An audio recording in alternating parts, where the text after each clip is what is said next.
This is Audible. Shameless with Him. Less Than Book 3. Written by Carrie Ann Ryan. Narrated by Samantha Cook and Jacob Morgan. Chapter 1. Zoe. Zoe and Caleb, age 8. Hawaii was everything. I mean, where else on earth could you wear a grass skirt and go to a pig roast, where they gave you pretty flowers to wear? I loved it here, and I never wanted to go home. We'd been in Hawaii for 4 days, and I knew we needed to go to the airport tomorrow. I didn't care. All I wanted to do was play in the sand and the waves today, and my mom was finally letting me do it. We'd had to stay away from the beach for most of the trip because Lacey hadn't been feeling well, even though the doctors said the cancer was gone. I rubbed my hip, remembering the big needle that had made me throw up. My mom said I wouldn't have a scar from giving my little sister my bone marrow, and I didn't know if she'd lied to me or not. She lied to me lots of times, though. Like when she said it wouldn't hurt, and that Lacey would get all better because I had to go through the procedure too. It had taken Lacey forever to get better, and my mom still watched her every move and wouldn't let me do fun things because she was afraid I'd get hurt too. Sometimes, I thought Mom only cared about me because I could help Lacey. Then I remembered the times it was just our time and no one else's. When we'd plant flowers and then put together pretty vases with the flowers we cut later. Mom was up in the room with Lacey now. Today was all about me and Dad. We wouldn't stay long since I didn't want them to be sad they weren't outside, but for now, I got to play in the waves. Finally. Sand tickled my feet, and I looked over at Daddy. "Having fun, Z baby?" I smiled wide. I wasn't a baby. Lacey was the baby, though I liked being Daddy's baby sometimes. "I love it. Thank you." He looked sad for a moment, then he smiled back at me before he turned and jumped into a wave. I laughed. I loved swimming and following him into the ocean, letting the waves slap into my back, trying not to drink too much salty water. There were other kids around us, all of them laughing and playing with each other rather than their families. I wanted this time with Daddy. Then someone slammed into my back and I slipped. Sand smacked into my face and water surrounded me. I twisted and turned, trying to get up. I couldn't find the top of the water. My heart beat fast and I tried to put my feet on the ground. I didn't know where it was. Before I could scream or think about anything other than the burn in my eyes, hands were on my shoulders, lifting me up. I coughed and sputtered, trying to wipe at my face. Another wave hit me, but the hands never let go. "Are you okay? Wait, Zoe?" I blinked away the salt water and looked into the eyes of Caleb Carr. "Caleb? What are you doing here?" I blurted. "Rescuing you, of course. I didn't know your family was going to be in Hawaii, too." Caleb went to school with me, and I loved him. Not that I'd ever say that out loud. I totally loved him and knew that one day I would marry him. He was everything I loved in a boy, with that sweet smile, big blue eyes, and hair he always flipped back that made him look so cool. Once, he'd even shaved the sides to make a kind of mohawk. The teachers weren't happy, though Caleb and his family hadn't cared. I'd loved it, because I'd loved him then, too. Now, this was officially the most perfect vacation ever. I had the ocean, sand, and Caleb Carr. We came because Lacey isn't sick anymore. Caleb's mouth turned down a bit in a frown, and I wanted to kick myself for bringing up Lacey. No one liked talking about sick kids, even if you were a kid. Caleb let go of my shoulders as the waves slapped into our sides. "I'm glad." He paused. "Anyway, sorry that Laura almost drowned you. She screamed when she saw a fish and hit you." "Laura?" He nodded towards the shore, and I looked over at the girl in the pretty pink bathing suit currently staring at me and Caleb like I was evil. She's here on vacation, too. She's from England. Caleb's mouth tipped up in a little smile that I hated. Hated it because it wasn't for me. No, it was for some girl named Laura. Zoe, are you okay? Damn it, Zoe, don't go off with strangers. Daddy pulled me towards him and away from Caleb, and it was all I could do to keep from blushing.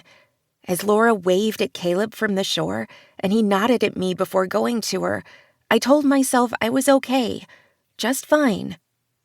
I wasn't. Because today was only the first time Caleb Carr would fall for someone who wasn't me. I knew it deep down in my heart. I knew this wouldn't be the last. Zoe and Caleb, age 15. I wasn't sure I was a fan of camping. However, I was a fan of s'mores. I bit into the chocolatey, gooey mess and moaned around the graham cracker. Good? Dad asked.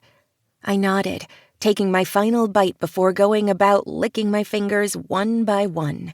There was no point in wasting the goodness with a napkin just yet. Want another? I shook my head before taking a sip of my soda so I could wash down the deliciousness. I'm good. Any more sugar and I'll probably end up having to roll myself down to the lake later for the show. There's going to be music, right? I love music. Lacey leaned into my shoulder, and I shifted so she could have more room. She wiggled a bit and sighed as she nuzzled into my side.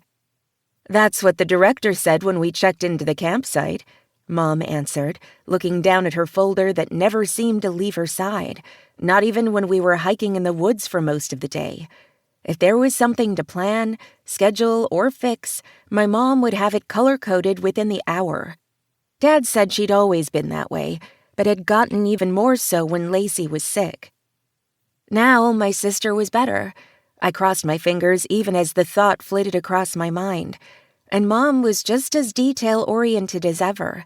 The fact that she was doing her best to use those skills to help me get into the best colleges, even though I was only a sophomore, might be nice.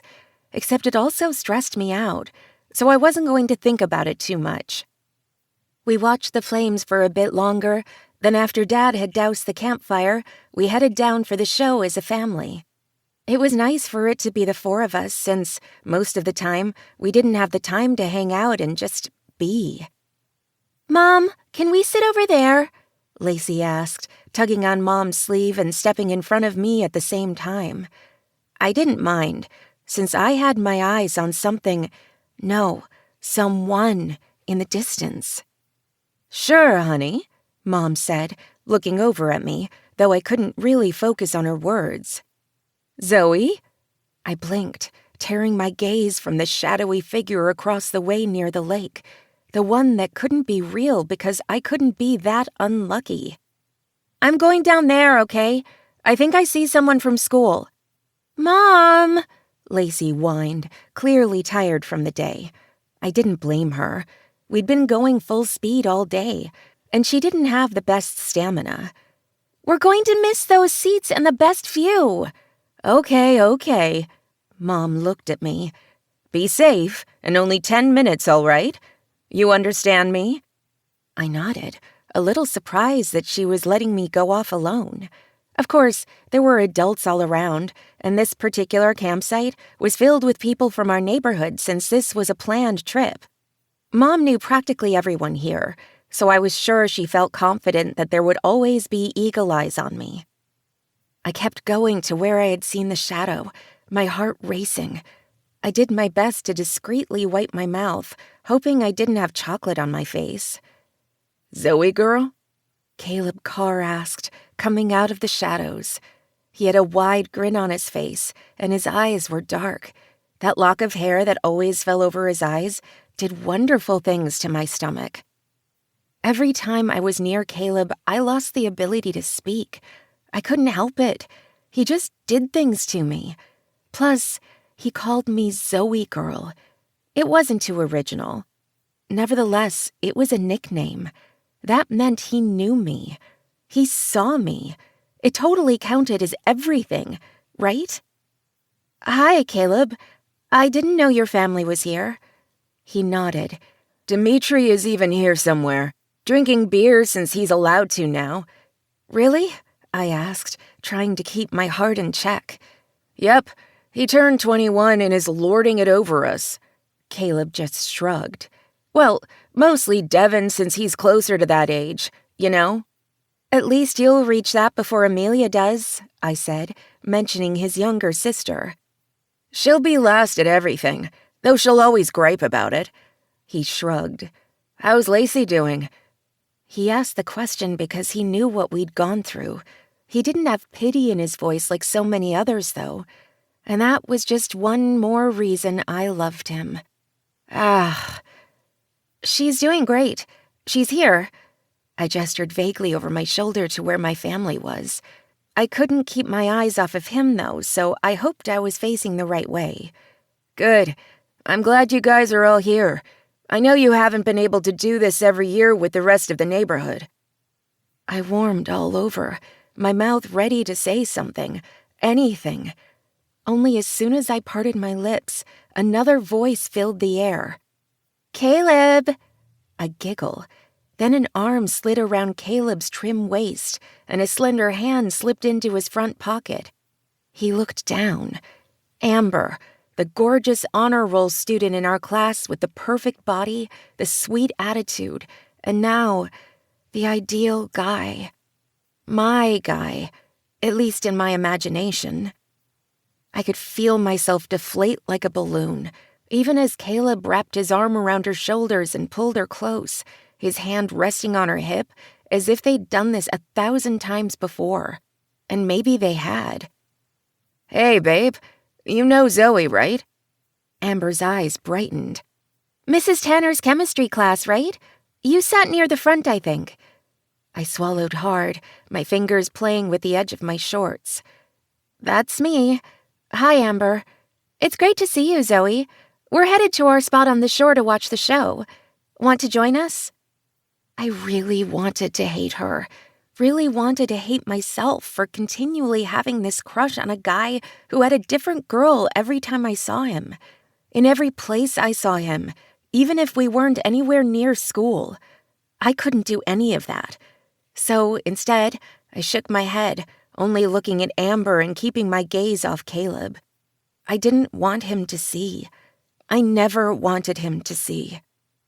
I have to get back to my parents, but I just wanted to say hi. Another pause. So, hi. Though I didn't see pity on Amber's face, she knew. She knew about my crush. It had to be written all over my face. Only, she didn't lay her claim on Caleb, didn't act as if she were catty and mean and wanted me away. She just held him like she always could. And maybe, for however long she had Caleb, she could. She didn't make me feel small, unseen. That was all on me. And Caleb Carr. Because even at 8 and 15, I couldn't get out of the way of my crush. And every time I saw him, he was with another girl. I really needed to get over my feelings for Caleb. No matter what my gooey heart said. Zoe and Caleb, age 19. My fake ID had worked, and as my head swam and my friends giggled into their drinks, I knew I wasn't going to use it ever again. Ever again. My fingers were numb, and my ankles hurt from my high heels. I didn't like being drunk, and I didn't know why I'd let myself get this way at all. It was Kyla's birthday, and we were celebrating. Only now, Kyla and Katie were off with 2 guys they'd met, and I was standing by the bar, my shoes too tight, and the third guy of that trio with his hands on my butt. I should go home, I tried to say, only it sounded garbled like I couldn't speak as I should. How many shots had the guys bought us? Damn it. This was stupid. I knew this was stupid, but my head hurt and I just wanted to go to bed. I'll get you home, baby, the guy whispered, his breath on my neck. Bile slid up my throat and I pushed the guy off. Matt, Yes, Matt was his name. I'm okay. I'm going to get a cab. I got my purse and tried to walk to my friends who were currently in the booth making out with their guys. They're busy, baby. I'll get you home. I ignored him. Kyla? Hey, girl, Kyla said, giggling. Happy birthday to me! Are you going home with Matt? She wasn't whispering, though everyone in the bar was dancing and drunk, so no one cared what she said. No, I'm going home. Are you okay? She nodded. We're fine. You should go home with Matt. I held back a shudder. I didn't like being drunk, and I wasn't sure I liked drunk Kyla either. Maybe it was just the booze in my system. I'm going home. Okay, doll. See you Monday. Then she went back to kissing Chad, and I shook my head, turning on my 2 high heels to head out to get a cab. Matt's hands were on my hips as soon as I turned, and I pulled away. Thanks for the drinks, but I need to go home. I'll get you outside, baby, he said. I never hated being called baby before, and yet, with him, I really didn't want to hear it again. Every time he said the word, it sounded sickly sweet and made me want to take a shower. I just needed to get away from him and this night. I'm okay. Thanks, though. I made my way through the bar, trying to stay on my heels as people bumped into me. Tonight was so stupid. I shouldn't have used my fake ID. I shouldn't have had a drink. Or 4. I was going to be okay. I would get home. I made my way to the curb where the cabs usually came, since this was the strip of my college town where all the bars were, when Matt grabbed my hips again. Let me get you home, baby. We can finish our night. I pushed at him, fear gnawing at my belly. I had my phone in my hand, only I wasn't thinking clearly and couldn't move out of his grasp. No, I want to go home. Alone. Baby. She said no, a deep voice said from our side, and Matt's grip tightened painfully on my hips. Get the fuck out of here, bro. No one asked you. I raised my knee hard, and Matt grunted, pushing me back so I stumbled into the thick pole behind me. Bitch, get your hands off her. I tripped over my heels, and then soft hands were on me. I flinched and looked into green eyes that were unfamiliar but kind. Sorry. Are you okay? I'm Heather. Caleb is taking care of that guy. Are you all right? Should we call someone? I blinked, suddenly far too sober. I tore my gaze away from Heather and looked at the man I knew, the one who had always been part of my dreams. Caleb. Of course, it was Caleb Carr. Here, miles from home. Still here when I needed him, and when I didn't want to see him. It only made sense. This was the way of things with us. Caleb punched Matt in the face, and people started to gather around, talking to each other and shouting. It was too much, and I knew I was going to throw up. I shouldn't be here. Caleb shouldn't be here. I'm fine. I just want to go home. Caleb turned at the sound of my voice, his eyes dark even under the streetlights. Zoe girl, you okay? I'm fine. I'm getting a cab. Don't hurt him. His brows rose as he looked down at Matt on the ground, who currently clutched his head and groaned. I just want to go home. We'll take you home, Caleb growled. I shook my head and almost threw up from the dizziness the movement caused. I'm fine. We're taking you home. Heather, get the cab. Sure thing, hun. We'll get your friend home. She squeezed my arms in affection, even as Caleb stepped over Matt's prone body and the crowd began to disperse. I just want to go home, I whispered, not sure anyone could hear me. Caleb's gaze never left mine as he slipped off his leather jacket and wrapped it around my shoulders. We'll get you there, Zoe girl. Trust me. I've got you. Tears slid down my cheeks, and my body started to shake as I dug my fingers into the warm leather. Caleb didn't hold me, didn't tell me everything would be okay. No one touched me. No one talked, because there was nothing to say. My so-called friends hadn't been there. The boy, no, the man from my past had been there. Again. Zoe and Caleb, age 25. I hated the cold. Okay, sure, I lived in Colorado and was used to it, but it had nothing on the cold of Alaska. Why Amy had to get married to her soulmate in the so-called Alaskan wilderness for a full-on glamping wedding at a log cabin suite in the woods was beyond me. However, she was my friend and had invited me to the wedding, so here I was, cold, in a dress I hated, and ready to take off my shoes. I'd met Amy while working at a flower shop in Denver. I would miss her when she made her final move up to Alaska. She'd met a bush pilot who had come to Denver for work and had fallen in love quickly. Now she was uprooting her life and moving to the wilderness. I loved Amy and wished her the best, but I missed home. I'd moved around enough for college and my first real job. Now I was back in Denver and about to open my own shop if things went well over the next few months. I wanted to settle. I wanted to find love and heart and start my life. I just wanted to be happy. As if I'd conjured him from thin air, a voice from my past echoed behind me, and I turned to see the one person I always wanted to see, yet never wanted to. "Caleb," I whispered, then cleared my throat. "Why on earth are you in Alaska?" I blurted. Caleb flashed that grin that always did things to my insides. "Zoe girl, I should ask you the same damn thing." He opened his arms and I went into them quickly. It was almost as if we always did this, as if it hadn't been years since we'd seen each other. We never talked about that night at the bar. Never needed to. I was fine and he'd been there. My knight in shining armor.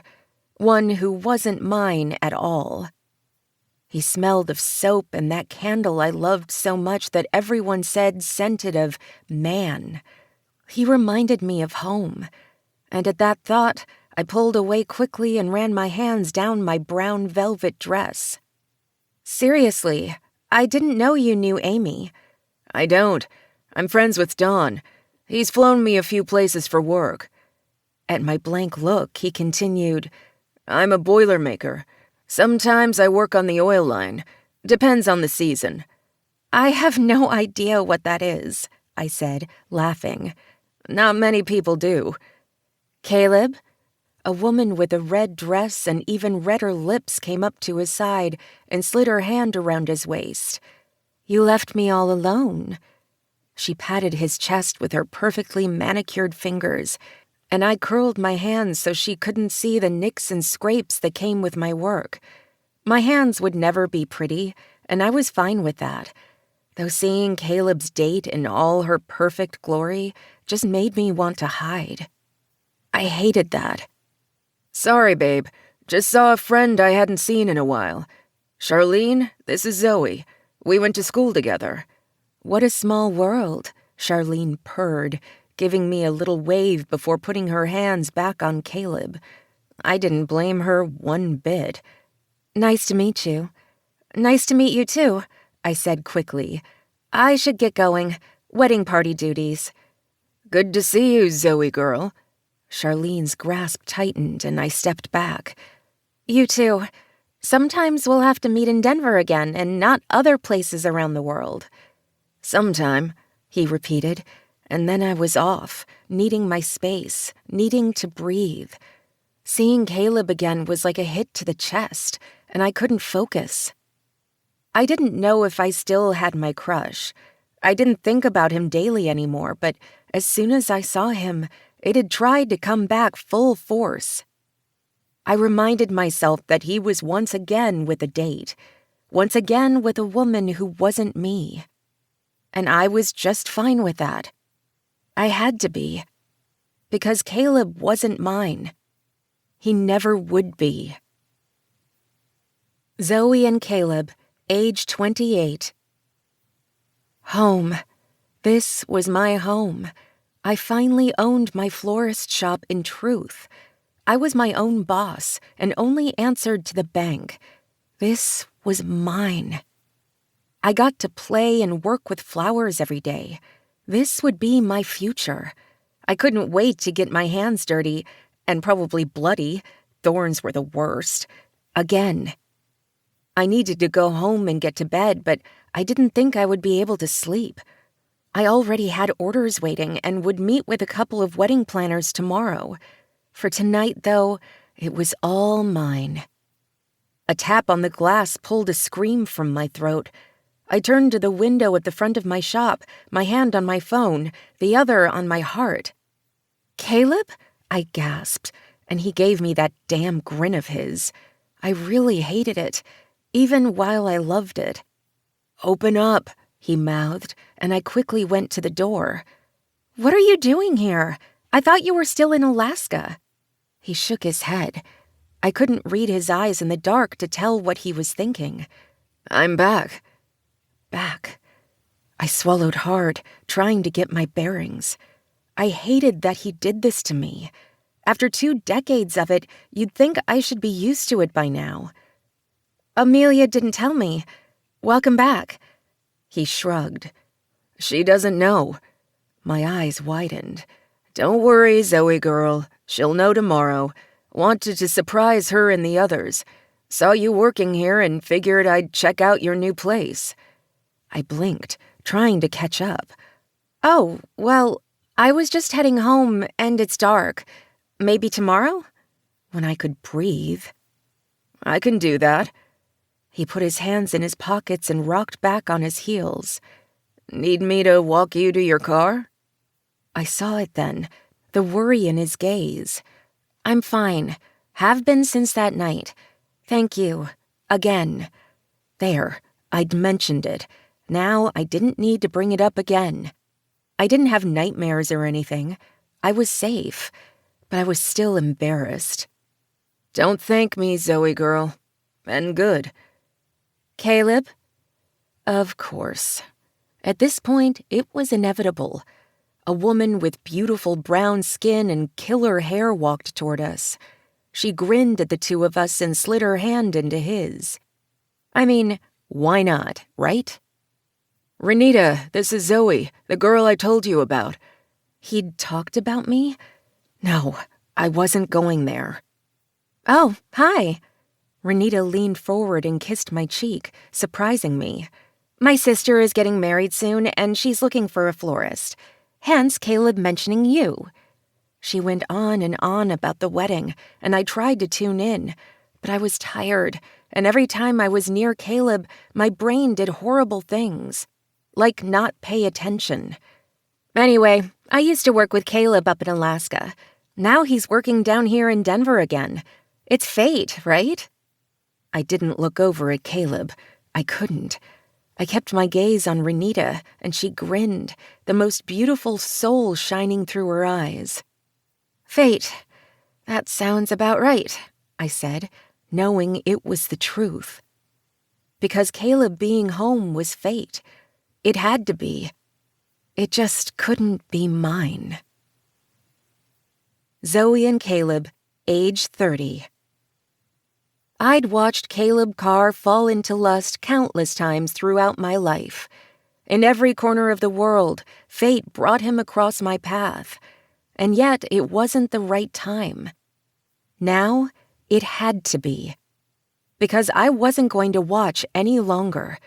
I was going to be a part of it. I was ready for Caleb Carr to fall in love. With me. Chapter 2. Caleb. I slid my hand across the small table and squeezed Robin's fingers, grinning at her. "You are a very wicked man, Caleb." Robin purred before ticking her hand back. She picked up her glass of Merlot and took a sip. I leaned back in my chair and shook my head. "There's nothing wicked about me, Robin. Never has been." Okay, that was probably a lie, but that was fine with me. I liked Robin. She was sweet, had a brilliant head on her shoulders and a killer body. Her long black hair flowed down her back, and she had recently cut her bangs so they lay thick across her eyebrow line. I had only really noticed because she'd mentioned it to me when I saw her last at the bar that I went to regularly. Not that I indulged all the time, but after a long day, especially when life went to hell like it seemed to be doing a lot these days, I needed a drink, or at least needed to be near the noise of other people. Then I would go home and laugh at my solitude, something I was getting much better at in my old age. "Now you're not paying attention to me," Robin said, tapping her fingernail on her glass. I didn't understand how she kept such great nails, considering that she typed for most of the day. She was a computer programmer, one of the best, according to her and anyone in the field who had ever spoken about her. I was decent with computers, but nowhere near her level. So if I ever needed to hack something or troubleshoot an issue with my laptop, she was the person to call. She'd charge an arm and a leg, but she was apparently worth that and more. Sorry, wool gathering. "That's fine. Are you going to tell me what you're thinking about?" That brain of yours, I said honestly. Her eyes brightened. "That's better than talking about any other part of my anatomy, as most guys tend to do." I snorted and took a sip of my vodka and water. I wasn't going to finish it, but it was good for appearances. I was mostly on the water these days. You have other assets as well, I said, grinning. Ones I'm open to talking about if you're in the mood. A total line, but it was rote at this point. When had I become jaded? "Yes, and I tend to like those assets." Her gaze traveled down to her very impressive cleavage, and then she laughed, making her boobs jiggle just enough. Dear God, I was going to lose my mind, but she knew that, and she was good at exploiting it. I liked a woman who was confident with her mind and body and knew exactly who she was. I used to be that same type of person, confident, happy, and knew what I was doing. These days, not so much. But I didn't want to get into that. I didn't want to get serious or think about anything but what we were up to for the night. Because this wasn't going to be serious. Nothing I ever did was serious. And every date that I had knew that going in. Not that I was an asshole or scared of commitment or anything, but I had plans. And before I moved back to Denver, those plans hadn't included women other than for the short term. For the long term, not so much. Dating when I was in Alaska had been interesting, and I hadn't done it all that often considering the ratio of men to women where I had been living. Dating in Denver, well, I was at the age where everyone wanted to settle down, and I didn't know what I wanted yet, not with everything that had happened recently. But no, I wasn't going to think about that. Not now, at least. "Anyway, how are you liking your new job outside of the wilderness?" Robin asked as the waiter set down our meals. I had ordered the fish, and she got the steak. My mouth salivated for the filet, but I was being good. Less red meat and less alcohol, even though I was sipping a little vodka tonight. Denver is its own wilderness, even though it's a little different from Alaska. It's so funny that most people think that Denver, like Texas, must be filled with cowboys and is the wild, wild west. And then us Denverites, or Denveronians, whatever they call us, all think that Alaska must be much of the same. What do they call people from Denver? "Happy?" Robin asked, and then laughed. "That fish looks amazing." I shrugged and looked down at my plate. Want a bite? "I would love some. Would you like some steak?" I should say no, but I'd love a bite. "Watching your red meat intake?" Hey, I'm 30. I should. "I thought that's what they said at 40. Apparently 30 is the new 40 and all that. "I thought it worked the opposite way," she said with a laugh. We traded some of our meals. I moaned when I took a bite of the steak. I missed red meat. My doctor said I needed to be careful, hence why I had moved from Alaska to Denver in the first place, and why I was no longer working out on the line at the new construction job, but rather running it from behind the scenes, and mostly on my tablet from behind a desk. I was damn good at my job, but sometimes I missed working with my hands like I used to. However, it was hard to do that when I wasn't sure what was coming. "Well, I, for one, am glad that you're back in Denver," Robin said, grinning. "I think we went on a date, 10 years ago or so? When we were babies." I snorted. We were babies. We're completely different people now. "That's good." Either that or you've gone through all the women on the Western Hemisphere and now you have to circle back, which isn't so good. I almost choked on my water and shook my head. I'm not that bad. You are, except you never string anyone along. You're exactly who you say you are. I frowned. And what am I exactly? Robin shook her head. Nothing bad. Please don't take it badly. I'm ruining this. All I meant is that anyone going on a date with you knows it's not going to be serious, and no one goes in trying to change you. If they do, then they're in for a rude awakening. I looked down at my fish and played with the fork in my hand. I didn't realize I was that predictable. Oh, shush. I'm just as predictable. I haven't had a serious relationship in the 10 years since we've seen each other. In fact, I've been so focused on work, it was a surprise that I was even at that bar when I saw you again. And now, coming out to dinner with you, we're doing this lovely surf and turf thing, and we're not going to ruin it by talking about serious things. Only happy stuff. I nodded and forced a smile. Okay, I can do that. I grinned and let the disappointment seep from me. It wasn't like I really wanted a serious relationship with Robin. I just didn't like the fact that apparently it was tattooed on my forehead that I wasn't the person one went to for a serious relationship. Maybe it was asking too much for me not to feel like a complete asshole. Or perhaps that was just who I was. Okay, other than going to that bar and working, and apparently trying not to walk out on me because I'm acting like an idiot, what do you do for fun these days, Caleb? I shook my head, pulling myself back to the conversation. You're not an idiot. Sorry. Apparently I'm just grumpy. Women love grumpy men, Caleb. You should know that.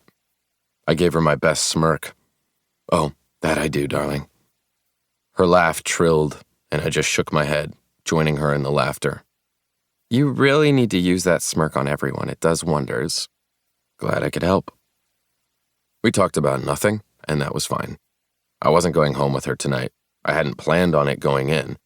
It was simply nice being with another human when I didn't have to sit at home and wonder about mortality and everything that came with life, or the lack thereof. After we'd finished our meals, we paid the bill and went to the valet for our cars. We had met at the restaurant rather than me picking her up, and from the look on her face, I knew that she knew we weren't going home together. I wasn't in the mood, and it was clear that she'd figured that out on her own. This was nice, Caleb. Maybe we should do it again in 10 years. You really think you're going to be single in 10 years? It was an honest question. Robin was a fantastic, talented, brilliant, and beautiful woman. She deserved happiness however it came. Maybe. I have work to do. Men get in the way. You know, that's kind of what we do. It's our legacy. You're a good man, Caleb. I hope that you're not single in 10 years, even if part of me kind of wishes you would be. I only hoped I'd be here in 10 years. I quickly pushed that thought from my mind because I wasn't going to think about it. It was good seeing you, Robin. I kissed her on her cheek as the valet pulled up. As she slid into her car, my gaze met someone else's, not Robin's. Someone from my past and my present, and maybe my future, only not in the way that I might want it. Zoe stood on the other side of the street, her hands full of bags from wherever she had been shopping. I knew she worked hard, and sometimes she didn't get to the grocery store until late in the evening. My brother had mentioned it to me once because his woman was best friends with Zoe. Zoe had been in and out of my life for as long as I could remember. She had always been there, literally in every hemisphere I'd ever visited. Oddly, she was always there.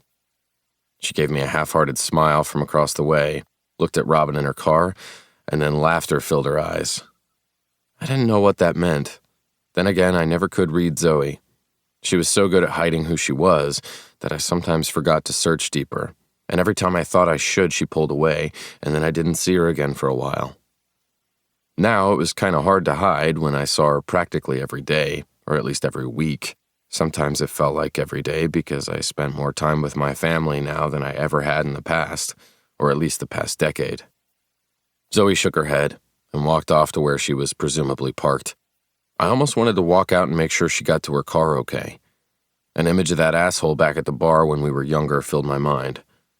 It had been, 11 years ago now? It still filled me with rage when I thought about it. I hadn't been able to kill that asshole, hadn't been able to do anything except pull him off of her and get her home. I didn't even remember the girl I was with at the time, Not that I remembered every woman I had ever been with, but I tried not to forget them. We hadn't done anything more than hold hands and kiss that night. She had been shaken by what had happened with Zoe, too, and I was so pissed off that I hadn't wanted to do anything but get her home just like I had gotten Zoe home. Thinking about it now, I didn't remember her name. I remembered Zoe's face, and I was never going to get that image out of my mind. Holy hell. How was I supposed to do that when all I could do was imagine her drunk again, the asshole forcing the issue? Luckily, I had been there. Jesus Christ. What if I hadn't been there? What if she had been forced to go home with him? My hands fisted, and I made myself not think about that.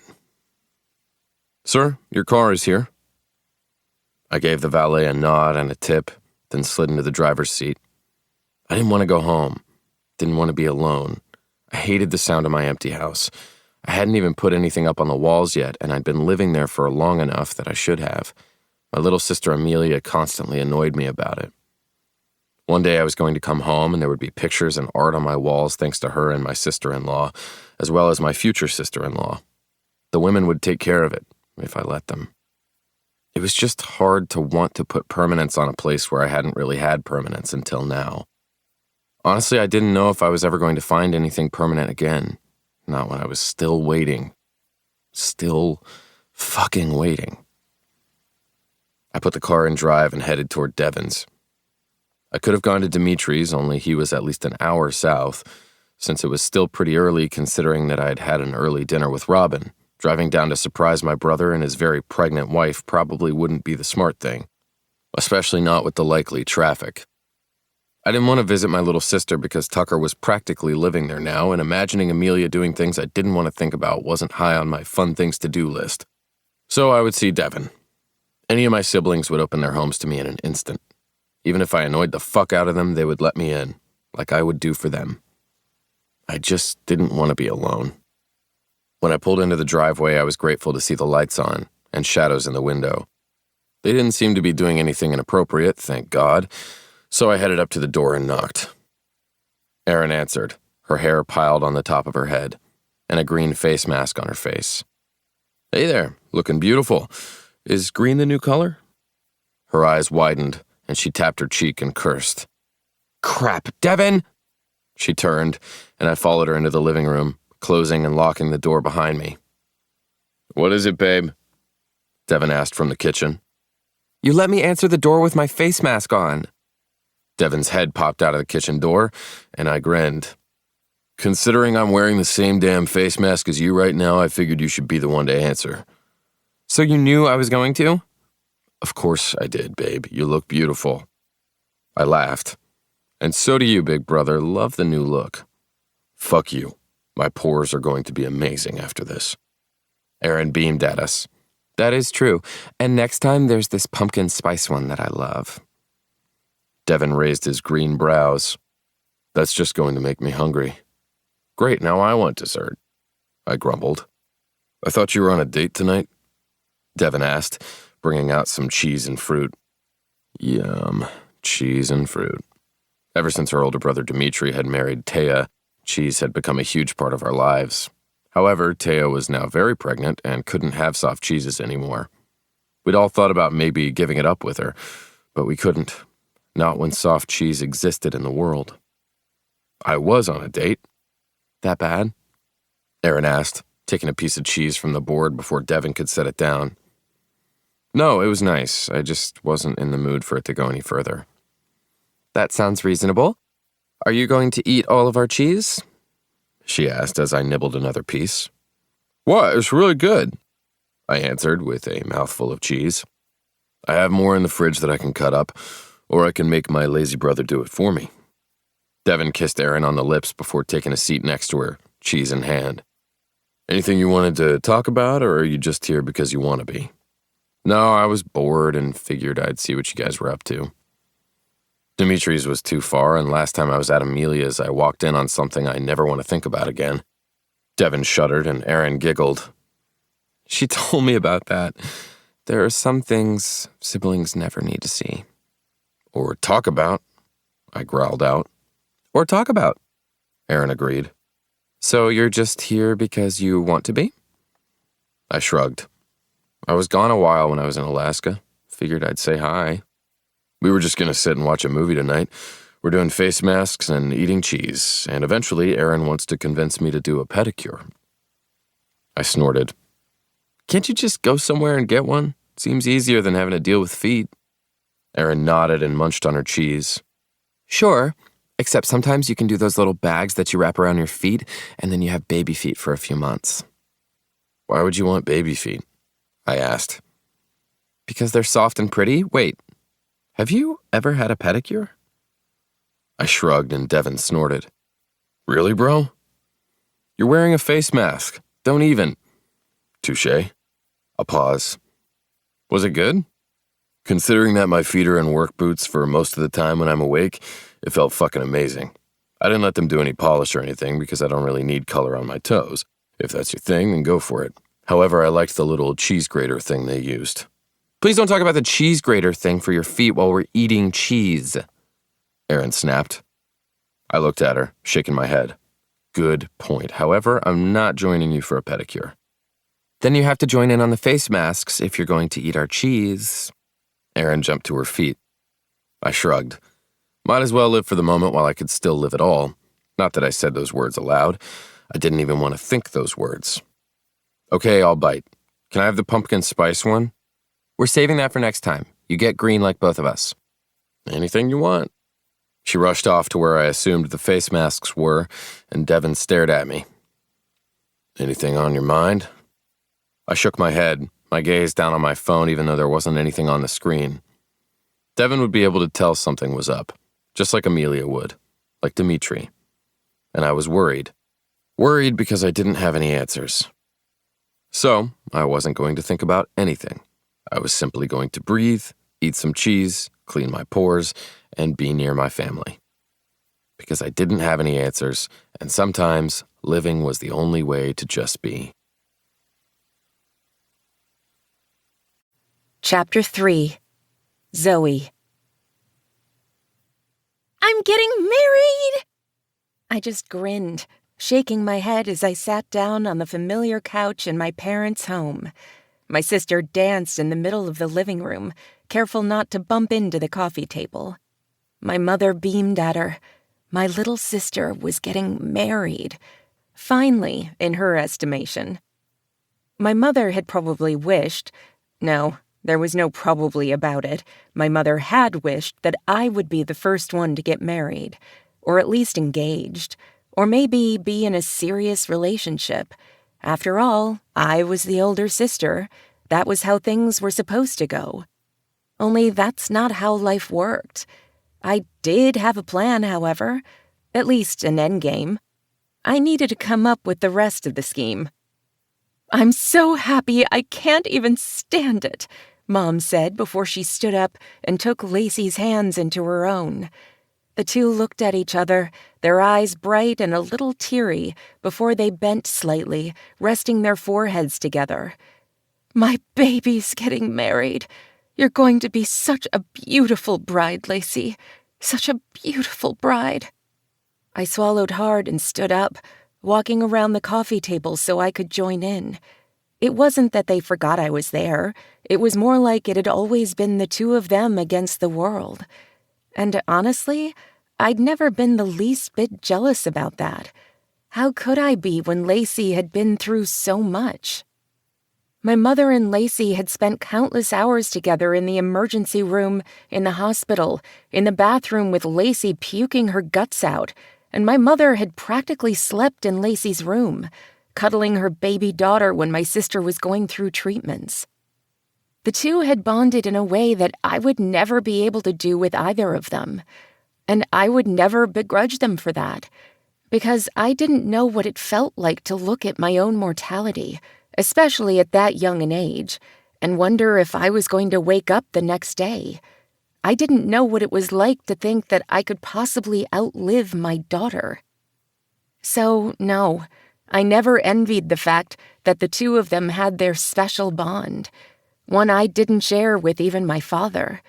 Even though I still sometimes liked to consider myself a daddy's girl, I didn't have that special bond with him either, and neither of us felt the lack. However, I did want to be a part of Lacey and Mom's moment, if only for a bit. Because, after all, my little sister, the one I had been so afraid I would lose multiple times in my life, was getting married.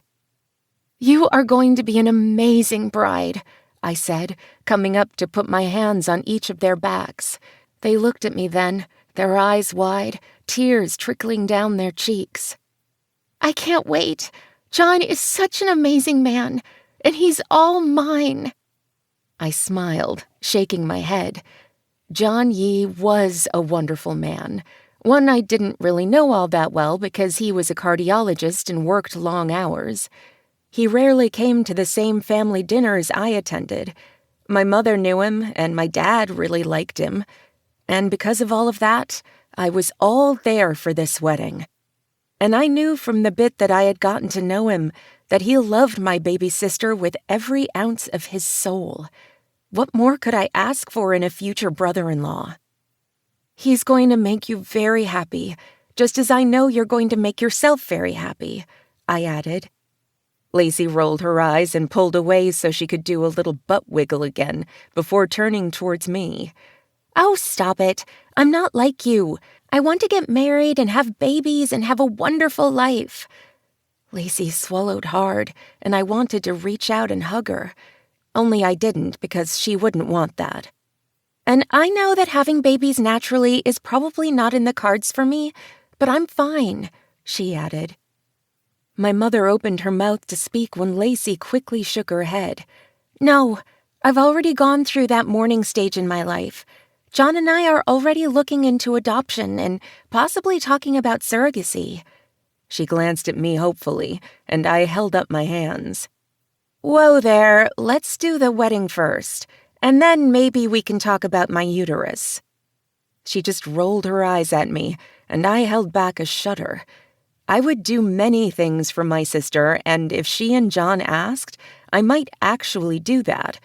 Only that was a long way off, and I needed to get through the idea of it first. And then there was the whole pregnancy thing.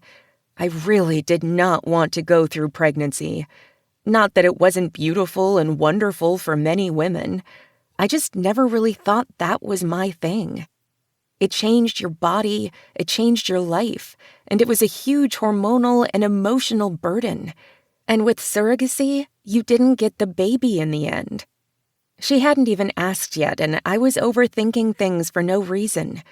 After all, John had 3 sisters, 3 wonderful siblings, 2 of whom already had children of their own. We knew their uteruses worked just fine.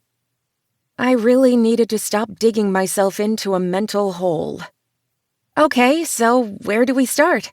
I asked, and both my mother and my sister looked at each other before they burst out laughing.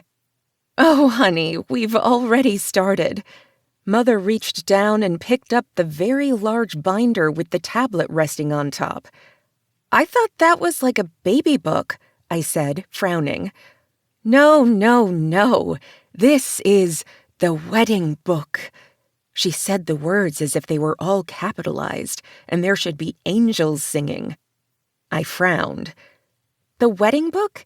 Wait, didn't you have one like that when you were younger and used to play with it while you were in the hospital bed?" My mother winced while Lacey nodded. Mom didn't like to talk about that time. Mostly because every time she did, everyone got super sad and started thinking about cancer again. Lacey didn't have a problem with saying the C word, and neither did I. Mom was another story, so we were both careful around her. "It's not the exact same wedding book because, I'm not 6 anymore, though it is where it all began." We laughed. "We really have been planning this wedding for my entire life." Lacey shrugged. "I didn't know if I'd ever have a wedding, or if I'd have a prom, or learn to drive or do any of that. So I wanted to live with the idea that I could, with sparkly dresses and flowers galore. I wanted twinkle lights and a band, and I wanted my dad to dance with me and give me away. I wanted all of that. So Mom and I made the wedding book. It's not going to be the same incarnation by the time we're done. However, I love the fact that I actually get to do this." She took a shaky breath. "It's not just a dream anymore." I discreetly wiped at a tear as my mother blew her nose into a tissue. It had been over 10 years since the last scare, and every day felt like borrowed time, even if Lacey was completely healthy. The damage that chemo and radiation and countless medical tests did to one's body changed everything. I was going to do anything my little sister asked, even if I had a feeling from the way that my mother and Lacey kept looking at each other, the word bridezilla might be uttered more than once. Okay, so apparently the question of where do we start has already been answered. How about where do I start? Lacey bounced on her toes and came over to me, her arms outstretched. I hugged her tightly, kissing the top of her head. She was only a couple of inches shorter than I was. However, I was wearing heels, while Lacey was barefoot like a little pixie. "Well, first, I need to ask the big question." I took a step back, my eyebrows raised. "You do? I thought John already popped the question." "Ha ha. Will you be my maid of honor?" Warmth spread through me, and I grinned. "Really? I thought you were going to ask Mary-Kate." Mary-Kate and Lacey had been best friends for what seemed like forever. They had met in the children's oncology ward, Lacey being there for herself while Mary-Kate had been there for her sister. Mary-Kate's sister hadn't made it, something that hurt to even think about. Through their shared pain and similar ages, Lacey had formed such a deep and everlasting friendship with Mary-Kate that I thought they would be shoo-ins for each other's maids of honor. "I thought about it. In the end, I decided I want you. You're my big sister. I've known you longer, and you're one of my best friends, too." This time, I wiped away my tears and kissed Lacey on the cheek. "Of course I'll say yes." "Good, because I have such a long list for you." I groaned. "You're really only making me your maid of honor because I can actually adhere to lists rather than Mary-Kate, who kind of likes to go with the flow." "Well, that might be part of it, though not the only part." I had been bamboozled. Completely and utterly hoodwinked. I loved my little sister, though, so I'd make it work. Like always, I would deal with it, even though I had a feeling this was not going to be fun at all. "Now I have your binder here, too." She picked up the other notebook that I hadn't noticed before. "This is just the starter pack." The thing weighed like 10 pounds. "Starter pack?" "Yes, this isn't all of it. And a lot of what we'll be doing will be digital. That way we can all upload it to the cloud and be up to date at any given moment if any emergencies arise, or if we need to have last-minute meetings." "Meetings?" I knew there was a little bit of panic in my voice, but I couldn't help it. Dear God, I had a full-time job. I owned my own business. I had best friends of my own and a life. Not a huge one, and not one with dating, although I had already promised myself that I was going to work on the latter. This whole wedding thing might actually get in the way of that. Dear God. I started to look through the notebook, swallowing hard. Everything was neatly organized and labeled, with ideas for flowers, music, the dancing, linens, dishware, where they could register. Everything was color-coded and in order of precedence. There was a whole section for the dress, as well as addresses of the attendants. The colors hadn't been picked yet. However, there were 5 different areas where Lacey could choose. And from there, apparently, I would be able to triangulate exactly what would happen. There was a damn flowchart in the thing. No wonder she wanted this to be digital.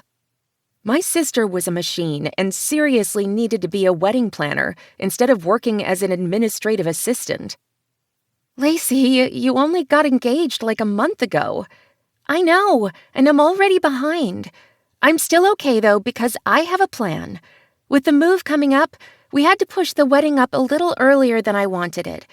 Even with that, we're going to make this work. I already have all the starter appointments ready, and we're going to make this happen. John might not be here for all of it, though, because, he has work." I did, and his work was the reason that Lacey was moving. My baby sister was relocating across the country because John was getting an amazing fellowship at another hospital, one that he had been trying to get for a few years, and now there was an opening.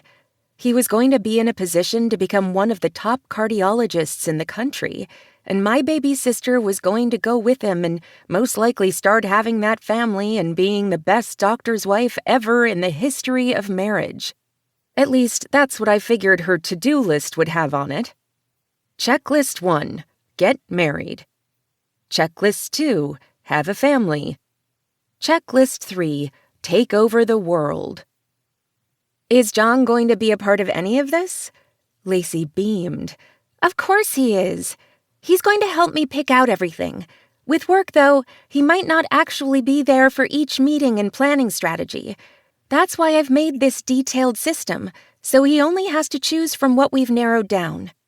After that, then it's all the meetings, and I want you to be there every step of the way. So, you're not hiring a wedding planner? I said, blinking. No, I've got this. So does Mom. Mom reached out and gripped Lacey's hand. We've got this, honey. She turned to me. And, of course, you'll help with the flowers, won't you? Help. With the flowers. Oh, no. Did they want me to do this for free? The size and scale of this wedding, at least from what I could tell, meant that it was going to take a lot of time, energy, manpower, and money to get done. There must have been something showing on my face because my mother pinched her lips as if she had sucked on a lemon, and my sister rolled her eyes. We're going to pay you, of course. I didn't say anything. You didn't have to. I know your job is really hard, she said, and then winced. Okay, so that sounded like I was placating you. I know it's an actual job. I don't want the flowers for free. I want the best of the best, and you're the best. Well, that was a nice thing to say. I can be nice during all this. I might be a little anal retentive. I want everything perfect for the best day of my life, but I'm going to be nice about it, promise. Her voice got a little shriller as she said that, and the word bridezilla once again slipped through my mind. My baby sister was the sweetest, most wonderful, kindest girl I knew. Yes, sometimes she got in her own way a bit and focused on what she wanted, mostly because that's what had happened throughout her childhood when we were dealing with everything having to do with cancer. She was still amazing and wonderful to me. I just had a feeling that those traits might be buried a little deeper under the engaged Lacey marker. Hopefully, once married Lacey showed her face, things would get back to normal. However, I had a feeling these next few months would be long ones. Anyway, you'll be my maid of honor, and Mary-Kate will be right under you, and then John's sisters will be there. And they all agreed? Yes. John and I asked them when we were at dinner the other night. I know I'm asking you last. I needed you to be here because I wanted to do it in person. I hope that's okay. It's really okay. I just want to make sure I do this right for you. You will. That sounded more like a threat than a promise. I rolled with it. My mother impatiently looked between us, her toe tapping. What's wrong, Mom? I asked, keeping my voice light. We don't have a lot of time to waste. We need to get going. I need to head to work, though, I said. I can only give you about 30 minutes right now. My mother's lips pursed again, and I put a bright smile on my face. I will do my best to show up whenever I can. You know I'm short-handed right now during this season. I shook my head. I'll make it work, I promise. You will, my sister said, squeezing my hand a little tighter than was warranted. Time to get through the initial phases then, since I figured it was going to be a long couple of months. Now, there's 5 of us as your attendants? Yes, and John will have 5 groomsmen as well. Actually, you know one of them. Caleb? He knows John from something or other. I don't really remember how they met. You know, Denver is the smallest big city ever. I kept a bright smile on my face, even as I blinked. Caleb Carr? Yes, Amelia's big brother. He's so hot. Lacey, my mother warned, though her lips quirked. I'm engaged, Mother, not a nun. My mother glared for a moment before she grinned. Well, those Carr brothers sure do know how to fill out a suit. I groaned, closed my eyes, and tried to count to 10. That's an image I never want to think about again. What? The Carr brothers in suits? Lacey asked, all too sweetly. No, my mother thinking about that. Lacey and I laughed, and my mom just rolled her eyes. I don't know why you think that you and your little sister just showed up one day thanks to a stork. I'll have you know, your father cuts a nice line in his suits, too. In fact, just the other day— No, none of that. I cut her off, laughing. I know you're only trying to get a rise out of me. Stop. Speaking of rises, my mother began, and Lacey burst out laughing. I closed my eyes and counted to 10, trying to put all of those thoughts out of my mind. What did I do to deserve this? Why is this happening? Because you're a smartass, just like your father, and I love him, so I love you. My mother kissed me on the cheek and then went back to the tablet in her hand. Okay, so there's 5 attendants on each side, and we're looking at what, 300 people? My mother said, and Lacey nodded. My eyes widened, my mind boggled. 300? I don't think I know 300 people.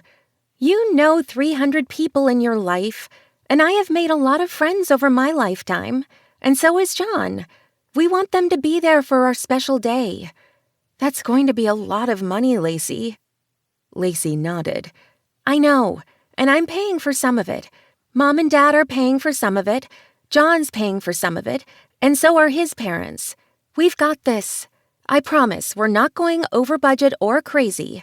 There's a reason that I went into so much detail about everything in that notebook.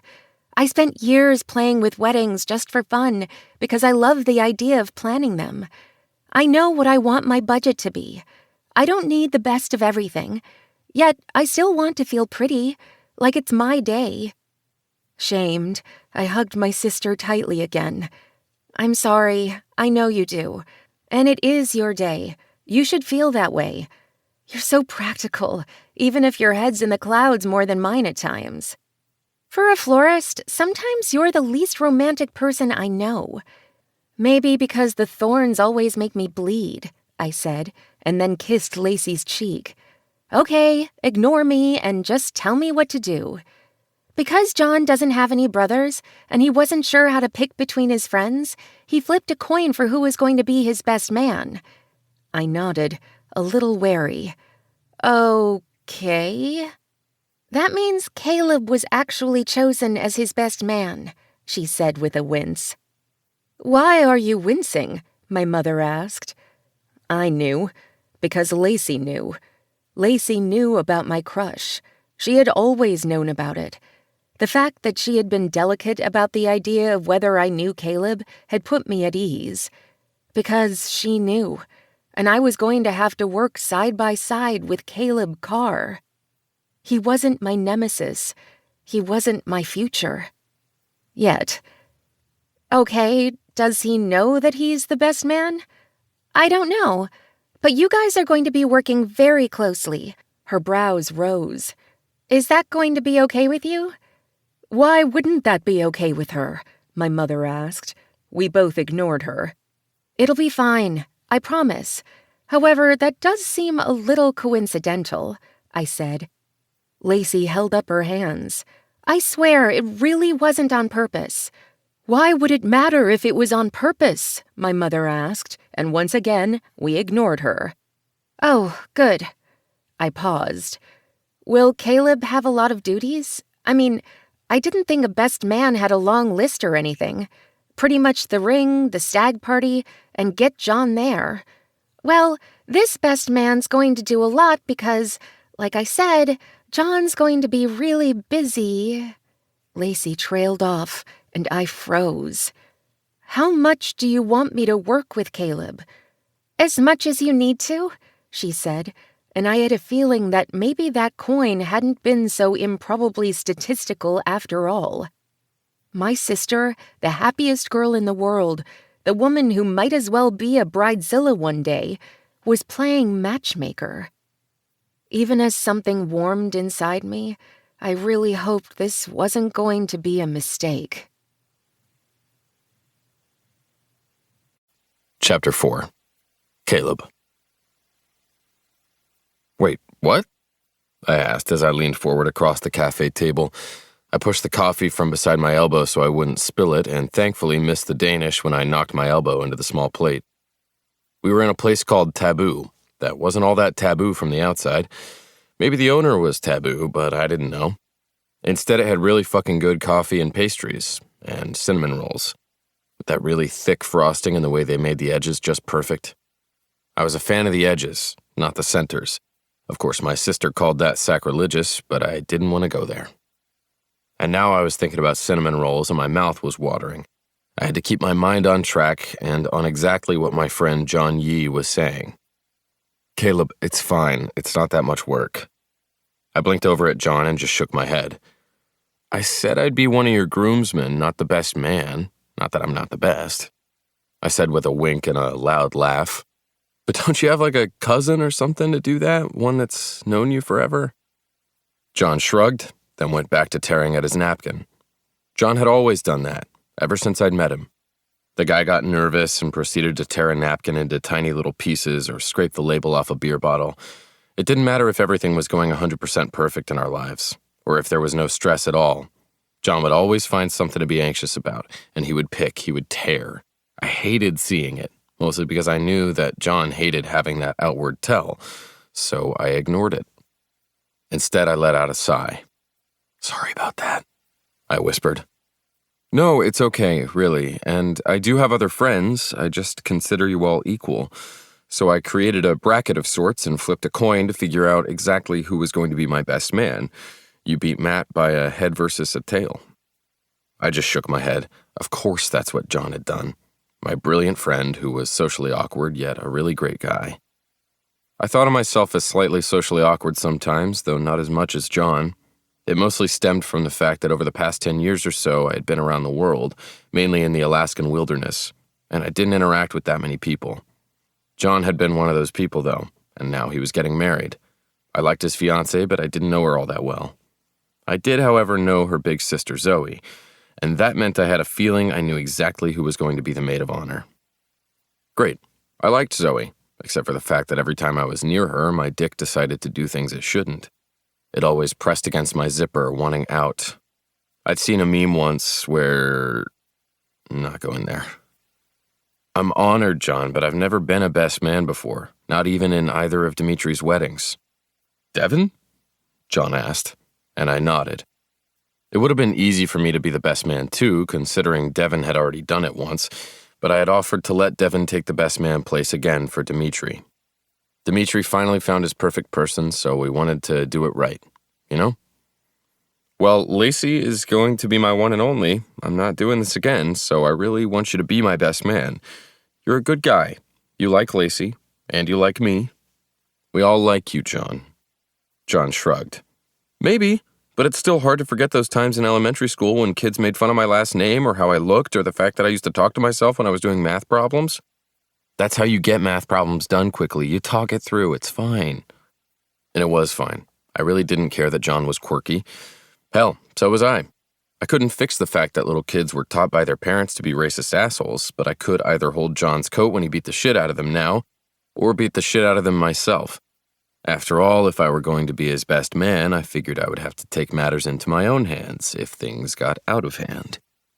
I'll be your best man, I said quickly, noticing the way John's shoulders started to droop. I liked John, I liked Lacey, I could do this. Not that I knew what I was doing. Great, and I swear it's not going to be a lot of work. So I just have to, plan your stag party, right? John blushed. No strippers or anything, okay? I snorted. We're really not stripper kind of guys, which would probably surprise anyone who thought they knew me.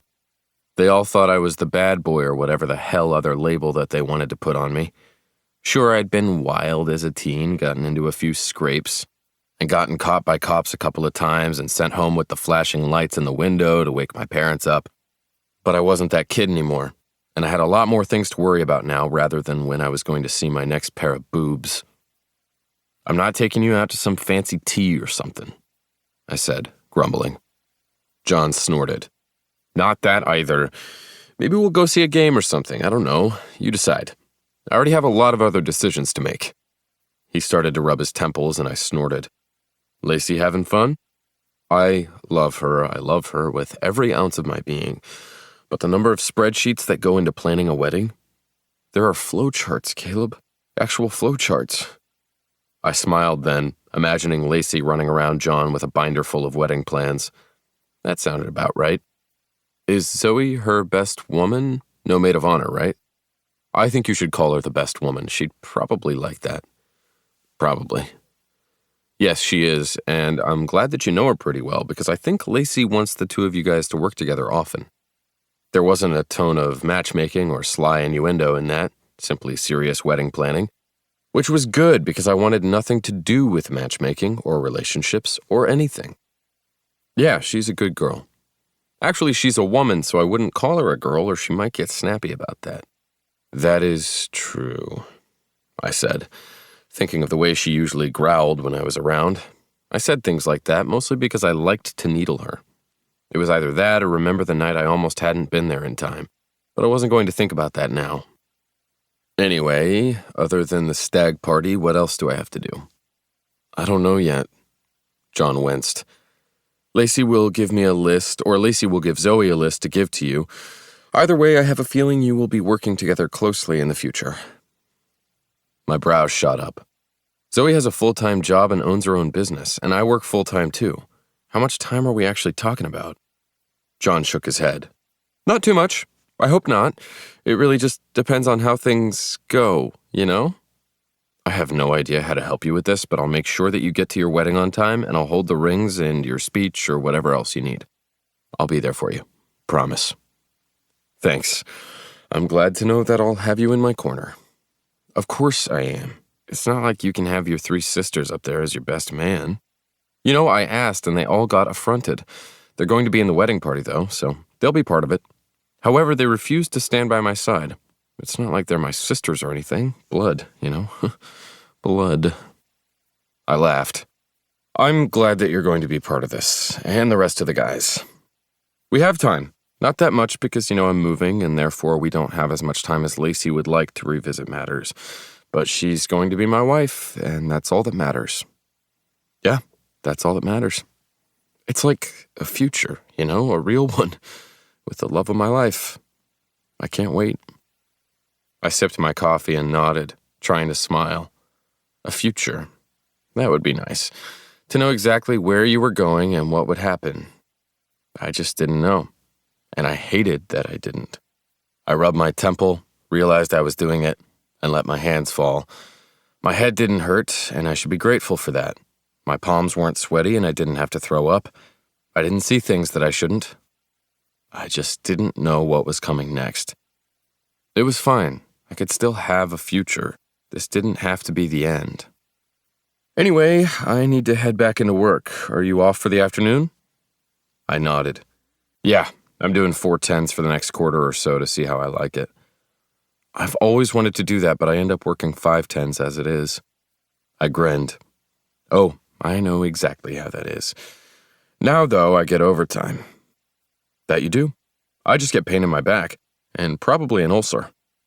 I rolled my eyes and said goodbye as John headed back to work. I sat there and finished my coffee, wondering what exactly it meant to be a best man, and what it would mean to work with Zoe day in and day out. Zoe, the one person who had been a constant in my life other than my family, and the one who seemed to haunt my dreams even though she really shouldn't. In the end, it wouldn't matter, though, because I wasn't going to make a move. I wasn't going to do anything about it, because I didn't have that type of future. And if my fate really fucked me over, I wasn't going to have a future at all. Zoe. I love weddings, Amelia sighed from my side, and I barely resisted the urge to roll my eyes. I was a florist. I loved everything about that special day. However, seeing two of my best friends walking on clouds as they discussed their own nuptials was a bit much, even for me. Not that I begrudged them their happiness. In fact, I was just as excited as they were usually. However, it was when they went all Disney princesses and sighed dreamily into their clasped hands that I wanted to laugh. I know you love weddings, I said, shaking my head.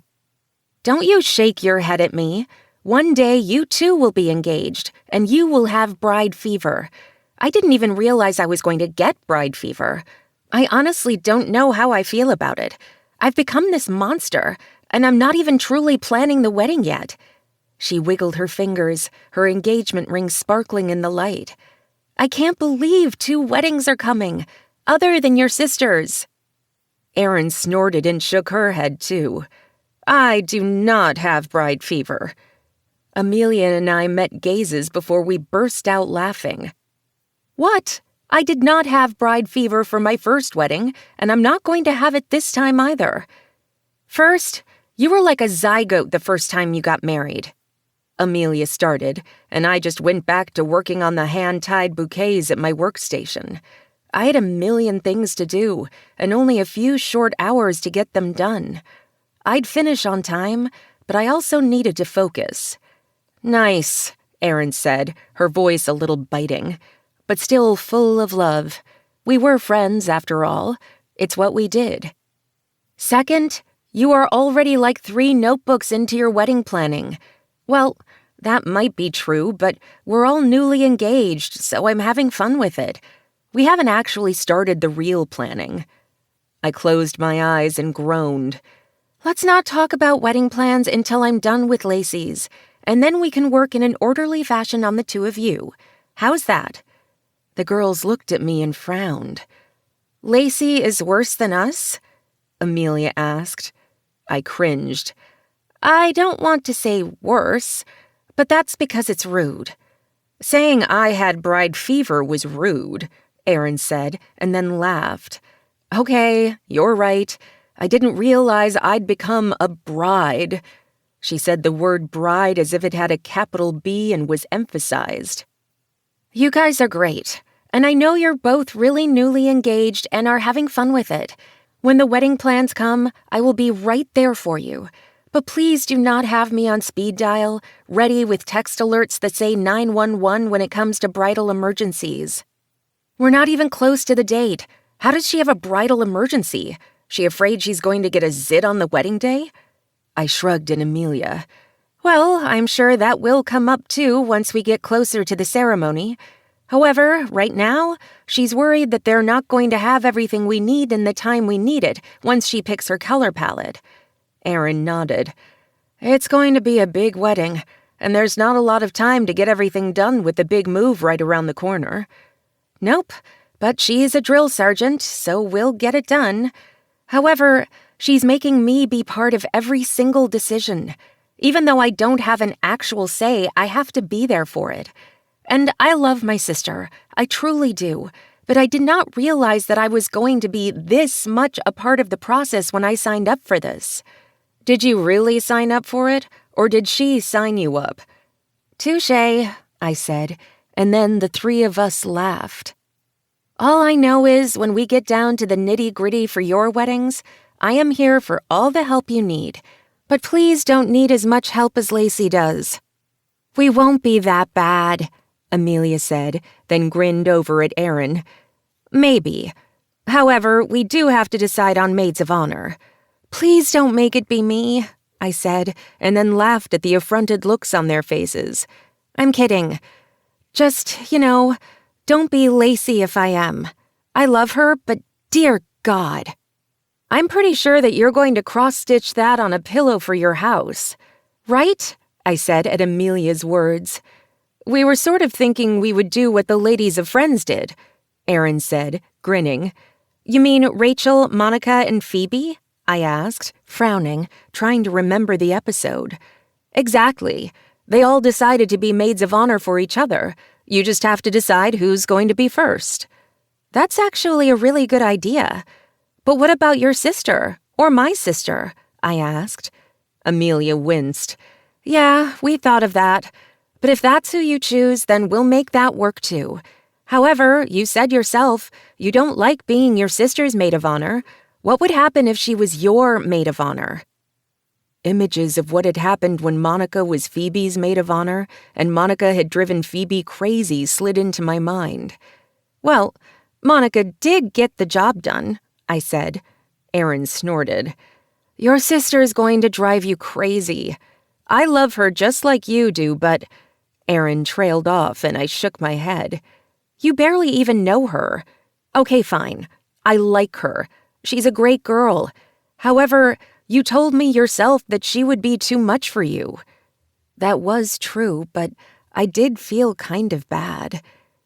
And I know she only picked me to be her maid of honor because she knows she can walk all over me.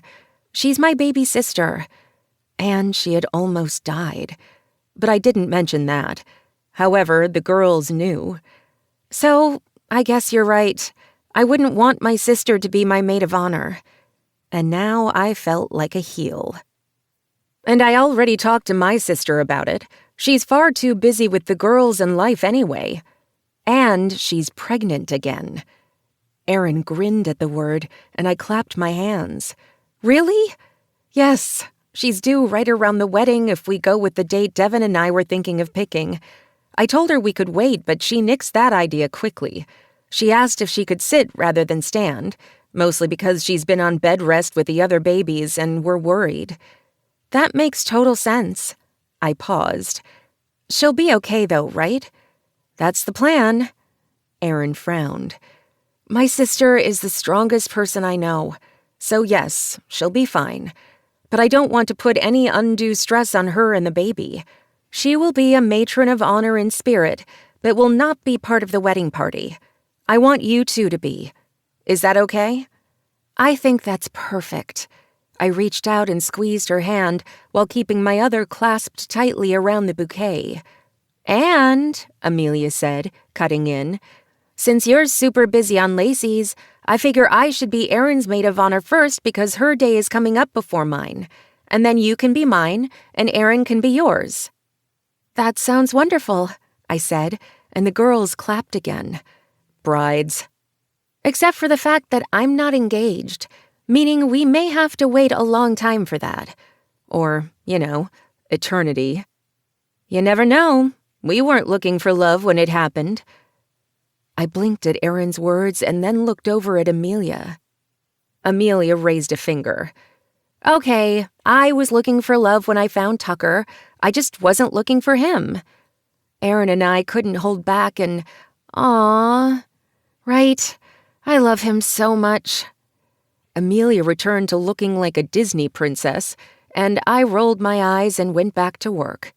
I nicked my finger on a thorn, growled at myself, and moved to wash my hand. I cleaned out the wound, added Neosporin, and then went back to work. It was routine at this point. The girls were sorting for me, both of them having taken their lunch break to help me with backup. I had a large wedding to do flowers for, centerpieces, bouquets, boutonnieres, and mussy-tussies for the mothers. Lots of things to do, but I was getting it done. Erin had already finished the wedding cake, at least as much as she could. She would work on the rest in the morning, the day of the wedding. Amelia wasn't part of this deal since they were having an indoor ceremony and they didn't need landscaping, but we were having fun with it. I loved my job. I really did. But the thought of weddings, so many of them all at once, was a little overwhelming. And it reminded me of the fact that, yes, there was an imaginary groom in my dream wedding. Caleb. And I still didn't have a plan for how I was going to get him to notice me. Maybe I just needed to be in his vicinity, often. And with the way that Lacey's wedding plans were going, that was going to happen eventually. So, are you and Caleb working together? Erin asked, and I nicked my finger again. How did the woman always know when I was thinking about Caleb? Damn it, I cried out and went to re-wash my finger. Having issues over there? Amelia asked, tongue in cheek. They'd watched me stab my fingers countless times, so they knew I wasn't really hurt.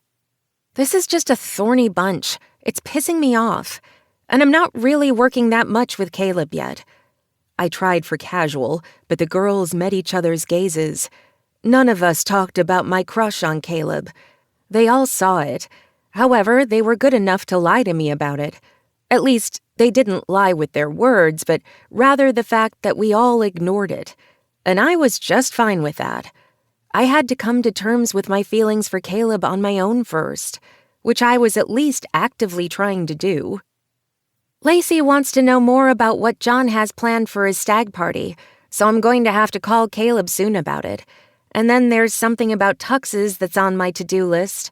But I'll get there. So soon, I'll have to work with Caleb often. But not right now. And you're good with that? Amelia asked casually. Yes, we're friends. We're the group, remember? Yes, we're friends. That works. I didn't miss the tone of Aaron's voice, but I ignored it. Because I didn't know what was going to happen next. I didn't know if I should. After all, I was jumping off the deep end, only I had to make that leap first. And that meant I should probably call him. Even if I was scared to death of what would happen once I did. Chapter 5. Caleb. I sat behind my desk and tried not to vomit. Jesus Christ, why did it have to happen now? Oh yeah, because it happened out of nowhere at all times of any day. There were signs, things that other people could see at least. I couldn't. I didn't know when the migraines were going to hit, but I knew they were going to be bad. Today, however, it wasn't going to be too terrible. Felt more like a regular headache, and I could keep going. A friend of my brother's had migraines that were similar to mine from what I heard. Those that made it hard to even want to eat or open your eyes. Mine were getting just as bad, but the problem was that they came with other physical symptoms. Add in the fact that I wasn't sure if what I saw was real, and yeah. What was truth? What was fiction? What was an illusion? It scared the fuck out of me. Crippling migraines and something that could be far worse than a migraine meant that I didn't work with my hands anymore. I wasn't out in the field, wasn't in Alaska any longer. I was home, back in Denver, because I needed my family, my brothers and my sister, and I needed to figure out what the fuck was wrong with me. But no number of scans were going to figure that out. At least that's what they told me. They needed more information. And I hated that I didn't have any to give. My stomach hurt and my palms were sweaty, but I kept going, working on plans for the next site. I had moved over to construction when I returned to Denver, thinking maybe I could work with my hands again. But I couldn't. I had a couple of friends in the business, people that were actually now Dimitri's relatives, ironically. The small world that was Denver and all that. I wasn't working for them, but I worked in a company that worked with them sometimes. Right then, my job was as an overseer, getting all the little nitty-gritty pieces of a construction site for a large company going. That meant I had to see to all the details, deal with emails and phone calls and materials and all that shit. I was the one who did all the planning now, and I had experience with it. After all, I did a bit of this when I was up in Alaska. And now I was doing it again, only this time with a damn headache that wouldn't leave me be. I hated feeling weak, but that's what I felt. Weak. And like a fucking loser. Caleb, how are we on that account? Bobby asked as he walked past my door. I had a corner office. I made decent money and I got to wear a suit if I felt like it. I got to get all snazzy with the clients or wear jeans and a t-shirt and work down at the site. I loved my job, I really did. But right then I hated that I'd had to move to this job because my brain couldn't do what it needed to do. Almost done. You need it? Bobby shook his head. No, just wondering. I'm working on mine, but you're always better at overseeing stuff than I am. I have no idea how you can get all those details in your head done without having 50 spreadsheets open in front of you. I grinned. No, I just have 5 spreadsheets that are like master spreadsheets. Have you ever heard of a pivot table? It's like God's answer to organization. Bobby rolled his eyes. You know, you say things like that, and it's kind of hard to imagine you in your last job. What? Are you saying that roughnecks and boilermakers can't have a brain? I asked, only a little serious. I was used to others thinking that my siblings were the smart ones, and that I was just the dumb jock who worked with my hands. I didn't really like hearing it from a coworker who had seen my work, though, one who asked for help constantly when he couldn't figure things out. It wasn't like I could change minds. I could only be who I was and hope to hell people understood, even if I didn't really understand it myself sometimes. Bobby smiled, a blush creeping up his cheekbones. Not saying that, I'm just saying that I kind of wish we had 8 of you so we could get shit done faster. Things don't go fast in construction, you know that. That is true. Hey, are you going down to the site to meet the new crew? Bobby rolled on his heels. The man was unable to stand still. That was probably why he sucked at spreadsheets and focusing on the job at hand. I'm thinking about doing it a little later, maybe tomorrow actually. See what they're up to. I know the main guy we're working with is good, but I don't like the fact that he hired a whole new crew. It's kind of hard when the old boss kept fucking things up, and that meant the crew moved to the 2 bigger companies in town. Namely, the 2 construction companies that were related to Dimitri's family. But I didn't say that. I hadn't taken a job with the Montgomerys or the Gallaghers because I didn't want to use that connection to Dimitri. I'd probably shot myself in the foot because of it. Plus, working with the best meant that I got to be my best. Only I kind of liked working with a company that was on the way to floundering. I wanted to make it better, and I was. However, that meant that I had to deal with the old boss's bullshit and the fact that we had lost 3/4 of our crew over the past 2 years. We were getting better, slowly. At least I hoped so. Sounds good. Hey, are you feeling okay? You're looking a little pale. Bobby didn't know I was sick. Nobody did. Oh, my siblings had probably figured out that something was wrong, but they didn't know that I felt like I was dying. Not that I was, because I wasn't. There was no discernible evidence that I was. Just because my brain was on the fritz didn't mean it was the end of everything. Think I probably just need to eat. Did you skip lunch again? Bobby asked. Yeah, I said. Not exactly a lie. My stomach hadn't been able to handle food during lunch, and that meant I hadn't eaten. That probably hadn't helped the headache, but I couldn't go back now and eat lunch. You should go eat something, man. Your brain's amazing, but you can't get work done if you're hungry. True. I'm almost done anyway, and then I'm going to head out. Sounds good, but can you help me with this one thing first? I grinned and nodded. I'd figured Bobby was in my doorway because he needed help. He usually did. And I didn't really think the guy was going to last long here, but beggars couldn't be choosers, and even though Bobby was slow on the uptake with some things, he was dedicated. And hell, the company needed dedication. That meant I was going to help Bobby as much as I could because I didn't want the company to fail. And neither did our competition since they were good guys too. Even though sometimes I really wanted to work for them rather than where I was. I helped Bobby with his work and went back to my own, ignoring the throbbing in my temples. It would go away soon. It wasn't a full-on migraine and I wasn't having hallucinations. Not like that one time. It was just a little headache. My phone buzzed. Thankfully, it didn't echo in my head. That was progress. Last time I had gotten a text, I'd thought that someone was smacking me upside the head with my phone. I looked down and my dick got hard. Great. Apparently just her name did that to me these days. It hadn't always been the case. But ever since I'd moved back to town, it had been harder and harder to keep her safely in the just friends part of my mind. Zoe. Hey, I need some info from you for Lacey. Got a sec? Me. What do you need? That was a loaded question if I ever heard one, and I wasn't going to go there. Zoe was nice, sweet, and not for me. Zoe. Lacey needs to know more about the bachelor party. I frowned, worried that Lacey was keeping tabs on her fiancé. Not that I had any right to be defensive, but I couldn't help it. Me. Isn't that John's deal? Zoe. Yes, but she wants the details so she can put it in her notebook. Plus, there's a few more questions about a boutonniere? Not 100% sure, even though I am doing the flowers. When do you have time to talk? My stomach growled, but my head started to feel better. That was a good sign. Why not make a possible mistake? Me. Tonight? Let's talk over dinner. There was such a long pause, I was afraid I'd actually made a mistake. A big one. Zoe. Dinner? Me. You know, the thing that you eat usually in the evening. I was thinking steak, but we can go for fish or sushi or something. Zoe. Sushi is fish. I grinned. She made me smile more than anyone, even my family. I'd never really put that together before. Huh. Me. When I think fish, I think of like cod or halibut. Sushi is sushi. Zoe.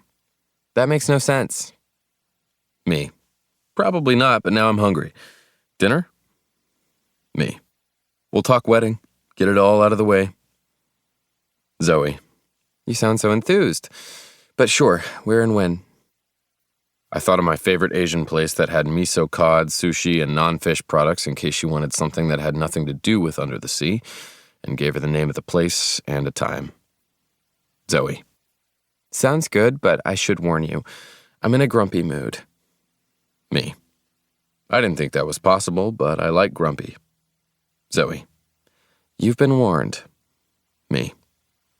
Deal. Warned. I liked that.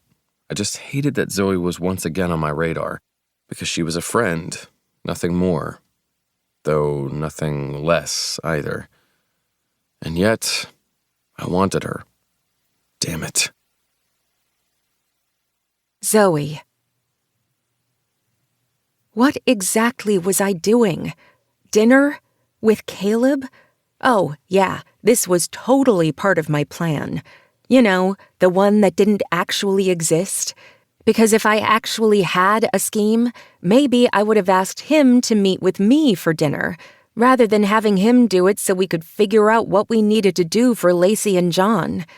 But back to the fact that I didn't actually have a plan because I was too scared to write one. There, I said it. I was too scared to write down a plan. Because what if it didn't work? What if I figured out that he didn't really like me or only wanted to be my friend? What if he didn't even want to do that? Maybe throughout all of these years of him being in my life, it was really just a proximity thing, that he had been forced to be near me throughout our individual travels all over the world. Because it wasn't fate. It was just an unhappy coincidence that Caleb Carr probably didn't even put two and two together. He likely hadn't even realized that every time I saw him, other than when we were with family, he had another woman with him. Even if he might not have been dating that woman at the time. I mean, I couldn't really call it a date between him and that girl on the beach when we were kids. Only in my childhood mind, it was totally a date.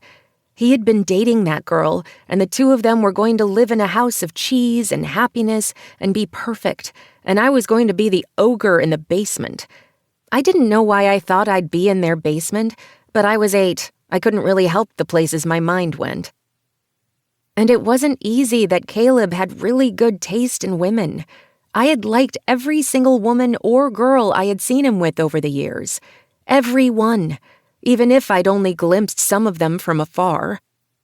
They were sweet, polite, not at all snarky or evil like the movies or books would likely portray them.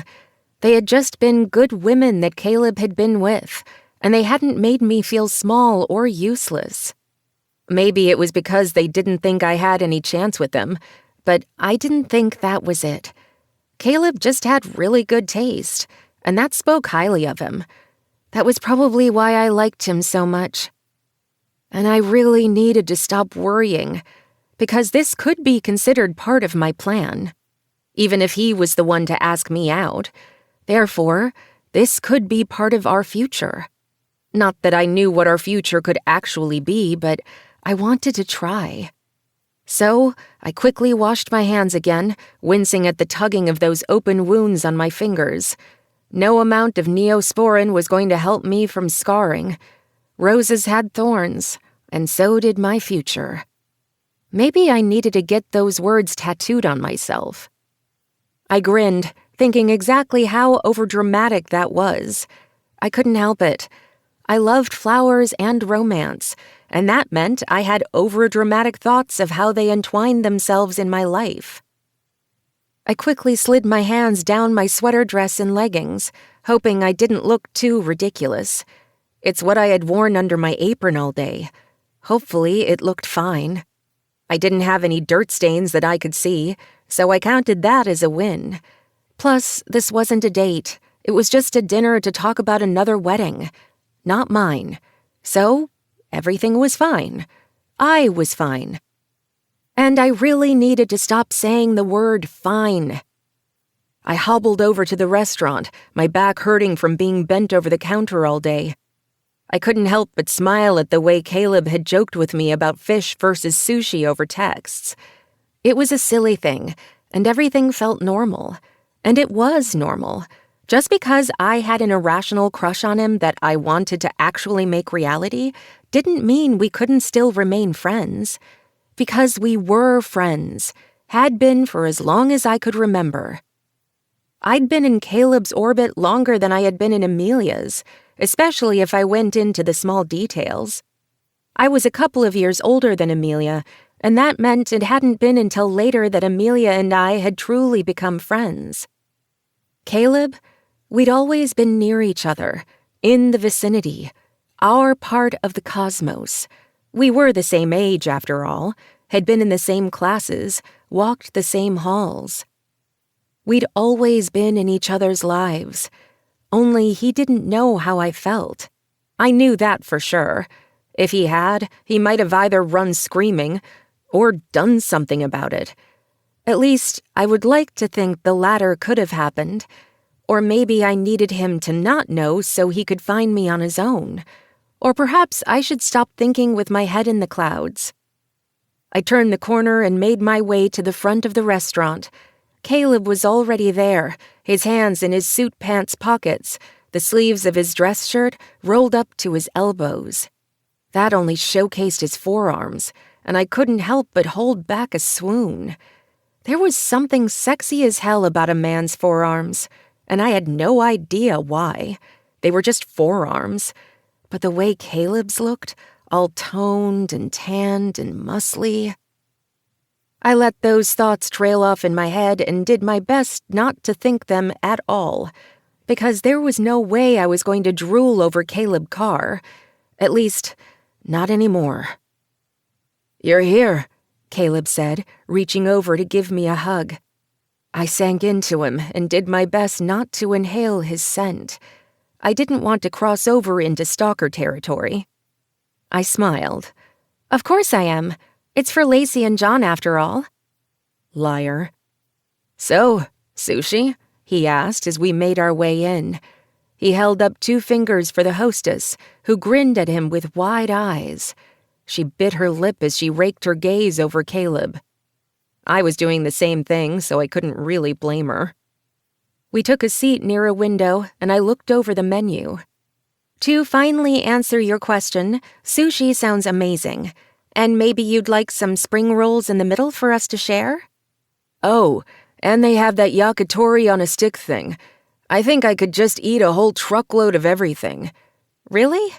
"Yeah, I haven't been hungry all day, but now I'm starving," he answered, not clarifying exactly why he hadn't been hungry. In fact, he did look a little pale, and I hoped he wasn't coming down with something. "You want me to order for us?" Caleb asked, looking over the menu. "You really think you can order what I like?" "I know you, Zoe, and I know you don't like shrimp or crab, which is hilarious considering you love sushi." "You don't really eat it either." "True. Dimitri is highly allergic to shellfish, so I grew up not eating it around him." "Oh, yeah, I vaguely remember you mentioning that." He shrugged. "So, how about I order a ton of tuna, salmon, and yellowtail?" "Yes, with, like, the red crunchy bits." "Oh, yes, the spicy salmon roll with the red crunchy bits." He grinned as the waitress came over, and he ordered a platter of sushi and 2 appetizers. He didn't order any beer, just a water for himself, and I did the same.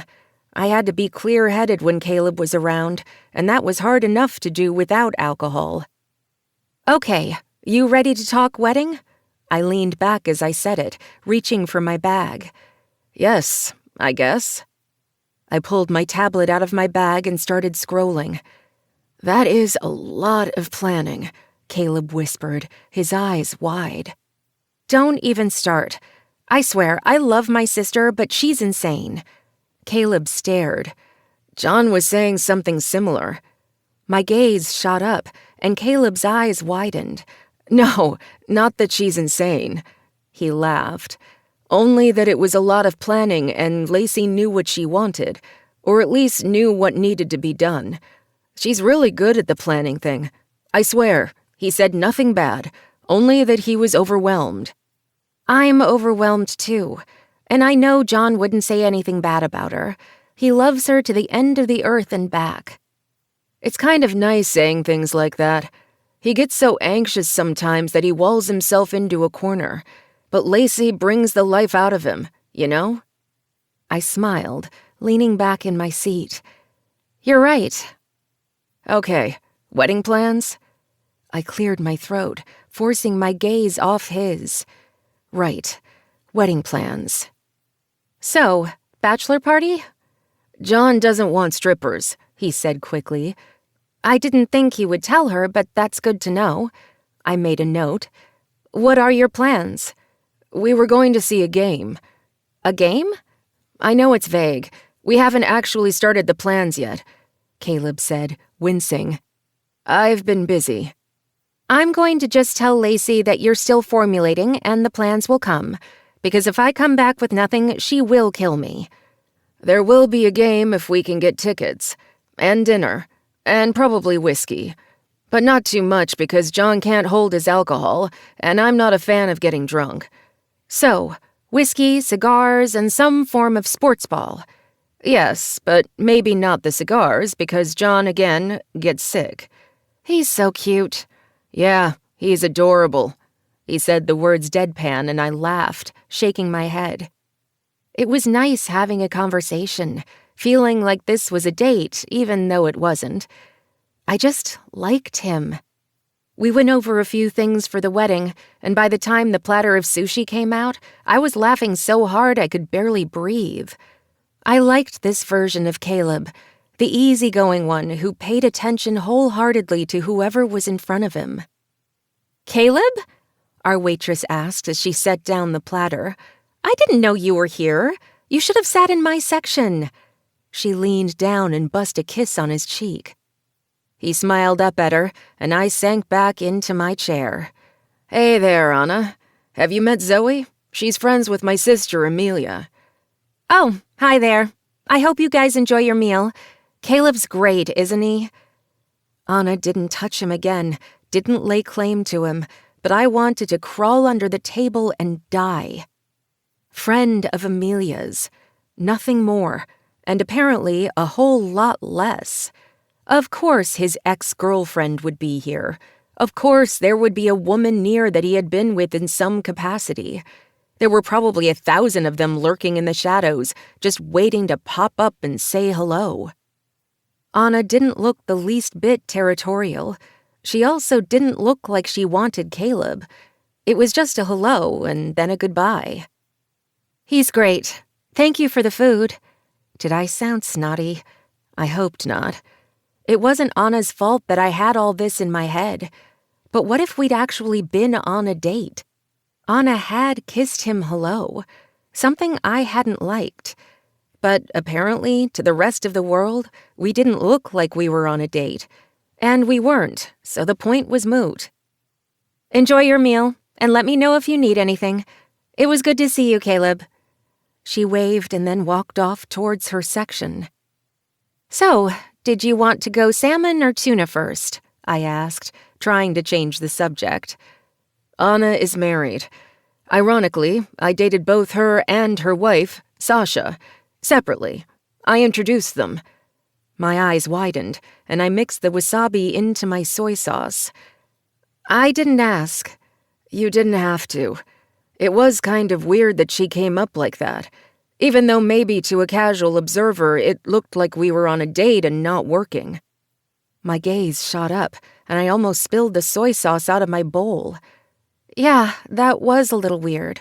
But like you said, we're not on a date, so it's not a big deal. Anyway, tuna or salmon? I was talking very quickly. Caleb studied me for a minute before reaching out with his chopsticks.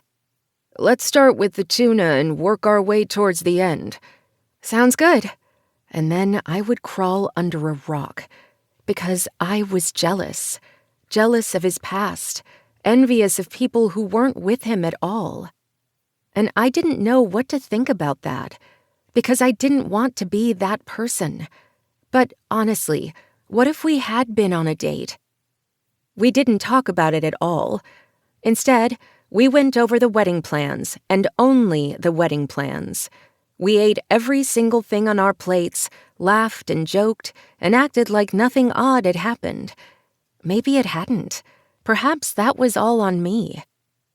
This part of the plan that I didn't actually have was not working out very well.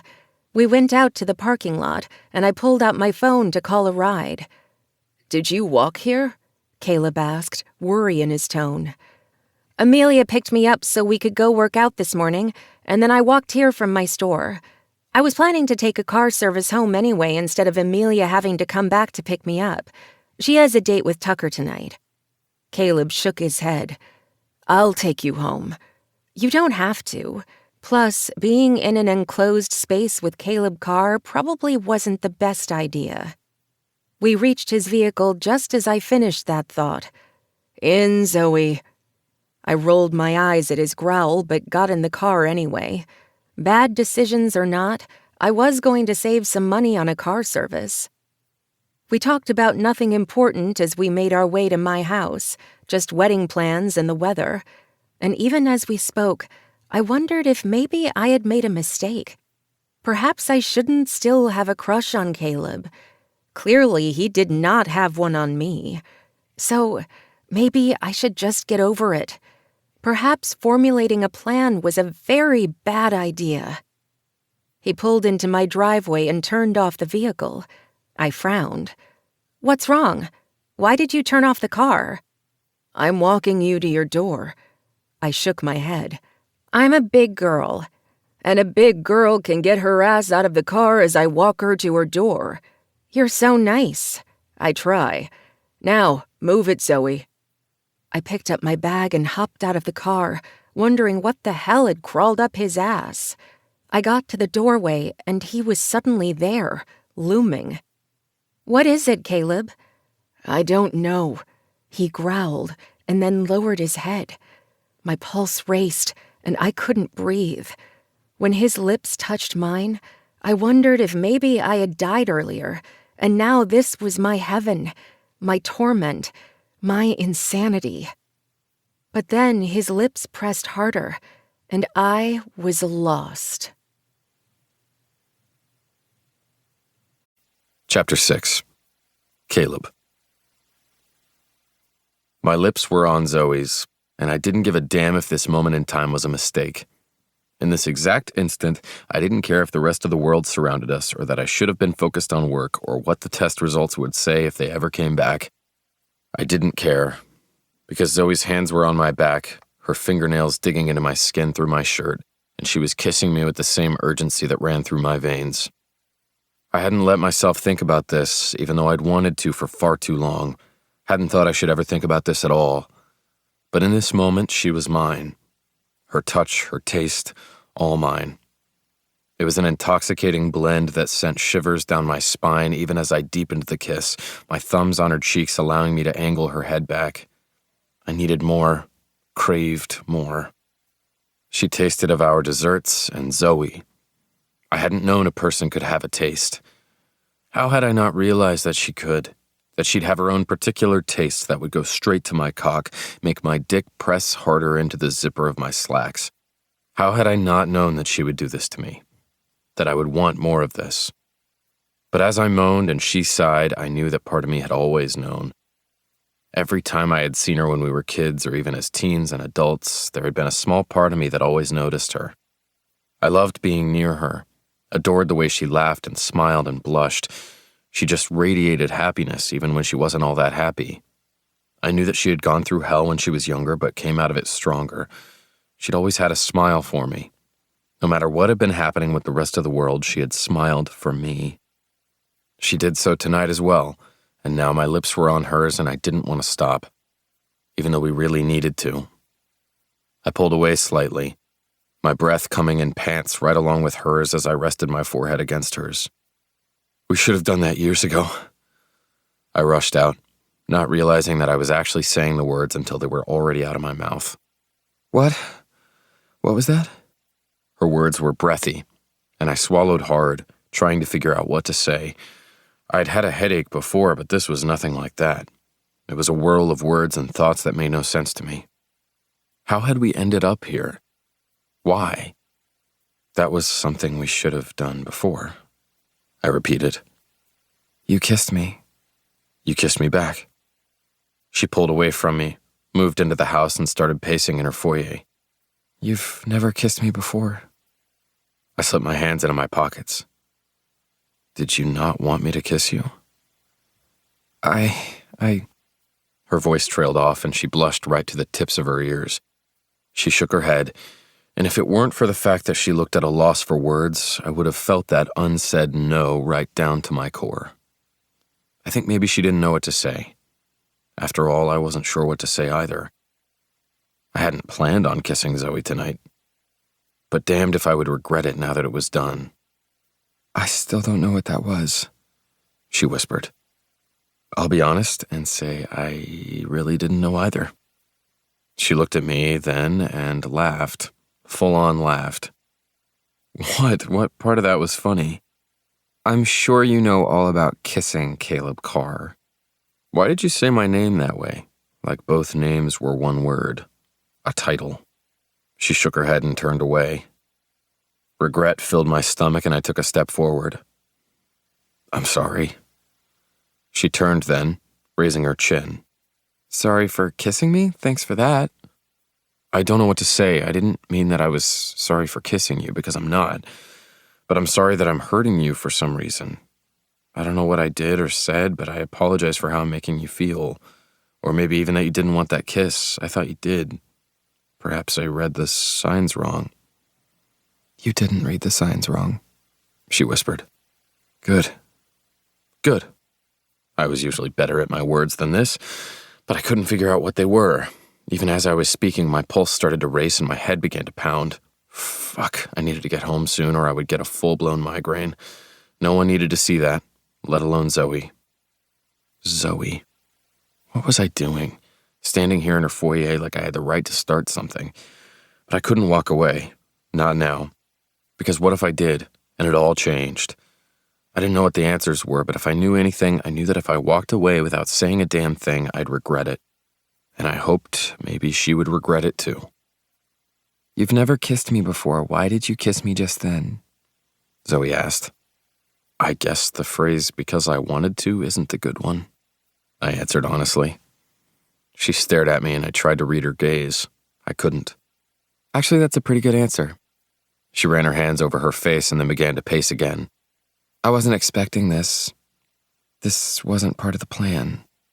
She froze then, and I took a step forward. What plan? No plan at all. Seriously, there was never a plan. You have me intrigued. Was there a plan for me, Zoe? Had those looks I had seen been real? Did she want me as much as I wanted her? Not that I knew exactly how much I wanted her. After all, I hadn't let myself think that far ahead. And I shouldn't be thinking about the future at all. However, I was going to, even if just for a little bit. I think you should go. Yes, you should go, because that would be best for everybody. It's just, everything is so complicated, you know? She said the words quickly, and I shook my head.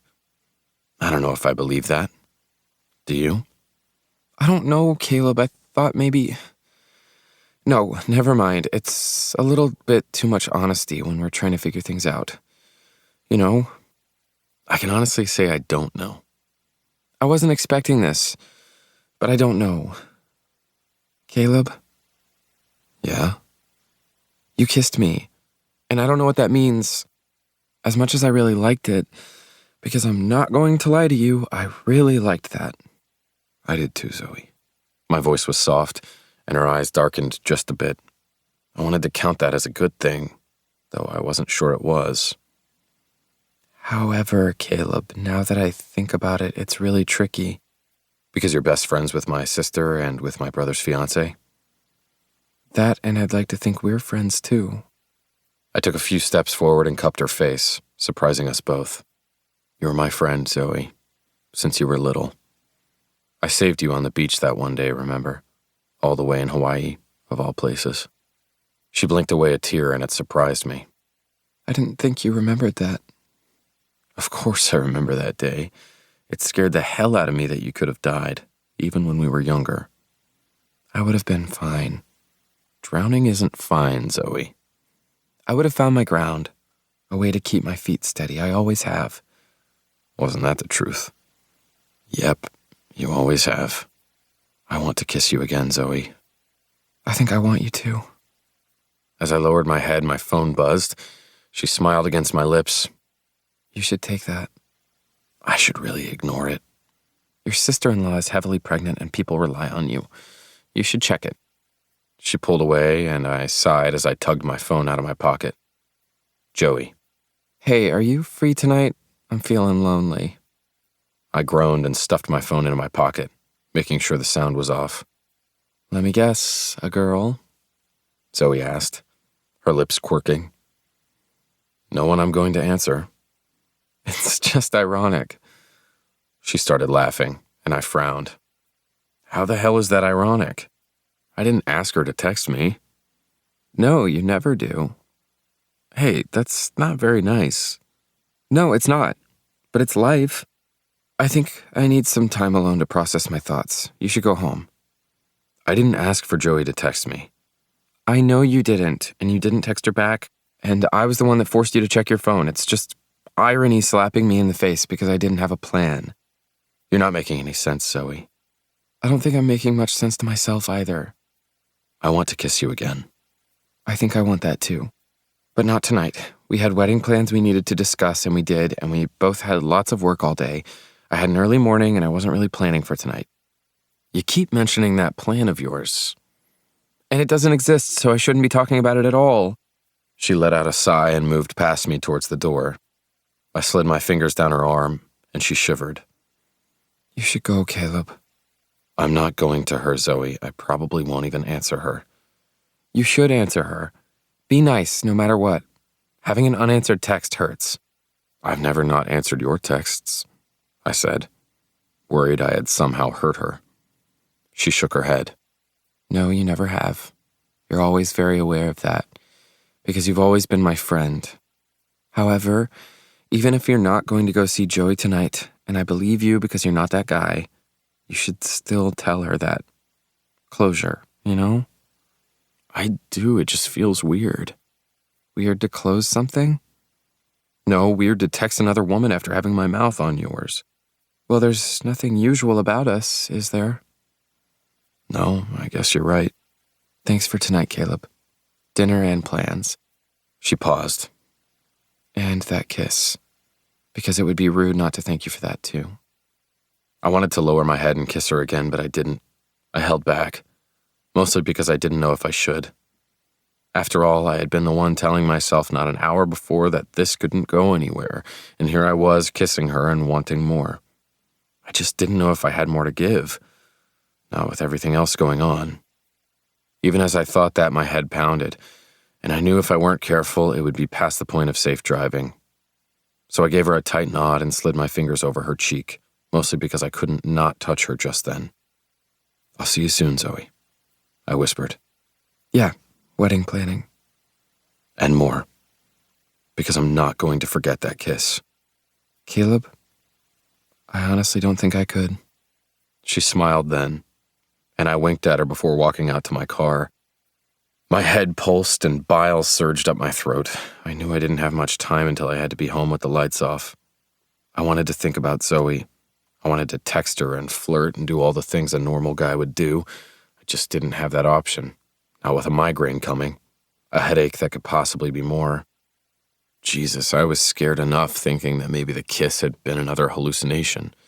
Not that I'd had one beyond that first and only time, but I'd had one in Alaska, and it had scared me enough that I quit my job and changed my entire career. Doctors couldn't find a single damn thing wrong with me, and I think that scared me more than anything. I made my way home and threw up on the tile floor in my foyer.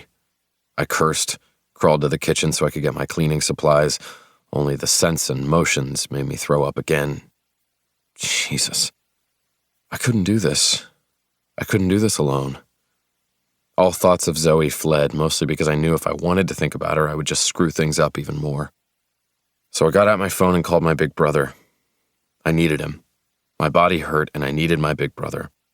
I wasn't paying attention when I called, so Dimitri was the one who answered, not the one closer in terms of geography. Hey. I wasn't even sure I was speaking aloud at this point. Caleb, what's wrong? Can you come over? My voice sounded like I had swallowed marbles, and I coughed.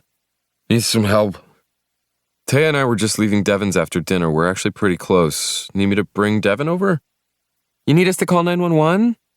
Taya asked, and I could tell that they were using the Bluetooth in their car. No, just need you. Use your key. And then I hung up, closed my eyes, and used the coolness of the tile floor against my cheek to slow my breathing. Oh, fuck, I heard Dimitri say as he walked in. I hadn't even realized any time had passed.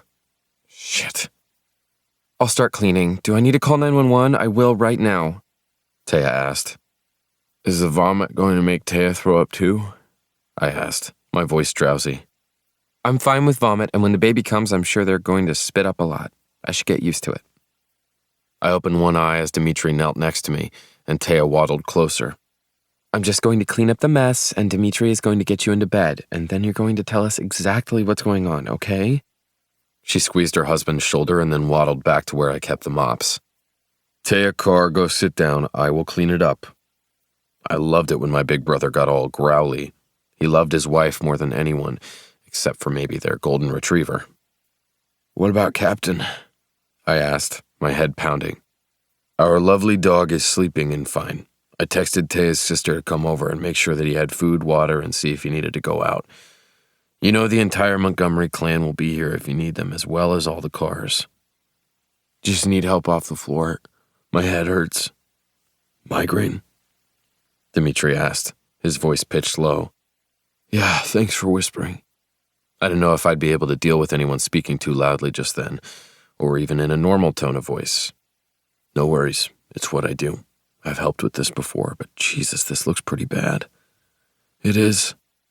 I tried to lever myself up, and then Dimitri cursed under his breath and slid his shoulder under my armpit. I leaned against my big brother and we made it to the couch before Dimitri let me go. You know, you're the biggest of all of us, and I don't think I'm strong enough to carry you in your dead weight. Weakling? I said, trying to laugh, and then I groaned. I knew I shouldn't have done that. I'm turning off all the lights, Taya said as she waddled around. I wouldn't actually ever tell her that she was waddling. Still, she looked amazingly gorgeous and hilarious with her big belly coming in like 3 full seconds before the rest of her entered a room. I'm going to put a couple of your smaller sheets on some of your lamps. I wish I had my scarves with me so it wouldn't look too ridiculous.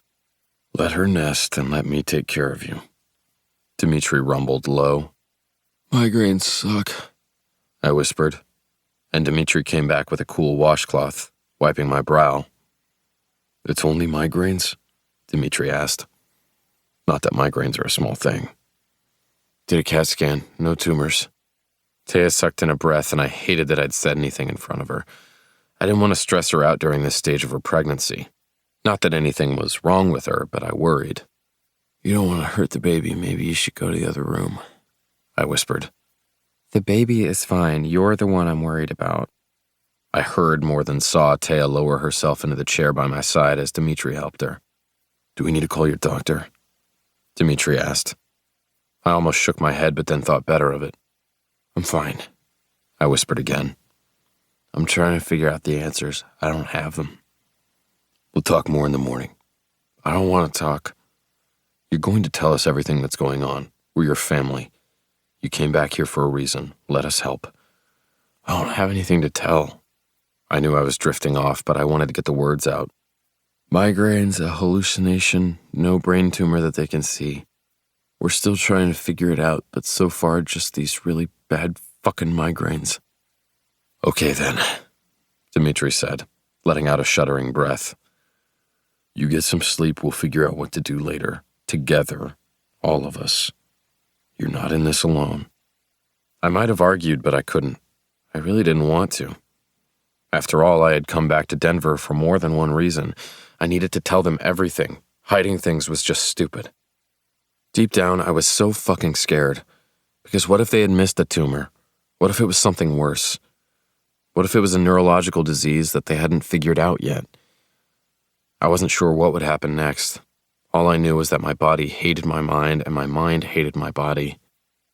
I had no right to kiss Zoe, no right to take a chance when I wasn't even sure what would happen with me going forward. I drifted off as Dimitri and Teo whispered to one another.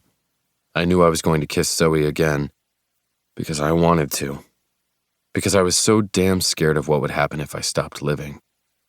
I was just so damn scared. Chapter 7. Zoe. Day 94 of no plan. Perhaps not that many days, but the lack of strategy was still evident nonetheless. I didn't understand why this was so hard. I enjoyed planning. I liked making lists and schedules. The idea that I couldn't do such a thing when it came to my feelings for Caleb perplexed me. In reality, it shouldn't have been so difficult. There had to be some form of feelings on his side of the equation. After all, the one moment on my mind for the past few days had been that kiss. He'd kissed me. Me. How had that happened? I knew exactly how it had happened. He had leaned down, taken my lips, and probably just like every other girl he'd ever kissed before in his life, he had been all in, and I had tried to keep up. Apparently, that was my lot in life, trying to keep up with Caleb Carr. I just didn't know what to do. I had it in my head that I was going to make him fall for me, but now that he'd kissed me, I didn't know if I was really making the right decision. What if I was going all in too quickly and messing things up? What if he fell for me just a little bit, and then I ruined it all? I pushed those thoughts from my mind and knew I was worrying over what could be nothing. After all, it was only a kiss. I still needed to formulate that plan. A scheme that might make everything worse in the end, but I would make one, mostly because I had to. I really, really had to.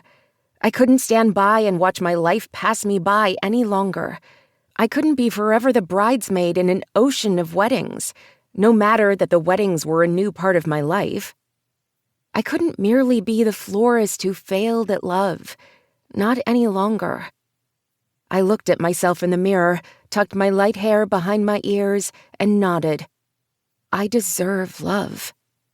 I deserve love. I said the words aloud. If not love, then maybe at least liking. Because if I hid under all of my feelings and anxieties and worries for too much longer, then I wouldn't be the Zoe that I needed to be. I didn't have to repeat those words. They were my mantra. However, I did need to breathe. I had had a crush on Caleb for so long that I'd almost forgotten what it was like not to feel that way about him. And having those feelings inside me when I was trying to act like a normal person wasn't healthy. So, I was going to be myself and try to show Caleb what he was missing. I just needed to get over the fact that there were probably going to be a lot of women in his life. A lot of them. Even though they all seemed amazing and were great friends with him still, or at least perfectly fine acquaintances, I had to get used to the fact that they would be coming out of the woodwork for the rest of my life, even if we remained only friends. My phone buzzed, and I looked down at it and held back a groan. Lacey. Where are you? You're late. I frowned. Me. I'm not late. You said I had to be there in an hour. I had worked late, into the wee hours of the morning, finishing up some bouquets for a wedding, and my head hurt from lack of sleep. No amount of coffee and then later green tea kept me fully functional for the rest of the day. It hadn't helped that I'd had a daydream and full-on dream about Caleb over and over again. Why am I like this? I muttered and grabbed my bag. I had been planning to get something to eat, but as my phone buzzed again, and I knew it was Lacey, I figured a protein bar and a diet soda was going to be my lunch. Perfect. Lacey. No, I changed it. Didn't you look on the calendar? I made an alert. I crossed my eyes, took out the tablet, and looked at the planning software my sister had uploaded onto the calendar and apps. Indeed, there was an alert, but it hadn't sent a notification because I wasn't insane, and I didn't allow notifications on any of my apps other than for voicemails or texts. Lacey wouldn't be happy with that, though, so I wasn't going to mention it to her. Me. I'm heading out soon. I'll be there. Lacey.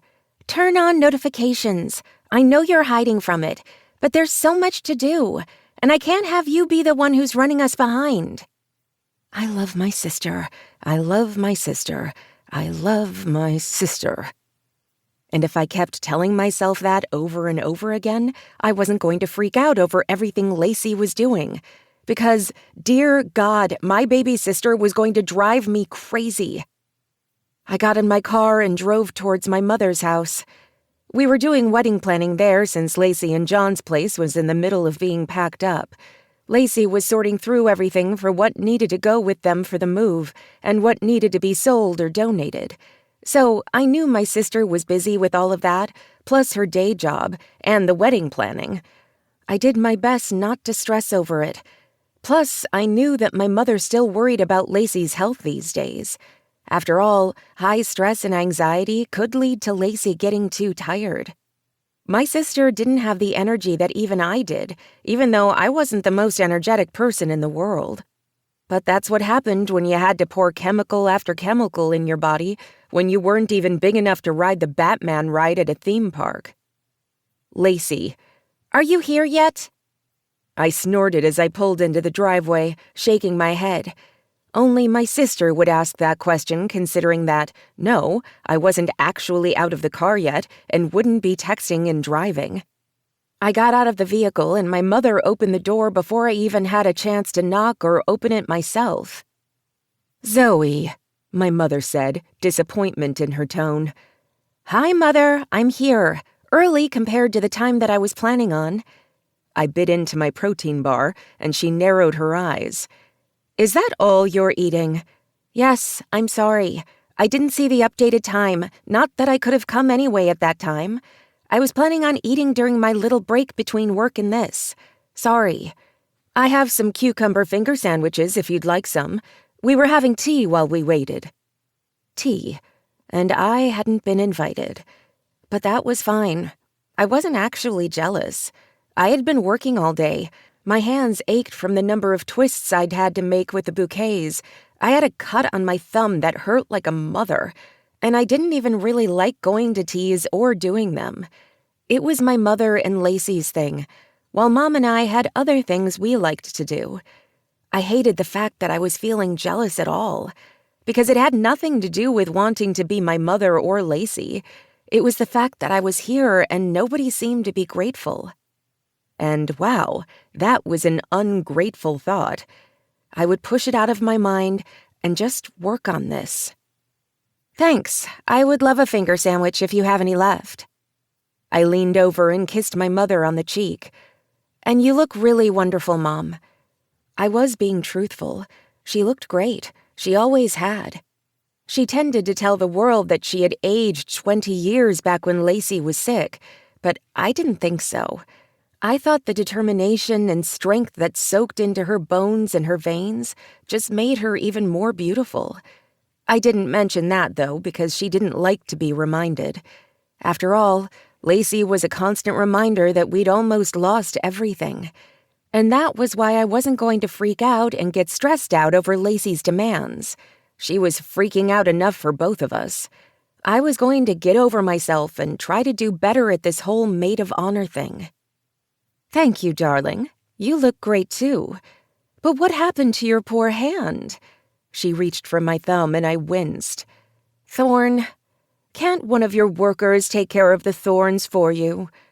We made our way into the house, and I could hear Lacey on the phone, her voice animated but happy. That was a good sign. Not really. We all have to deal with certain aspects of the job. They're closing up the shop for me today since I worked so late last night, and I scheduled it that way so I could be here. I really am sorry that I wasn't here on time. I didn't get the update. You're going to turn on notifications, correct? I winced. I hate them. And now you're whining. You're not usually a whiner. No, I'm not, and I'll try to do better. I said the word try because I really wasn't sure I wanted to turn on notifications. It was the principle of the thing. We made our way deeper into the house, and I almost tripped over my feet. Lacey was not talking on the phone. No, she had been talking about wedding plans with someone else, namely, the best man, Caleb, in my mother's living room, looking very, very sexy in a Henley with his sleeves pushed up to his elbows and jeans that showcased his very nice thighs. I was going to hell. A very, very lovely hell with lots of my friends, most likely, but I was still going there. "You're here," Lacey said, cupping her hands in front of her. "We can really get started now." Since Lacey's back was to Caleb, she missed the widening of his eyes. I did my best not to smile at that look because the expression of fear on Caleb's face was quite hilarious. "Okay, I'm here. Sorry I'm late." "No bother, really." Lacey walked around the table and picked up her tablet, as well as her large binder. "Now, let's truly get started. Wedding planning it is." Caleb moved over, and I took the seat next to him. I could have lied and said that it was the only seat available, but it wasn't. I just wanted to sit near him, and a maid of honor should be sitting next to the best man, right? Of course, that wasn't the case either. It was because I wanted to. Maybe this could be part of my plan, the one that didn't actually exist yet. "Let's make sure that Zoe gets something to eat first." Lacey frowned. "Why didn't you eat before you came? Or you should have come on time and had tea with us. Caleb had tea." I looked over at Caleb and grinned. "You had tea?" "I like Earl Grey. Hot." I snorted. "Okay, Jean-Luc. See, I always knew you were my friend for a reason. Star Trek jokes and a healthy appetite." My brows rose, but then I didn't really know what to say to that, as my mother handed me a glass of iced tea and a plate of sandwiches. "I know you're not a huge fan of tea all the time, so I didn't bother heating any up. I can if you want." I shook my head. "No, I had green tea earlier, but I could really use the caffeine in this. Don't go to any more trouble. Thank you." I set everything down on the coffee table and started munching as Lacey began. "Okay, troops, this is the point of progress for the day." I risked a glance at Caleb. I had to look away quickly as his lips started to twitch. I would not laugh. But seriously, troops? Yeah, this was going to be an interesting day. "So, John really wanted to be here, but he's working. Though it's fine. I'll put everything up on the planning page for him so he knows what's going on." "Good. That means I won't have to try and remember everything." Lacey glared at Caleb for that comment before she smiled sweetly. "I hope you remember anyway. That way you can be a springboard for any questions he has." "I would assume that would be a job for you," Caleb retorted, and I just kept eating, not wanting to be a part of this. It was quite hilarious watching someone actually stand up to Lacey during the wedding process. "We can all work together. That's why we're here after all. And now that everybody's here on time, we can truly begin." I ignored that little swipe because, frankly, I had been on time. The time that had been listed up until 2 this morning. "Okay, so we need to go over when the fitting times will be, as well as the wedding reception and the rehearsal." "Am I supposed to be taking notes?" Caleb asked. Lacey's eyes widened, and my mother opened her mouth to speak, but I shoved a piece of sandwich right into Caleb's mouth before he could say anything else. "Eat that and take notes." He glared at me and chewed. "I know this is a lot of estrogen for you, but you can get it done." He swallowed hard and then kept his gaze on me as he reached over and took the tea from the table. He drank it, not even asking if he could have any of my drink. I did not know why that was so damn sexy. I was losing my mind. "Do I need paper?" "Use your tablet," I ground out. He raised a brow and took another sip of my tea before setting the glass down and picking up his tablet. "Okay then, let me know what I can do." "You're going to regret saying that," I whispered, and I knew my mother had heard. Thankfully, she didn't say anything because Lacey had begun again. After my sister got through the intro, I held back a groan. Seriously, it was going to be a long 2 hours. 2.5 hours into the meeting, I really had to pee. 2 glasses of iced tea on top of the coffee and green tea and diet soda I'd had earlier made for a very stressful meeting. "I'm so sorry, I really have to use the restroom." Lacey sighed and rolled her shoulders back. "Yes, we're probably at the halfway point right now, so it's a good time to take a break." I boggled. Halfway point?" I asked. "We have a lot to go over today." Caleb cleared his throat. "As much as I'd like to stay for the whole thing, I have some work to do. Can you put the rest on the tablet?" "Of course, Caleb," Lacey said, and my mouth dropped open. Really?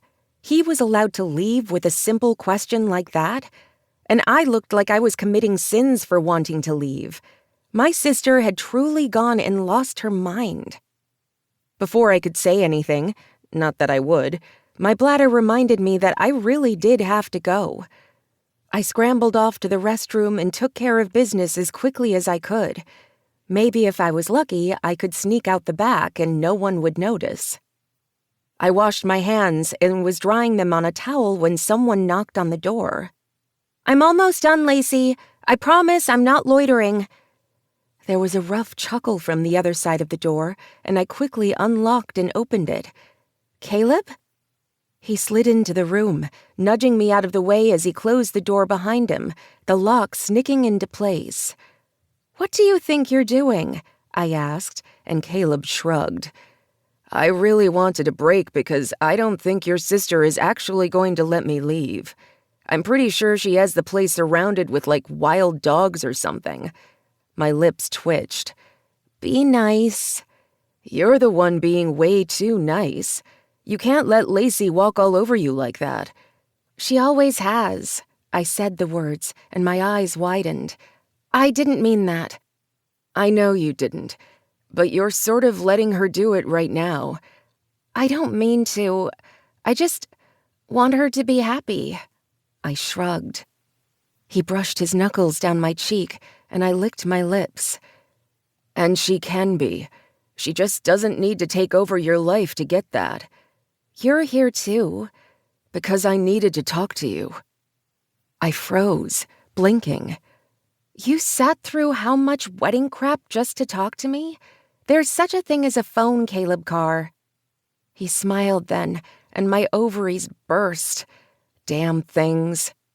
"I love when you call me by both names. Like a title. More like a curse." He leaned down, and I swallowed hard, looking up at him. "Caleb, we can't. This is my mother's guest bathroom." "Just a little, I promise." "A little bit of what?" I asked. But then I couldn't think at all, because his lips were on mine, and I was holding back a groan. He slid his hands around me before he cupped my ass, bringing me closer to him. I could feel the long, hard line of his erection as I ground into him like a wanton hussy. And I loved it. I didn't care that I was probably making enough noise to wake up hell, or my mother. All that mattered was that I needed Caleb's mouth on mine. His taste mingled with mine. I pushed my hands through his hair, and he growled, lifting me up ever so slightly. And when he gripped me harder and picked me up, he slid my butt right onto the counter. "You have to stop," I whispered, but he didn't. Instead, he started licking down my neck, kissing, nibbling, and I spread my legs for him so he could settle between them. He ground himself against me, and I wrapped my legs around his waist, kissing him, holding him. I wanted him right then and there, even though we hadn't talked, and this sure as hell wasn't part of my non-existent plan. But before I could do anything, before I could make another mistake, a knock on the door froze us both. Zoe? Is Caleb with you? No, that'd be crazy. He wouldn't be with you in a bathroom all alone when we're in the middle of planning my wedding, would he? I'll be right out, Lace. You'd better be. Do not ruin this, Zoe. My sister stomped off, and I winced, resting my head against Caleb's chest. Oh my God, why did we just do that? I groaned. Because it was really fucking hot? Caleb asked, and I punched him gently in the chest. Why isn't there a window big enough in this bathroom for me to crawl out of? Well, first, you're on the second floor, and that would probably hurt. Oh no, I would survive. Lacey's perfect wedding plans wouldn't allow me to die. How about being in a cast or horribly bruised for her wedding photos? Okay, you got me there. But seriously, what were we thinking? I don't think we were thinking at all, he said, and I could hear the honesty in his voice. What are we doing? I have no earthly idea, but I'm kind of enjoying figuring it out. He kissed me again, this time softly, slowly, but I held my hands back, gripping the edge of the counter instead of him, because I knew if I put my hands on him, I wouldn't stop, even if we were in the worst possible place for anything to be happening. Then he kissed the tip of my nose and walked out of the bathroom, adjusting himself as he did. That was hot, and kind of mortifying, because Lacey stood in the doorway, her arms crossed and her eyes narrowed. I hopped off the bathroom counter and quickly righted my clothing. Hey, I'll be right out. You know what? Don't bother. I'm sure it was a long enough day for you already if you've gone and lost your senses like this. I turned to her, my eyes wide. I thought you wanted me to spend time with Caleb. Not exactly the words I was thinking, but they were the truth. My sister had been the matchmaker at first, after all. What had changed? For you to be cute and sweet with each other, not paw at each other and practically have sex in Mom's bathroom. Thankfully, she's outside on the phone with Dad, talking about something. Seriously, do not ruin this, Zoe. This is my wedding. This is supposed to be the happiest day of my life. Don't make it about you. Lacey stomped off again, and I just stood there staring at her retreating form, blinking. What in the ever-loving hell? Since when had I made anything about me? I fisted my hands at my sides and tried to control my breathing. I loved my sister. Lacey was a huge part of me. I honestly didn't know who I was without her. But I still could not believe that she had just said those words. Shame crawled over me because, yes, this hadn't been the place for what Caleb and I had done, and I shouldn't have kissed him or let him kiss me. But I hadn't thought my sister's words could hurt this much. I slunk out of the bathroom, all heat and emotion from before wiped away with one quick, cruel sentence. I grabbed my bag and my phone and my tablet from the table and hurried out to my car. Caleb was long gone, and I was grateful for that. I didn't know what I would say when I saw him again. What I would do. Because I couldn't ruin things with my family, and I couldn't ruin things with Caleb. I just hadn't known that my title and place in my family had become this. The one who ruined.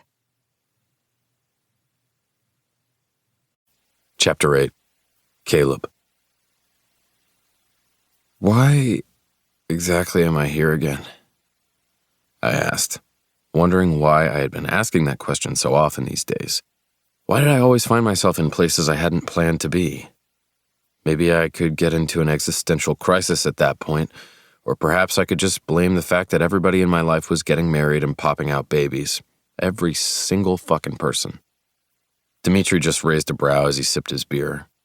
I don't know why you're complaining. You get food, you get beer if you'd like, you get all the soda and water and juice and sparkling beverages that you want, and you don't have to actually deal with baby games.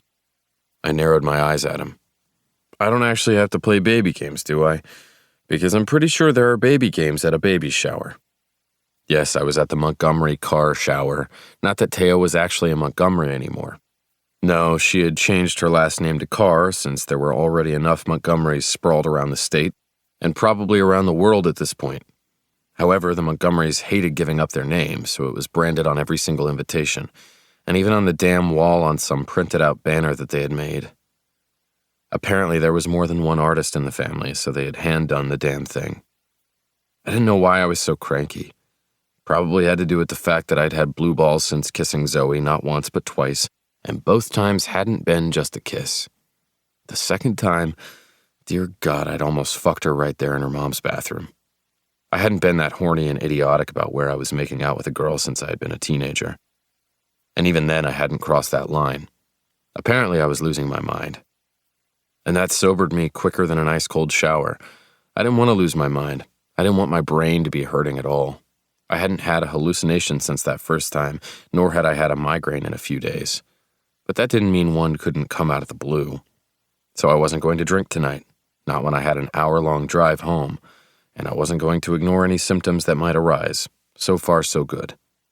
But I still didn't trust myself. Not anymore. Okay, you're not thinking about baby games and being at a co-ed baby shower anymore. You doing okay?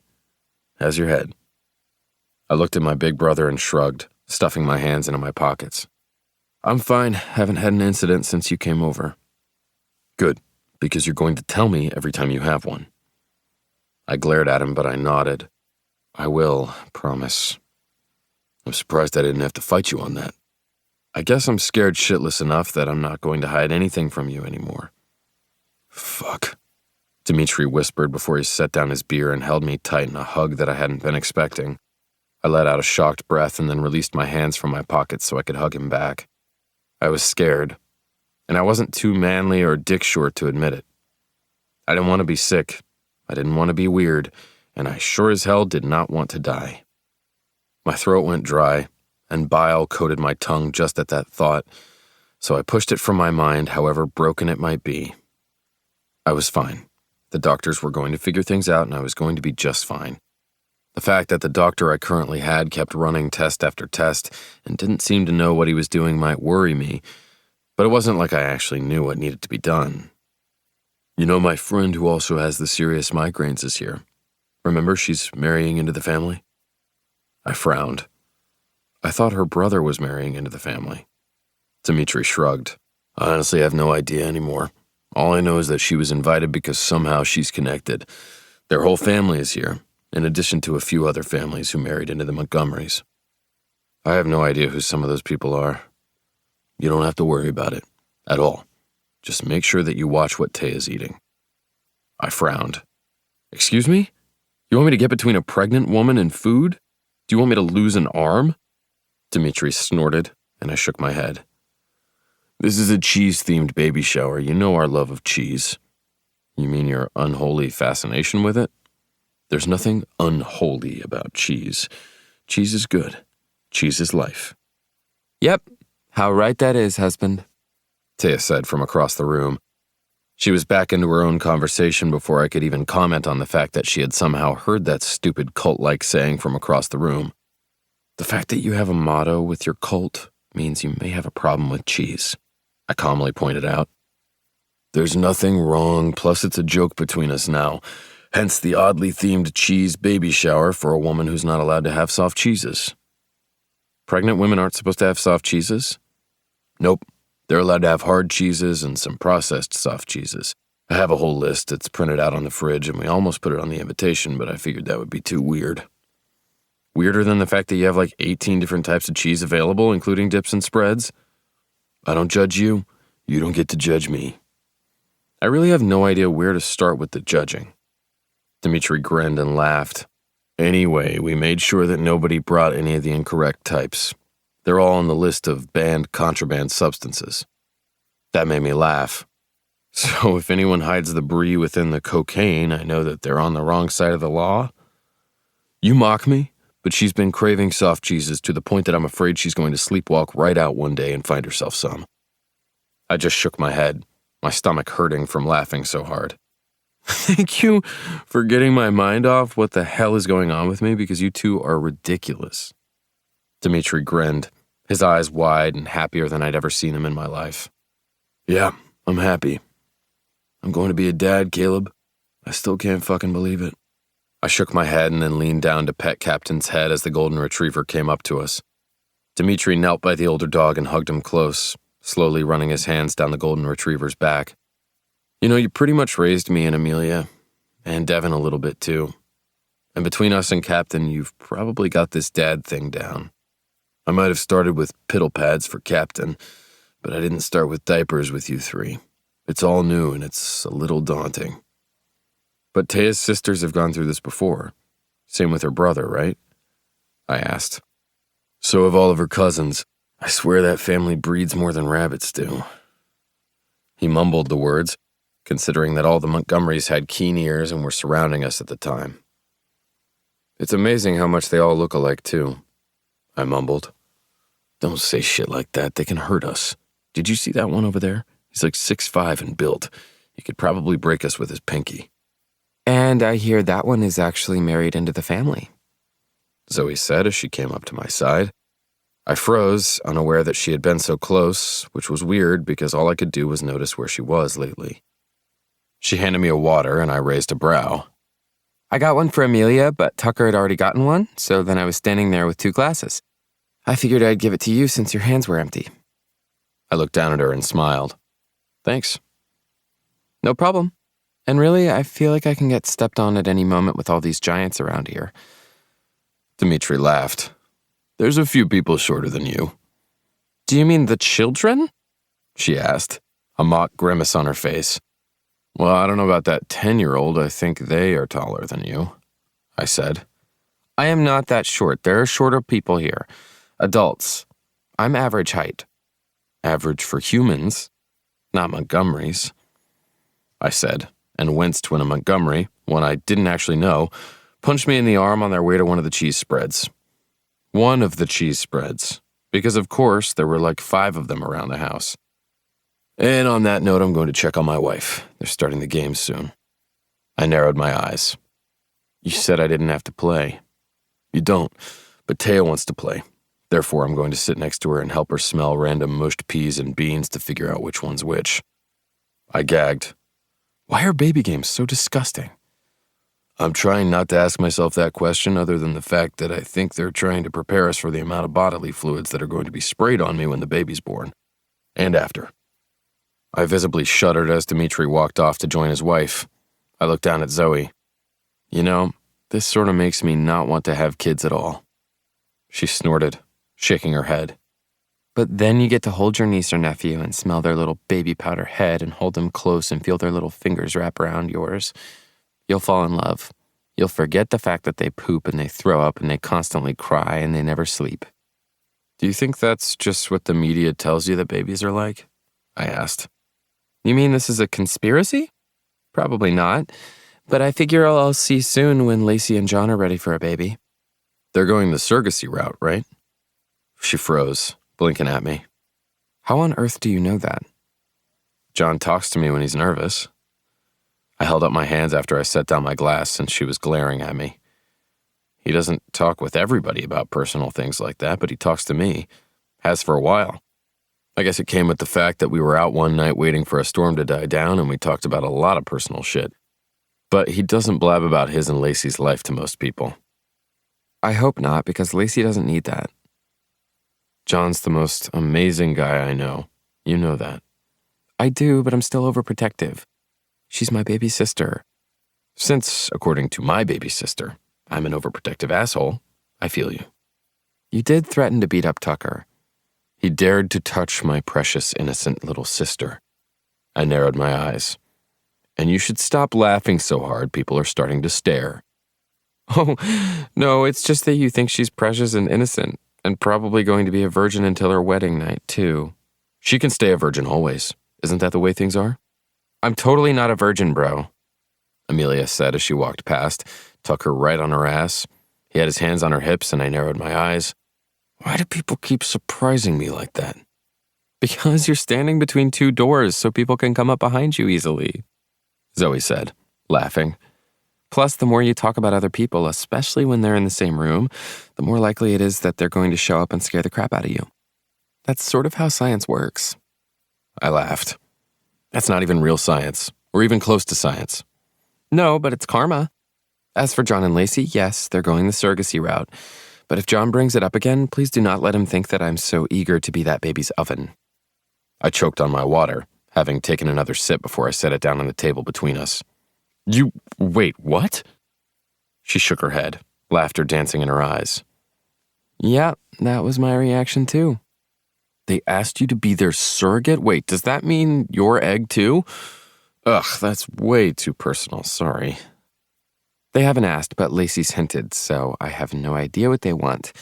I'll see what my answer will be if and when they actually ask, but you never know. You really would do anything for your baby sister, I said, awed. I might do anything for her. However, if she keeps pissing me off about this whole wedding planning thing, I might not. I don't believe you. I think if she asked, you'd do it in a heartbeat. Pregnancy scares me, babies scare me, what comes out of babies scares me. So no, I'm not a shoo-in for that. And she has to ask first. Adoption might be key for them. You know that they want to save the world together and be the perfect family. Adoption might be part of that. Maybe, but hell, that's a big decision. Yes, so I'm not going to think about it again, nor am I going to think about exactly what your brother's holding right now. She closed her eyes, and I looked over to see Dimitri holding a diaper, smelling it and groaning, wincing. This is way too weird for me. Plus all the cheese, I just don't understand it. I think it's kind of cute that they have such a detailed inside joke that it's burst into this entire event. Plus, I like cheese. But just don't bring up soft cheeses, or Taya is liable to beat the crap out of you. Perhaps. I don't know her all that well since she lives down here in Colorado Springs. Still, now that she's part of your family and Amelia brings me everywhere these days, I'm getting to know her well. She's family now. She's a Carr, not a Montgomery. Still a Montgomery, one of the big Montgomerys said from beside me, and I shook my head. I have no idea which one that was. I don't think you're supposed to know. I think they all just answer to Montgomery and speak as one. We heard that, one of the Montgomerys said, and I was pretty sure that one was a twin. And on that note, I think I'm ready to head out, I said, shaking my head. You're heading home? Zoe asked. Yeah, I've got a few things to do for work and an early morning. I told Dimitri I wouldn't be able to stay for long, but I stayed for some cake and they got my gift. Do you think you can take me home? She asked quickly, and I froze, my cock going hard thinking about being near Zoe for so long. Didn't you drive here with Amelia and Tucker? Yes, but they're going to stay a little bit later, and I was going to ask you anyway if you wanted to drive me home. Or if you could, or I was going to ask anybody who was going up to Denver early if they could. You know, work and all that, and wedding planning. She was rambling, and I didn't understand why. However, I didn't really care. I was going the same direction as she was, and it was over an hour-long drive, alone in a car, with Zoe, the woman I wanted my hands on and the one I should really stop touching, stop kissing, stop thinking about.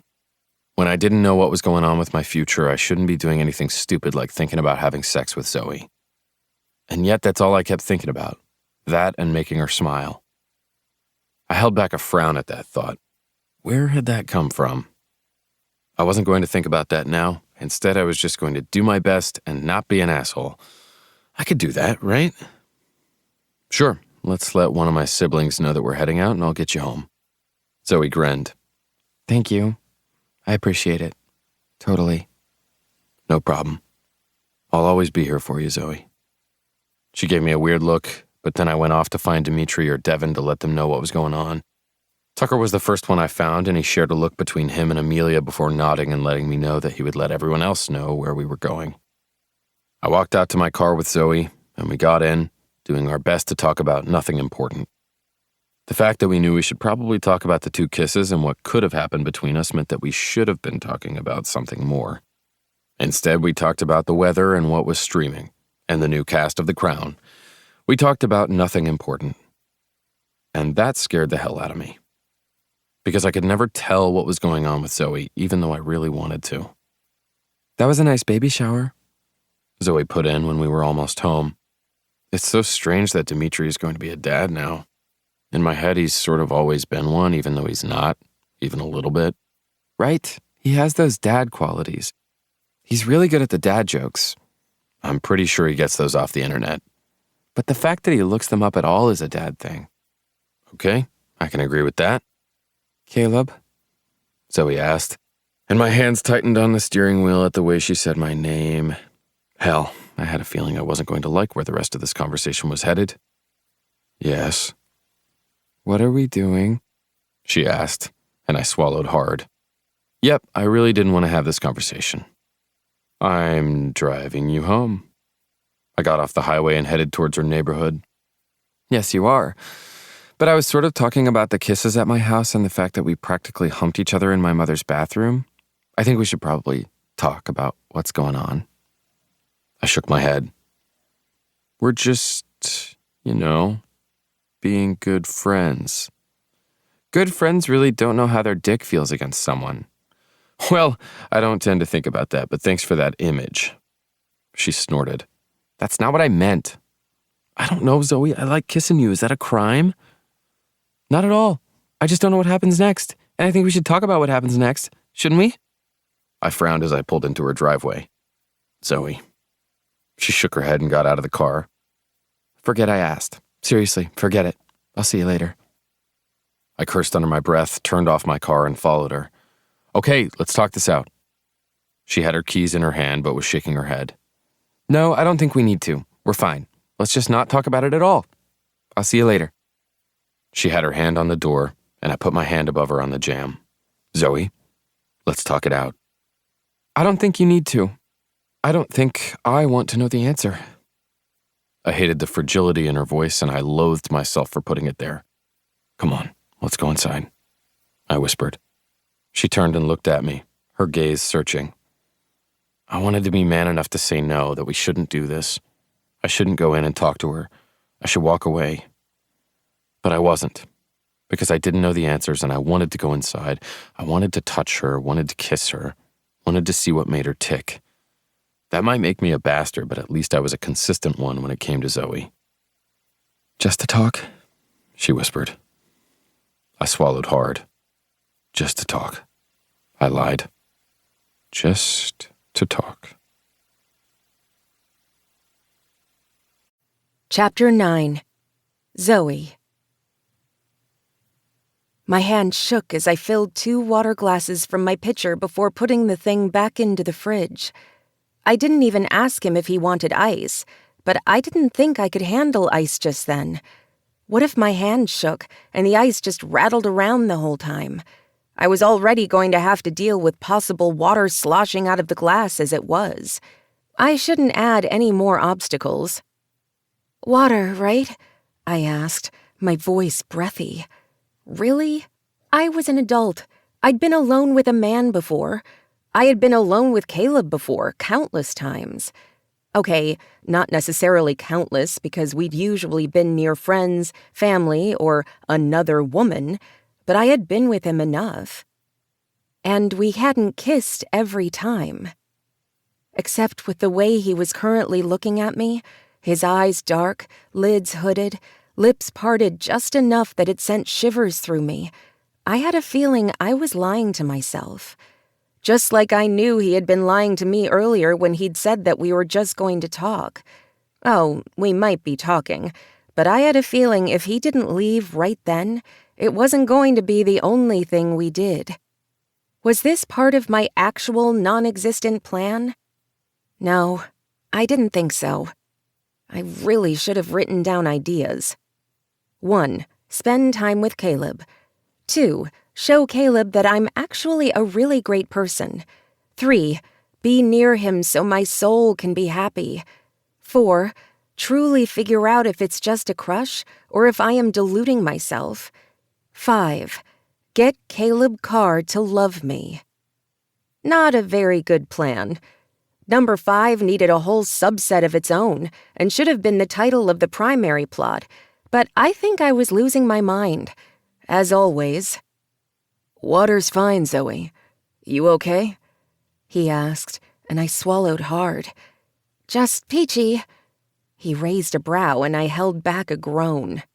Did I just say the phrase, just peachy? I think you did. I don't think I've ever said that before in my life. There's always time to start, he said, laughter in his eyes. You're laughing at me, aren't you? Just a little, but not cruelly. So, water. Yeah. You said that. Again, laughter in his eyes. But there was still heat there, and it wasn't lost on me that he wasn't saying anything either. We were both circling around the fact that he was here, and I didn't know what would happen next. I should have had that plan ready, but it seemed like that wasn't going to happen anytime soon. The baby shower was wonderful. I guess next will be Lacey's bridal shower. Caleb shook his head. I don't have anything to do with that, do I? I shook my head in response. No, there was already the engagement party, and thank God we had nothing to do with that. Caleb grunted. That was fun, but I'm glad we didn't have to plan it. True. There's the bridal shower, of course, but I don't think she's making that co-ed. Thank God. After, there's the wedding rehearsal, and then the ceremony and reception. And we're not planning the honeymoon. Again, I'm going to reiterate, thank God. I nodded. There seems to be an endless amount of work involved for a wedding, let alone the life that comes after. Caleb took a sip of his water and then set the glass down. There is. I figured if I ever got married, which you know is probably never going to happen, I would end up just doing a Justice of the Peace gig, or maybe something in Dimitri's backyard. He's the one with the bigger yard, he added. I let that little nugget of information, him never getting married, slide right through me. Lots of guys said that. Heck, I said the same thing sometimes. Didn't actually need to be true. And I didn't need to let it gut me. It was just a thing. You can make the wedding anything you want it to be. This is Lacey's thing. Yep, and I'm glad that it's going to be over eventually. Eventually, I agreed, though it didn't seem like it would be over anytime soon. What are we doing here, Zoe? Caleb asked, and I froze. I'd asked the question before, and there didn't seem to be an answer. How dare he ask the same thing when I didn't have answers? I had nothing except need and silly dreams when it came to him. Drinking water? And asking ourselves what we're doing because we're not actually talking about it at all? I said the last part really fast and as a question, and Caleb just laughed, though I wasn't sure there was much humor in it. We were really good about rambling about nothing important and ignoring the elephant in the room. Namely, what we meant to each other, and where this, whatever this was, could be headed. I don't know what to say, I said honestly. I don't know what to say either. Other than that, I really want to kiss you again, even though I shouldn't. My heart raced, and my palms went damp. I guess we suck at the whole talking thing, I said. We're great at talking, and even about some important things, but we're also really good about avoiding the talk. I was sitting on the couch next to Caleb, and he leaned forward to cup my face. His palms were broad, fingers calloused, the skin of a man who knew how to use his hands, and I held back a shiver just thinking about exactly what he could do with them. His eyes darkened, and I had a feeling he knew exactly what I was thinking about. What do you want, Zoe? I used to think I knew. Now I'm not so sure anymore. That was as honest as I could be. He nodded as if that sentence made sense. I think that's my answer, too, because this could be a mistake. You're friends with my friends. Your sister's marrying my friend. You're practically sisters with Amelia. But not you. I'm not your sister. Caleb let out a rough chuckle. I've never once had sisterly thoughts about you, Zoe. I blinked at him, confused. That couldn't be true. Not in all of our lives. Never once? Not at the beach when you saved me? And not when you saved me that other time?" His eyes darkened, and I regretted bringing it up, but I couldn't help it. Caleb was intertwined in so many key and small moments in my life that I couldn't help but remember the little ones as well as the big stuff that had changed everything. "I couldn't beat the shit out of that wave for coming at you, but I still want to go back and castrate the fucker who tried to get you into his car." It was a cab, and I wasn't going to let him. "You'd better not fucking blame yourself for it." "I don't. Not really." The phrase, "not really," doesn't actually help me believe that. I shrugged. "I'm getting better. I have a therapist for that." "Good." His thumb was still on my face, tracing circles. "Let's get back to you not thinking of me as a sister." "You're not my sister. Not even close. Because if you were, I wouldn't do this." Then he lowered his head to mine, and I let out a shuddering breath, wanting more, wanting his taste. I sighed deeply, leaning into him as he parted my lips with his tongue. He deepened the kiss, angling my head just a bit, adding a slow caress. I sank into him, wanting more, needing more. His hands slid over my hair and down my back, tugging me closer.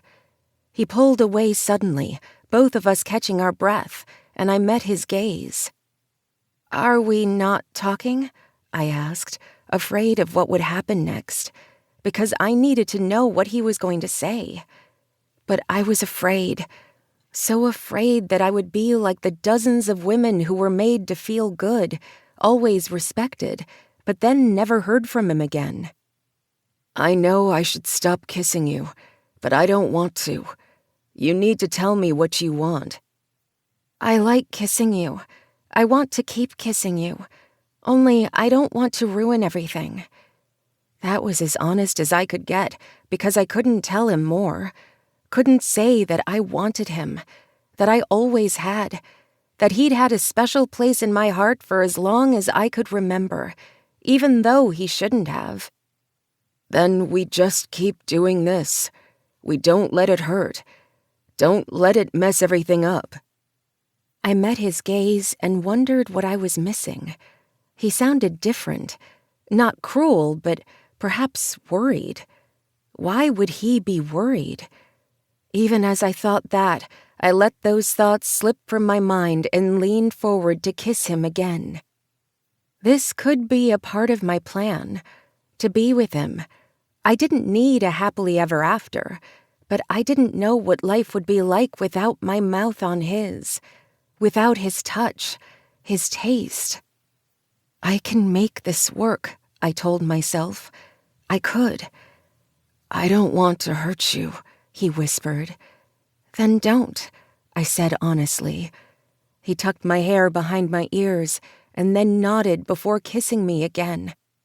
The kiss started off soft, sweet, a bare touch of the lips, a gentle swipe of the tongue. And then he kept going, moaning.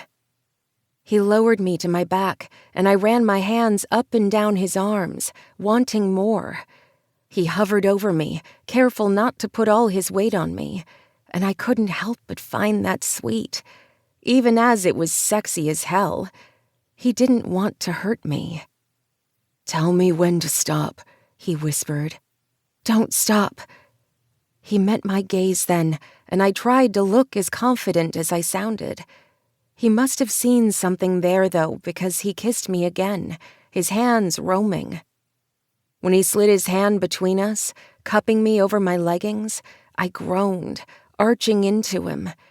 He smiled against my lips, still kissing, still touching. I wanted more, and I wasn't going to get it on this couch, not when it was so difficult to reach him. "Caleb, I can't touch you, not here." He seemed to understand my unintelligible words because suddenly he was sitting, and I was on his lap, straddling him, my hands in his hair as I kissed him hard, his hands on my ass. He molded, squeezed, and I arched against him, rubbing myself along his jean-clad erection. You keep doing that, I'm going to come in my pants, he groaned, pulling at my hair. I arched at the tug, then kept going, kept rubbing, kept kissing. His hands were under my shirt, cupping me over my bra, and I wiggled, wanting more. You like that? He asked. I think I want more. I can do that. Anything you want, Zoe. I can do that. I opened my eyes then, trying to figure out exactly what he meant by that. But then his lips were on mine, and I wasn't thinking at all anymore. He slid up my shirt, and then I raised my arm so he could pull it over my head. When his lips went to my breasts and he sucked my nipple through my bra, I shivered, wanting more. Look at you with all this lace under that prim and proper shirt of yours. He blew cool air over the lace of my bra, my nipples tightening into hard points, and I groaned. I like feeling pretty even when I'm usually covered in dirt. I'm a lucky man then, he said, and then went back to sucking on my nipples, tugging down the lace of my bra so he could get to my flesh. His mouth was so warm, intoxicating, and I wanted more. I pressed my breast more firmly into his face. He bit down gently, and I squeezed my legs tighter around his waist. Did you like that? He asked, laughing. Yes, I said, not able to figure out what else to say just then. I had pretty much lost the ability to speak. He kept tugging, licking, biting, and just when I was about to squirm, needing release, he arched his body up and rubbed against me. Caleb, I gasped. Do you want me? He asked, and I nodded. I need you to say the word, Zoe, because this changes everything. You get that? You need to say the words. I met his gaze and nodded. I knew this would change everything. This was on my checklist. I knew that, and I wanted the change. I wanted this. And so I nodded again and spoke. Yes, please. Okay then, Zoe girl. He reached around and undid the clasp on my bra, and I licked my lips before he went back to kissing me and then playing with my breasts. I was ready to come, needed to, but he wouldn't let me. Instead, he kept playing, pushing me closer to the point of ecstasy, but not over the edge. Caleb, please. I didn't know what I was asking for. All I knew was that I needed it. But he kept kissing me, and then his hand slid around to my butt and pushed under my leggings, moving between my legs. I groaned as his fingers delved between my hot flesh, slick, aching. So wet for me, he growled against my lips. Apparently, you do things to me. I had almost added the phrase always. I didn't want to show him everything, though. I couldn't bare my soul while I bared everything else. He didn't need to know everything yet. I just needed this. This was everything I had ever dreamed of, and it was only the beginning. I didn't need to put anything more into this than what it was. But I knew I wanted this, and I wasn't going to have any regrets. So when he slid his fingers between my folds and inside me, I screamed, my whole body shaking. He plunged into me, hard and fast, even as his mouth was on mine, the other hand on the back of my head, keeping me steady. I came in an instant, clamping around his fingers as I begged for more, as I arched my body against him. I was still wearing my freaking pants, and he was making me come like this. I had no idea how the man had done it. I was shaking, but as he slid his fingers out of me and removed them from my pants, he put them to his mouth and sucked deep. Oh my God, I mumbled. I was sated, but still ready for more. I reached between us, wanting to touch him, and he arched up into me, a lazy smile on his face. You think you're ready for me? Feel sure of yourself, don't you? I asked, and then gripped him through his jeans. He groaned, and I laughed before wiggling over his hips as I planted my feet on the floor. "What do you think you're doing, Zoe?" Taking. I didn't know if that was the right thing to say, but as he grinned at me and helped me with his jeans, even as he pushed his Henley over his upper body, I knew I had died and gone to a special heaven. Because Caleb Carr was naked on my couch, his body perfection, that of a man who worked hard every day, with long lines, lean hips, muscles covering every inch of him, and a dick that was hard, thick, and currently pressing against his belly. I swallowed, and he smiled. "Like what you see?" "I think I'm going to like it better once it's inside me," I said, and laughed when he widened his eyes at me. "Little Zoe Wager with the dirty words. I like it." "Well, I do learn from the best." I winked, and then let out a yelp as he reached out and quickly shucked my leggings from my body. I stood there naked, feeling exposed in more ways than one as he looked me over, his legs straddling me as I stood in front of him. "You look fucking gorgeous," he rasped. "You're not too bad yourself." He had his hand on his cock, leisurely sliding it from the base to the tip, one stroke, then another. I didn't even realize my hands were between my legs, playing with my clit, until I noticed that he was staring, his eyes dark, his lips wet. "You're going to come right there just looking at me?" he asked, and I nodded.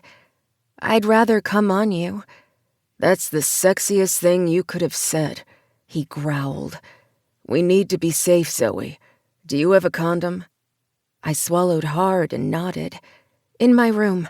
I dashed away before I could think better of it, needing to breathe. I went to my nightstand, ripped open the unopened box, and pulled out a condom, and then a second one, just in case. I turned and ran smack into Caleb's very naked body. His dick was pressed firmly against my stomach, and I swallowed hard as I looked up. "Oh." "Didn't want to wait." His mouth was on me again, and then he took the condom from my hand, and there was a ripping sound. I knew he was sliding it over his length, but I couldn't focus with my lips on his. And then my face was on my bed, my ass in the air, my feet on the floor, and Caleb's hands were on my hips. "This position okay to start with?" To start with. Would it be wrong to come right then? "Oh, yes," I said, my voice a gasp as his cock nudged my entrance. "Good." And then he rammed into me, one hard thrust that sent a shocked sound out of both of us. "Jesus Christ," he groaned. "I knew you were tight from my fingers before, but did I hurt you?" "Not even a little." I pushed back, pulling him deeper. "Keep going, please." "As the lady wishes." He thrust into me, once, twice, and then over and over again, my body arching for him, wanting more. Just as I was about to come, he pulled all the way out and then flipped me onto my back. He was still standing, my legs dangling off the side of the mattress before he put my feet up onto his shoulders. And then he kept pounding, thrusting, kneading. He was very lucky that I was flexible, because my thighs were on my chest, my knees up to my shoulders, and he was leaning forward, his mouth on mine, as he kept pistoning inside of me. When he flicked his thumb over my clit, I came, unable to hold back. He thrust again, this time harder, and I could feel him come, his whole body tense as he filled the condom, his mouth firm on mine. I was sweaty, aching, and knew that this had been one of the best moments of my life. He slowly let my legs down and moved so we were both on the bed, trying to catch our breath. Caleb got up and took care of the condom, but I couldn't even open my eyes to see what he was doing. Instead, I just lay there, panting, my hands lazily stroking my breasts because I couldn't help it. Caleb had touched them, kissed them, made me feel more like a woman than I ever had before in my life. When he slid next to me on the bed, I opened my eyes and sucked in a gasp as he slowly traced his fingers along my brow and my cheek. "I don't know why we didn't do that sooner," Caleb said. "I don't know why either." That was the understatement of the century, at least for me. "That was amazing," he said, and I was so afraid that he was going to say that it was a mistake, that this was it. So long, goodbye. Thanks for the bang. "I had fun. We should do it again." I said the words quickly, hoping he wouldn't break my heart. Something passed over his face, and I thought he was going to actually do it, say that it was a mistake and that it was time to go. But instead, he leaned down and kissed me. "I wouldn't mind. I like being with you. We can see where this goes. Are you okay with that? No promises. We'll just see." I nodded, then kissed him again, my heart exploding and breaking all at the same time. Because I wanted this. This is what I needed. This could have been part of the plan. I just didn't want it to be the only thing we did. But he didn't say it was just sex, didn't say that this was the last time. And as he pulled me closer and held me, I thought maybe this could work. Perhaps I hadn't moved too fast.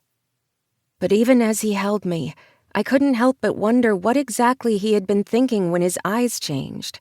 What secrets did he keep? Because Caleb Carr was full of them, always had been. But I couldn't help but fall to sleep in his arms, wondering what would happen when I woke up, and trying to figure out if this had all been one of my dreams. Chapter 10. Caleb. A slight tingle at my temple began to pulsate behind my eye, and I cursed under my breath. Seriously? Again? I needed to find different meds or do something, but we were waiting on results, and that meant no Botox shots or anything else that might help anyone who got migraines with the severity and frequency I did. Thankfully, the pain ebbed after a minute of breathing through my nose. My eyes closed tightly to avoid the light. I let out a deep breath and then opened my eyes so I could get back to work. I spent the morning down at the job site, making sure that things were running smoothly. We had a few new guys who had joined the team, and they were pretty good. They listened well and had experience. I just hoped to hell that they stayed for longer than the last guys had. However, since we didn't have our old boss, I didn't think that was going to be a problem. "Hey there," a voice said from the doorway.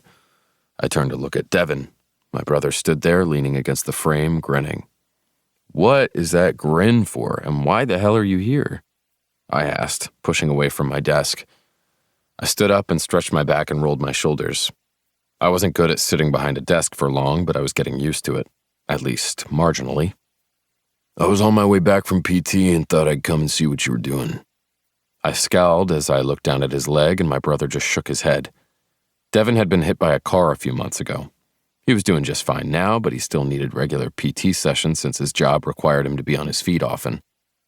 It made me sick just thinking about how Devin had looked when I saw him in the hospital after he'd been taken in, but I didn't want to think about that. It reminded me of the time that Dimitri had been hurt, and I really hated that my brothers kept getting taken to the hospital, just like me. "Things going okay with that?" I asked, doing my best to sound casual. Apparently I hadn't succeeded because Devin just smiled. He had that look in his eyes that said that he understood, but I really didn't want any pity from him, and I knew he didn't want pity from me. "I'm good. Anyway, I finished PT and figured I'd stop by. Did you want to get some lunch or something?" Devin asked, and I rolled my shoulders back, thinking. "I picked something up on the way back from the site." I winced.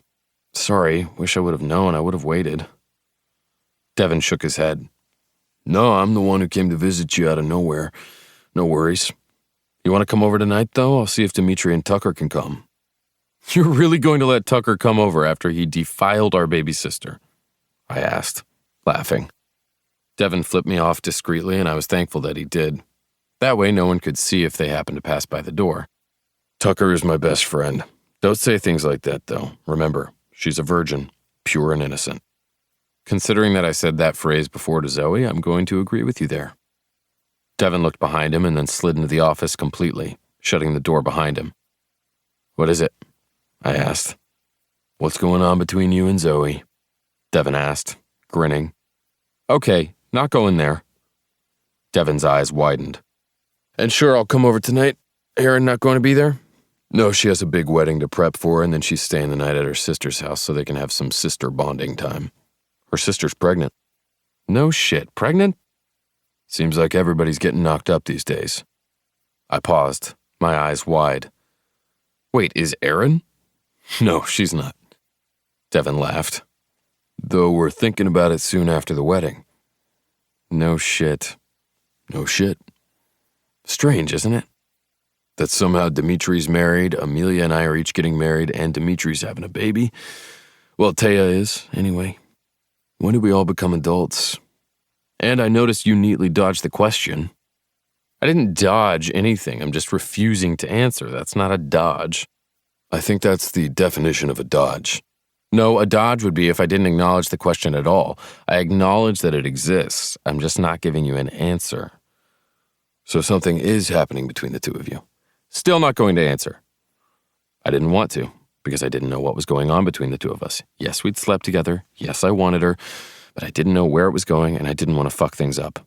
Plus, I kind of liked it just being the two of us, even though it would never be only the two of us when it came to our family and friends. You sure that's a good idea? Devin asked, and I frowned.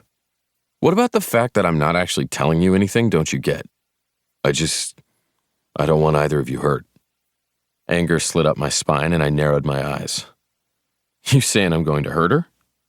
No, Jesus Christ, no, you wouldn't do it intentionally. But you do have a track record with women. Have I ever been an asshole to any of them? Left them wanting something more than I told them I'd give them? No, you're really upfront about it. But the fact that we're even talking about this means that you've done something with Zoe. Are you guys dating? Talking? Really not any of your fucking business, Devin. My brother held up his hands. I know it's not technically. Hell, I like you together. I actually think you guys are a good match. I just don't want either of you to get hurt, like I said before. And not only her, I don't want you to get hurt either. You're going through a lot right now. I don't want it to get worse. I let out a sigh and rubbed my hands over my face. I'm fine. We're going to figure out what's wrong with me. If my doctor ever got back to me, that was. I didn't mention that, though. We'll figure out what meds I need, and along the way, I don't know. I have no idea what's going on with me and Zoe. We're not at that point yet. We'd slept together, but we hadn't really talked about anything more than just seeing what happened. I was usually better about planning my expectations as well as my dates. Still, with Zoe, it was a little bit harder. And I didn't really want to dwell on the why of that. I brought myself back to the present conversation. I just don't understand how you actually think that Zoe and I are up to anything. I saw you at the baby shower. We all did. I cursed under my breath. Great. You never would have been able to hide it from us, and I hope to hell that you don't really want to. She deserves better than that. You deserve more than that. Jesus. I'm figuring it out. Somehow. I'll see you tonight for dinner, okay? Need me to bring anything? I'm ordering wings and I'll have drinks and everything. If you want dessert, though, you can pick some up. Aren't you married to a baker and a cake decorator? I'm engaged to one, yes, but she's busy, like I said. And if I asked her for dessert when she's this busy, I'd get my hand slapped. Really? Ball and chain so quickly. I winked as I said it, so he knew I was joking. First, fuck you. Second, fuck you more. Third, she's just really stressed right now and I don't want to bug her. She'd do it in an instant, and because of that, I'm not going to annoy her. She's good for you. I think so, too. A faraway smile slid over my brother's face, and I wondered if I'd ever find that, if I ever needed it or wanted it. I hope I'm good for her, too. You know? I think so. However, I think it's her opinion that you're going to need, not mine. That is true. Okay, I'm off. I'll see you tonight, and I'm sorry I pissed you off. You didn't piss me off, I said, hoping that what I said was honest. I just have a lot on my mind right now. Tell me about it. Devin headed out, and I stood there for a second, staring at the open doorway, wondering what the hell I was doing. I needed to do better with this, be better at what I was thinking, figuring out what needed to happen. Only I didn't know what I wanted with Zoe, and I was usually the one who knew. I wanted fun, happiness, and respect. Sure, sex was good, but I didn't want to feel like I was using someone along the way. And I didn't want to use Zoe at all. She meant more to me than I cared to admit, and she had always been my friend. There was a connection there, and I didn't want to ruin that. So I told myself I wouldn't. I promised. Later, armed with an assortment of cookies that I had picked up from a nearby bakery, I was on my way to my brother's house. I didn't know what I was supposed to think about Zoe. I hadn't texted her at all today, hadn't even talked with her since we slept together. Sure, it had been less than 48 hours ago, but I was an asshole. Maybe I should do something more than just thinking about her. I pulled up to my brother's house and parked the car. Before I got out, I took out my phone. Me. Having fun tonight? Great, that seemed like a good way to start a conversation. I really wasn't good at this, and I didn't even know what this was. Zoe. Hey, I'm working late, and then I'm going to head home and think about a fancy baked potato for dinner. What about you? Me. A baked potato sounds pretty awesome. Cheese, right? I had officially lost my mind, and I didn't really know what I was doing. I never did these days, especially when it came to Zoe. Zoe. Oh, I even have cut up bacon that I stored in my fridge. This potato is going to be amazing. I grinned. Me. You're going to have to make me one sometime. There, that was planning a future. Around a baked potato, sure, but it counted, didn't it? Zoe. You're always welcome over for a baked potato. Or I can make real food. Me. What do you like cooking? Zoe. Anything, really. Although I'm not the best baker, thankfully we have friends for that now. Me. Especially now that Taya and Aaron are baking more with Taya pregnant. I'm going to have to start working out more to lose the weight of all the baked goods I have in my system. I purposefully didn't look over at the cookies that neither of them had made. Maybe I really did need to eat a salad. Me. I'm on my way to Devin's house to meet with the guys for some wings. Actually, I'm sitting in front of his place like a weirdo texting you. Zoe. You're not a weirdo, but have fun. LOL. Me. You have fun too. Don't go too crazy with your potatoes. Zoe. I don't know if that's supposed to be a euphemism or something. I laughed so loudly I even scared myself. Me. No, I was just trying to sound smart and now I'm an idiot, but have fun tonight, Zoe. I might text you later when I get home. Sound good? Zoe. I hope you do. I didn't say bye, didn't say anything else. I just let those words echo inside me. I got out of the car and headed towards the front door. It opened and Tucker stood there grinning. I thought you were going to sit in your car for an hour. Everything okay? Since my family knew what was going on with me, I assumed Tucker knew too. Amelia wouldn't have kept that secret. Wasn't a headache or anything. I'm fine. If you're sure, I can always drive you home or anywhere really if you need it. I think you work longer hours than I do, I said, shaking my head. Maybe, but I can make time. You know, you don't have to suck up to me to marry my sister. First off, she'd marry you even if we didn't like you. Second, you're a good guy. Thanks for that, Tucker said dryly as he took the cookies from my hands. Nice, I love this brand. Just don't tell Taya or Aaron that I cheat on them with these cookies. I won't if you won't, I said. And I was offering to give you rides or anything you need just because I like you. We've been friends for a while now, even before Amelia and I got together. Yeah, but still, you'll forever be the guy that is marrying my sister. And I really don't mind that at all. Tucker grinned, and I knew he meant it. I loved my baby sister, but she was a lot to deal with sometimes. Not that I'd ever tell her that, mostly because she could kick my ass, migraines or not. Nice, you brought cookies, Dimitri said as he took the box from Tucker. Don't tell Taya. Not that I want to keep secrets from my pregnant wife, but for my sanity, I'll keep this secret. Pregnancy going well, then? I asked, looking at Tucker as his eyes danced with laughter. I'm so fucking scared and excited, it's ridiculous. However, Taya has passed the point of being happy and sweet and wonderful and has gotten to the point of wanting to murder me.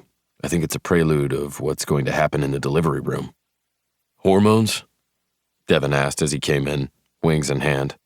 Do not say the H word, she will rip off your balls. All four of us winced, slowly closing our stances and shuffling our feet. Devin cleared his throat. Well, on that note, I've got wings, I've got sides, and I've got ranch. What about blue cheese? Tucker asked, and the three of us Carr brothers shuddered.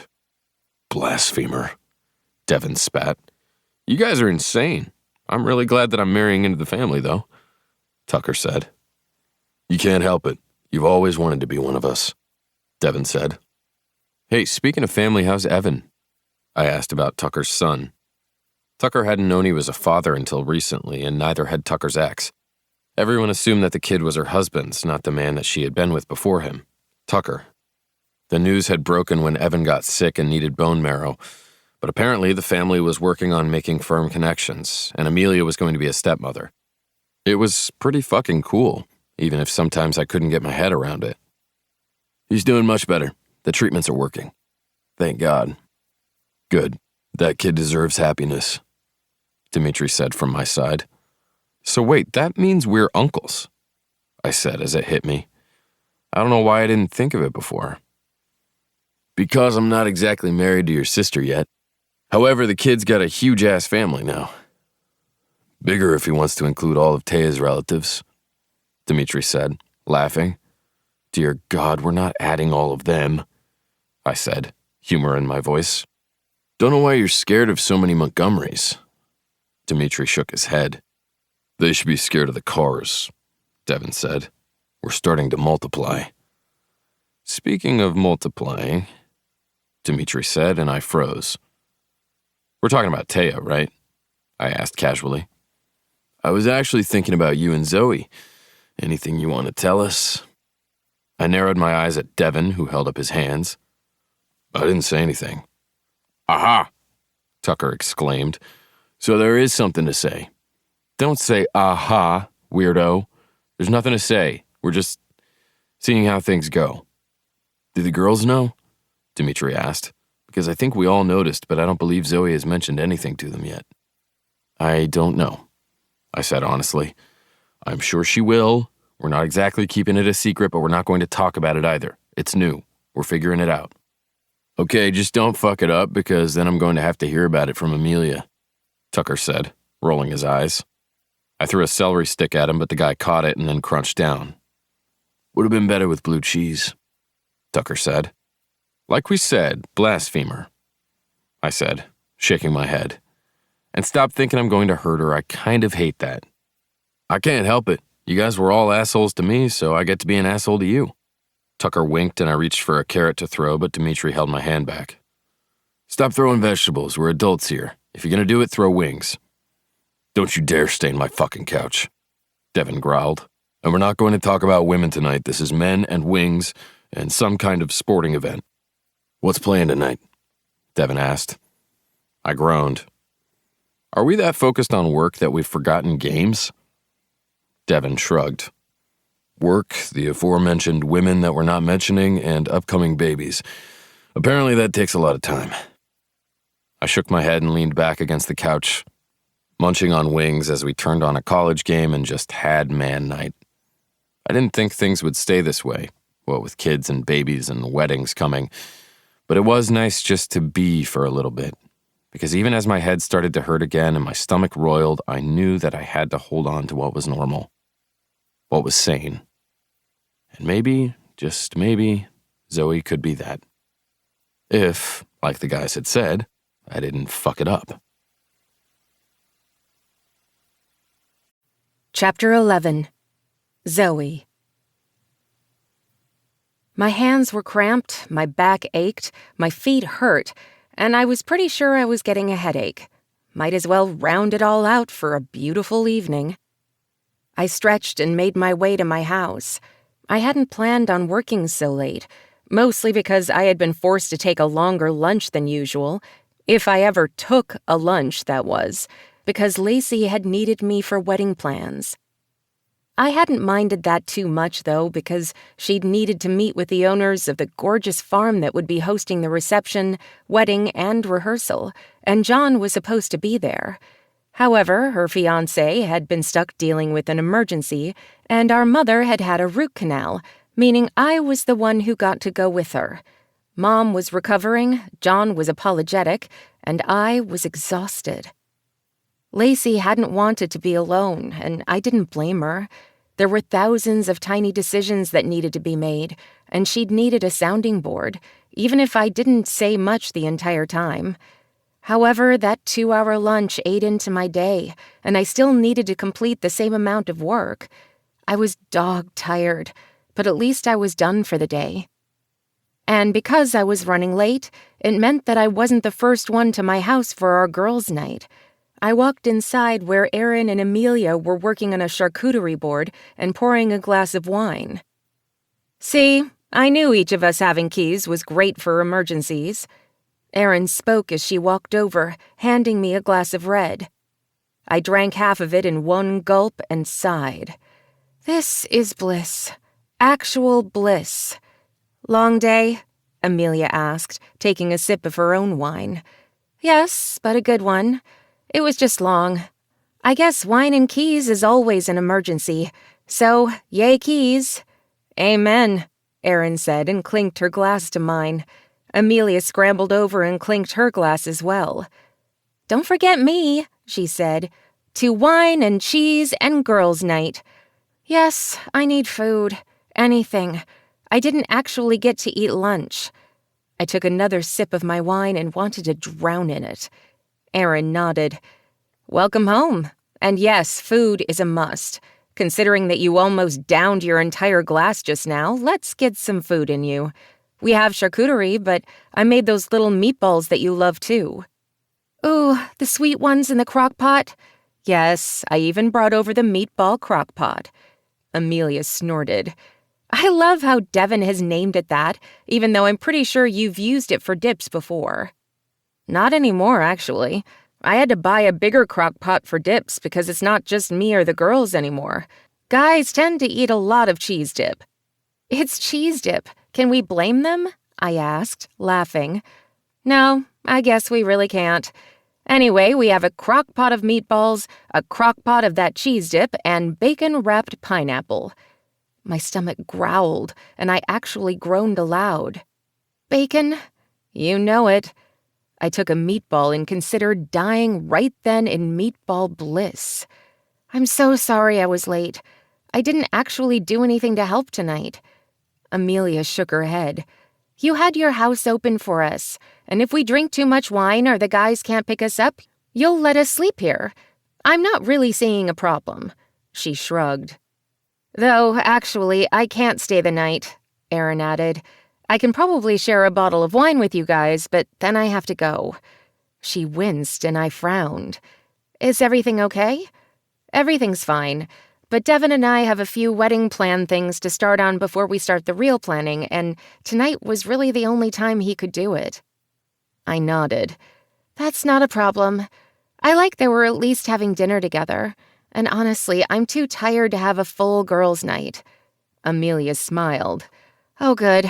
Because I haven't actually gotten to spend a whole night with Tucker in a while. And he's off work tonight, oddly enough. I frowned. Well, now I feel bad. We can cancel tonight. Most of the food will save. No, we're doing dinner. We're going to share this wine, and then we can go home to our men. Aaron looked at me.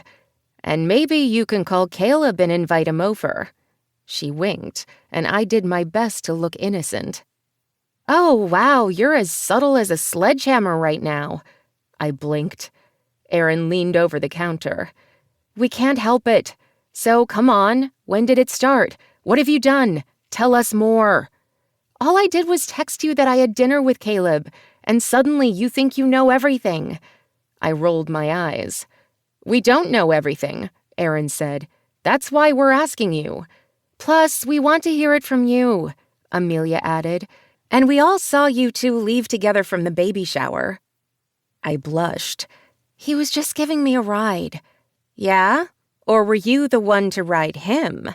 Amelia asked, laughing at her own joke. I rolled my eyes but knew I was blushing right to my ears. "Oh, tell us." Erin danced on her stool at the kitchen counter. I don't know what to say. I looked down at my wine, wishing I had the words to describe what was going on. I didn't know, and that was the problem. Amelia patted my hand. "Just start at the beginning." I sure as hell wasn't going to start at my beginning. Maybe I could start at Caleb's, because nobody needed to know that I'd had an unrequited crush for as long as I had. It was embarrassing. We just started talking, mostly because of the wedding plans, and one thing led to another. We kissed. "Yay!" Amelia said, clapping her hands along with Erin. "And?" Erin prodded. "And we're seeing what happens." "Well, what has happened so far?" Erin asked, filling my wine glass a little bit more. I narrowed my eyes at her. "Are you trying to get me drunk so I'll tell you what happened?" "Maybe," she said, laughing. "You are horrible," I said. "I am, but I learned from the best. You both did the same thing to me with Devin. We want to know what's going on, Zoe. Plus, it's nice to finally see you guys together." I froze. "Finally?" I asked, and Erin winced. "Smooth comment," Amelia muttered under her breath. I swallowed hard. "What do you mean, finally? Is there something you know that I don't?" I asked, trying to keep my voice casual. "Okay, I'll say it," Amelia said. "You know how everyone thought Toby and I were together, or that I had that huge crush, and nobody really talked about it with me in the room?" Amelia asked, point blank. I winced. "I'm sorry about that. Don't talk about things that make you sad," I said quickly.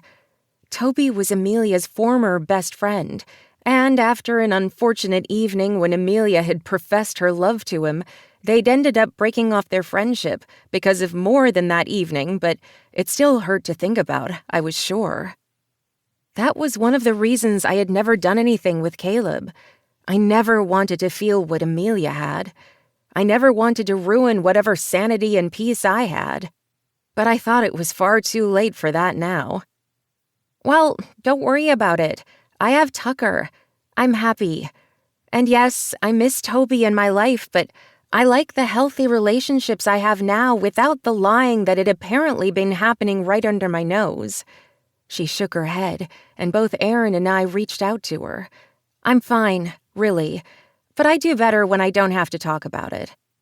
"I'm sorry," I said quickly, and she shook her head again, letting out a long breath. "No, I'm the one who brought it up because it's almost similar. Everyone thought there was something between me and Toby. There clearly wasn't, and I'm glad for it because I wouldn't have looked at Tucker and fallen for him like I did. Anyway, the group of us have noticed the looks between the two of you, and not just on your end. It's been happening for a while now.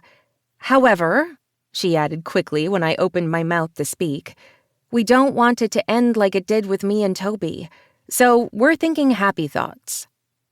My brain struggled to catch up. They'd known. All this time, they'd known. No, they only knew some of it. Of that I was sure.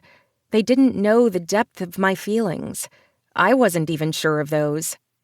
And until recently, I was pretty sure whatever looks Caleb had given me that the others had noticed hadn't been what they were now.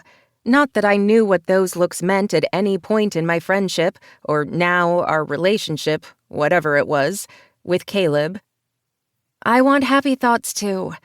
I just didn't know that everyone realized I had a crush on him. There, I could be honest and open about that much. "It wasn't just that," Erin said quickly. "Really?"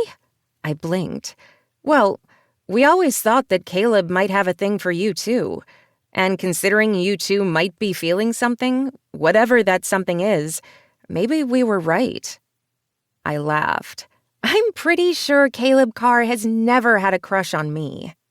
Amelia snapped her fingers. "See, it's stuff like that. That was how we realized that maybe you had a thing for my brother." "What on earth do you mean?" You always call him Caleb Carr when you're talking about him. You never called me Amelia Carr or Dimitri and Devin with their last names. Caleb was always special. I knew I was blushing, so I ducked my head. I think Caleb likes it when I call him that. Amelia looked down and Aaron laughed. Okay, we are being very broad in our definition of descriptions here. I don't want to know too much about what my brother may or may not like. I laughed at Amelia and shook my head. I wasn't talking about anything dirty. It's just that when we talk or fight, I tend to say his name like that. I can't help it. How long have you had a crush on him, Zoe? Erin asked, her voice soft. I froze, swallowed. Not that long, I lied. You don't have to lie to us, she said, her voice soft. We're not going to judge you. It doesn't matter when it started. It's the now we're figuring out. It's probably just casual. You know, just a little interlude in our lives where we get to know each other, have fun, and then we walk away as friends. Because I don't want to walk away as anything but friends, you know? I said quickly. Amelia's eyes darkened and she nodded. I know. Just don't do what I did and imagine the end before you enjoy the beginning and the middle. I did the same thing, Aaron added. I was waiting for the shoe to drop and Devin to leave, so much that I almost missed what was right in front of me. So don't forget what's good and enjoy what's now. They looked so worried for me that I was a little worried too.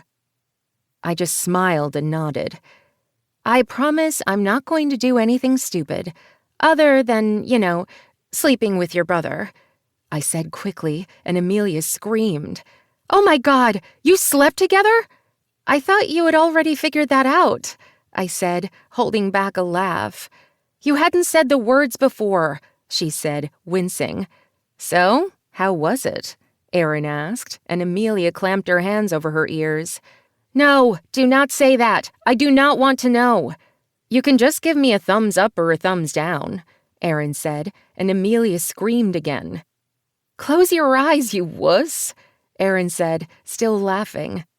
I don't know if I should tell you, I said, this time trying not to burst into a fit of giggles. Oh, you should totally tell us, Aaron said.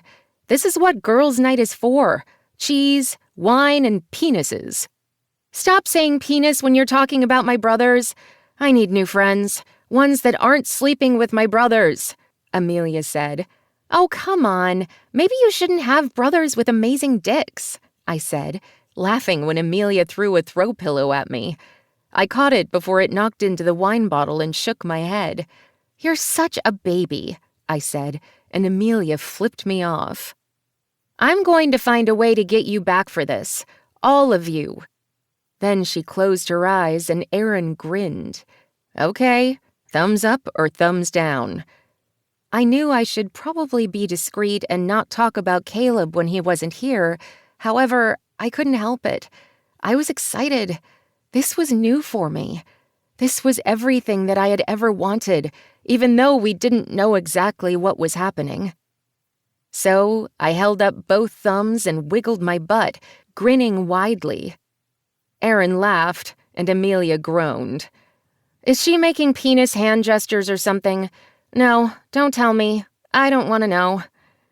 You can open your eyes now, I said, laughing. I'm not going to talk about how I defiled your brother, I said, fluttering my eyelashes. Oh, yeah, Caleb was totally a virgin, Amelia said, rolling her eyes. And then she froze and put her hand over her mouth. I'm so sorry, she mumbled. What? I said, truly not hurt at all. Do you think I actually thought Caleb was a virgin? I have met so many of his girlfriends in my life, it's a little ridiculous. I could probably write a tell-all book, and it'd end up being 500 pages long, and I'd still miss a few, I said honestly. Does that bother you? Amelia asked. Does what bother me? That he's been with so many women? I mean, I don't think he slept with all of them, Amelia said, wincing. No, I don't want to think about all of that. However, I don't think he slept with every woman he's been on a date with. Well, if he did, his number would be a little staggering, I said dryly. But I don't know. I don't think it bothers me that he has a past with women. He's allowed to, and I've always seen him treat women wonderfully. And every ex that's ever come up to us recently has been sweet with him, but never jealous or rude. I swear, Denver's the biggest small town ever, Aaron said. I keep running into my ex, so I can only imagine what it's like for you and Caleb. I reached out and squeezed Aaron's hand. Aaron smiled. It's fine, really. I've truly moved on. And you can't exactly change your past with Caleb, but you can look forward to a future. I shrugged. I don't want to look only forward because that's where disappointment can lie. I'm allowed to live in the moment and help plan 3 weddings all at once and just have fun. I'm allowed to have fun. Yes, you are. Amelia kissed my temple and Aaron kissed the other, and then we ate some cheese, drank some wine, and purposely did not talk about dicks, mostly because I was afraid Amelia might actually hurt me. By the time they left, I was full, happy, and thinking about another glass of wine. The doorbell rang, and I frowned, wondering if it was one of the girls. I opened it and froze. "Caleb," I whispered, my throat dry. "Hey there. Devin said that Aaron was just getting home, so I thought I'd stop by." "You didn't call or text, right? I didn't miss something, did I?" I reached into my pocket to get my phone, but he put his hand on my arm and shook his head. "I thought I'd surprise you. Pretend that we're living in a pre-cell phone era, like the Stone Age." I snorted. "I know. How did people deal with others just randomly showing up on their doorstep? Or, God, using the phone for talking rather than texting?" I shuddered and then moved back so Caleb could come inside. "I can leave if you want some time alone." "No, it was a good night, and the girls had to go to their men." "So, I guess your man came to you?" Caleb asked, and my eyes widened. He laughed and shook his head. "We don't have to actually call me your man, though it's kind of weird. I'm not used to being all possessive like that. Who knew?" He leaned down and rubbed his lips on mine, and I was so still for a moment, I thought this was a dream. The man of my crushes since I was a child was here, his lips on mine, and he was here because he wanted to be. He wanted to see me. And I hadn't even asked him to come over. How is this my life? I moaned, and he leaned back, biting my lip gently before kissing the sting away.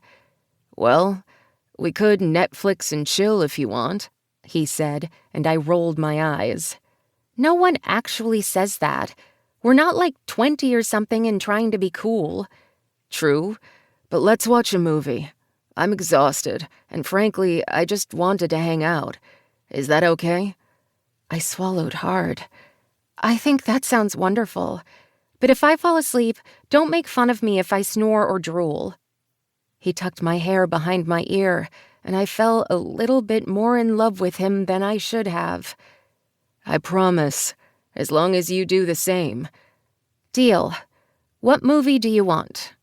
"I guess we're going to have to fight over it." He grinned, took me to the living room, and I did my best not to fall. Not on my face, but in my heart. Because I couldn't love him as much as I thought I did just then. I couldn't let this crush be anything more than it was. I needed to go slow. Because my plan that wasn't a plan was coming to fruition, and I was so afraid of what would happen once I let myself go and believed in it. Chapter 12. Caleb. "Why are we calling it a stag party instead of a bachelor party?" one of the other groomsmen asked as I leaned against the leather interior of the limo we were currently riding in. "Because it sounds better than a bachelor party?" I answered, shrugging. "I don't know. This sort of sounds like we're all going to rut on each other or something," the guy said, clearly having had a little too much whiskey at the first stop we'd been at. John sat next to me, his shoulders shaking as he tried to hold back laughter.